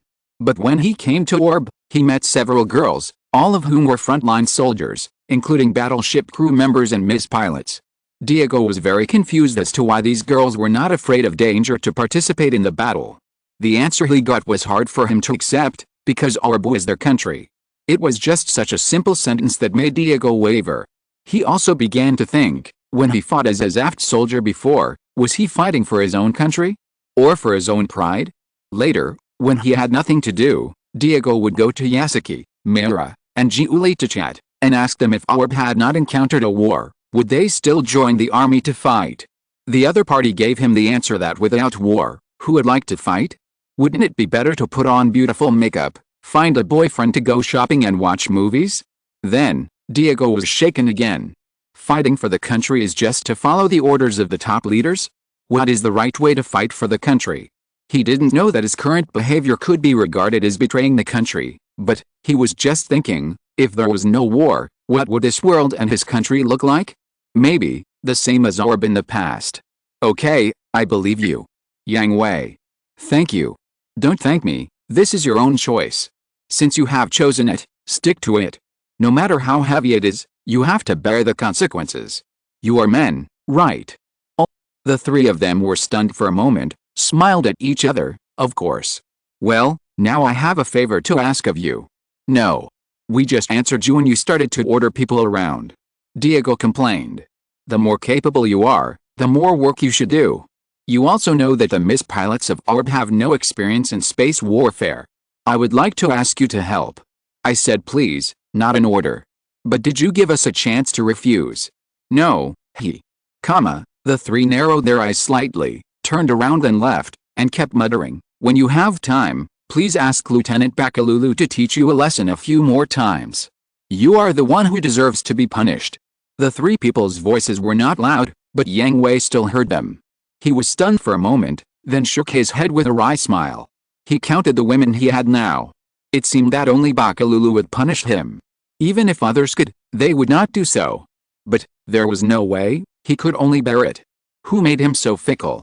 After ending his wild thoughts, Yang Hui went to the Kusanagi, brought Kigali down, and handed her to Mina. What do you mean by this? Mina looked at Kigali, then looked at Yang Hui and asked. I'm handing her over to you. Find a room for her to stay. If she leaves the room without permission, she will be charged with treason, and the same will apply to her accomplices. Hearing this, Mina was stunned for a moment, with a surprised smile on her lips. Are you finally willing to give her up? There's nothing I'm reluctant to give up. I've given her the chance, but she didn't cherish it. Haha, leave her to me. I'll send someone to keep an eye on her. Wait? What gives you the right to make a decision for me without permission? I don't agree. You are not qualified to refuse. Yang Hui glanced at Kigali coldly with a cold tone. Why am I not qualified? Because I am the commander-in-chief of the entire Orb army. Lord Uzmi and the others are gone. Now I have the highest official position in Orb. Mina is the commander-in-chief of the Orb space army appointed by me. Lord Uzmi agreed to it when he was alive. What are you? I am Asha. My last name is Yang, and Mina's last name is Sadhuk. Kigali was speechless. She was so anxious that she cried, but she couldn't find a reason to refute Yang Hui. In terms of official position, she has no official position. In terms of family, the Yang family and the Sadhuk family are also one of the 5 major families. Besides, in terms of ability, she is definitely not comparable. What reason can she find to disagree? What qualifications does she have? Yang Hui, woo, you can't do this. I can fight too. Don't lock me up. I really know I was wrong. Please. Woo. Seeing Kigali's look, Mina sneered, and Yang Hui shook his head and said nothing. He was still the same, crying at every turn, and when the hard way didn't work, he would use the soft way, and when the hard way didn't work, he would start begging for mercy. This time, Yang Hui really would not indulge Kigali, and stood up and left directly. Yang Hui. I hate you. Kigali roared at Yang Hui's departing back, and Yang Hui did not turn back. Haha, you are not qualified. Mina sneered. You. Do you know? If Yang Hui hadn't sent people to protect you and help you clean up everywhere, you wouldn't be alive now. You? What are you talking about? Kigali was stunned, and even forgot to cry. Her mind was blank. Remember when you were 10 years old and you sneaked out of Orb? Mina folded her arms and said to Kigali coldly, from the time you left the border of Orb until Kisaka brought you back to Orb, you experienced 4 kidnappings in total, and 11 of his people died, but you didn't notice anything unusual from beginning to end. How could it be? And on your 13th birthday, there was no cake, and you cried and made a fuss in front of everyone. It was because the cake that day was poisoned. From childhood to adulthood, everything you eat has been tested in advance for you, and that time in North Africa. Stop talking. Stop talking. Do you really think Kisaka can protect you alone? How naive. Why, it's me. Because your last name is Asha, and you are the daughter of Uzmi Nara Asha. Then Yang Hui. Haha, you can't even imagine how many assassinations, kidnappings, and attacks Yang Hui has encountered. You can't imagine how many killers and kidnappers have died at his hands.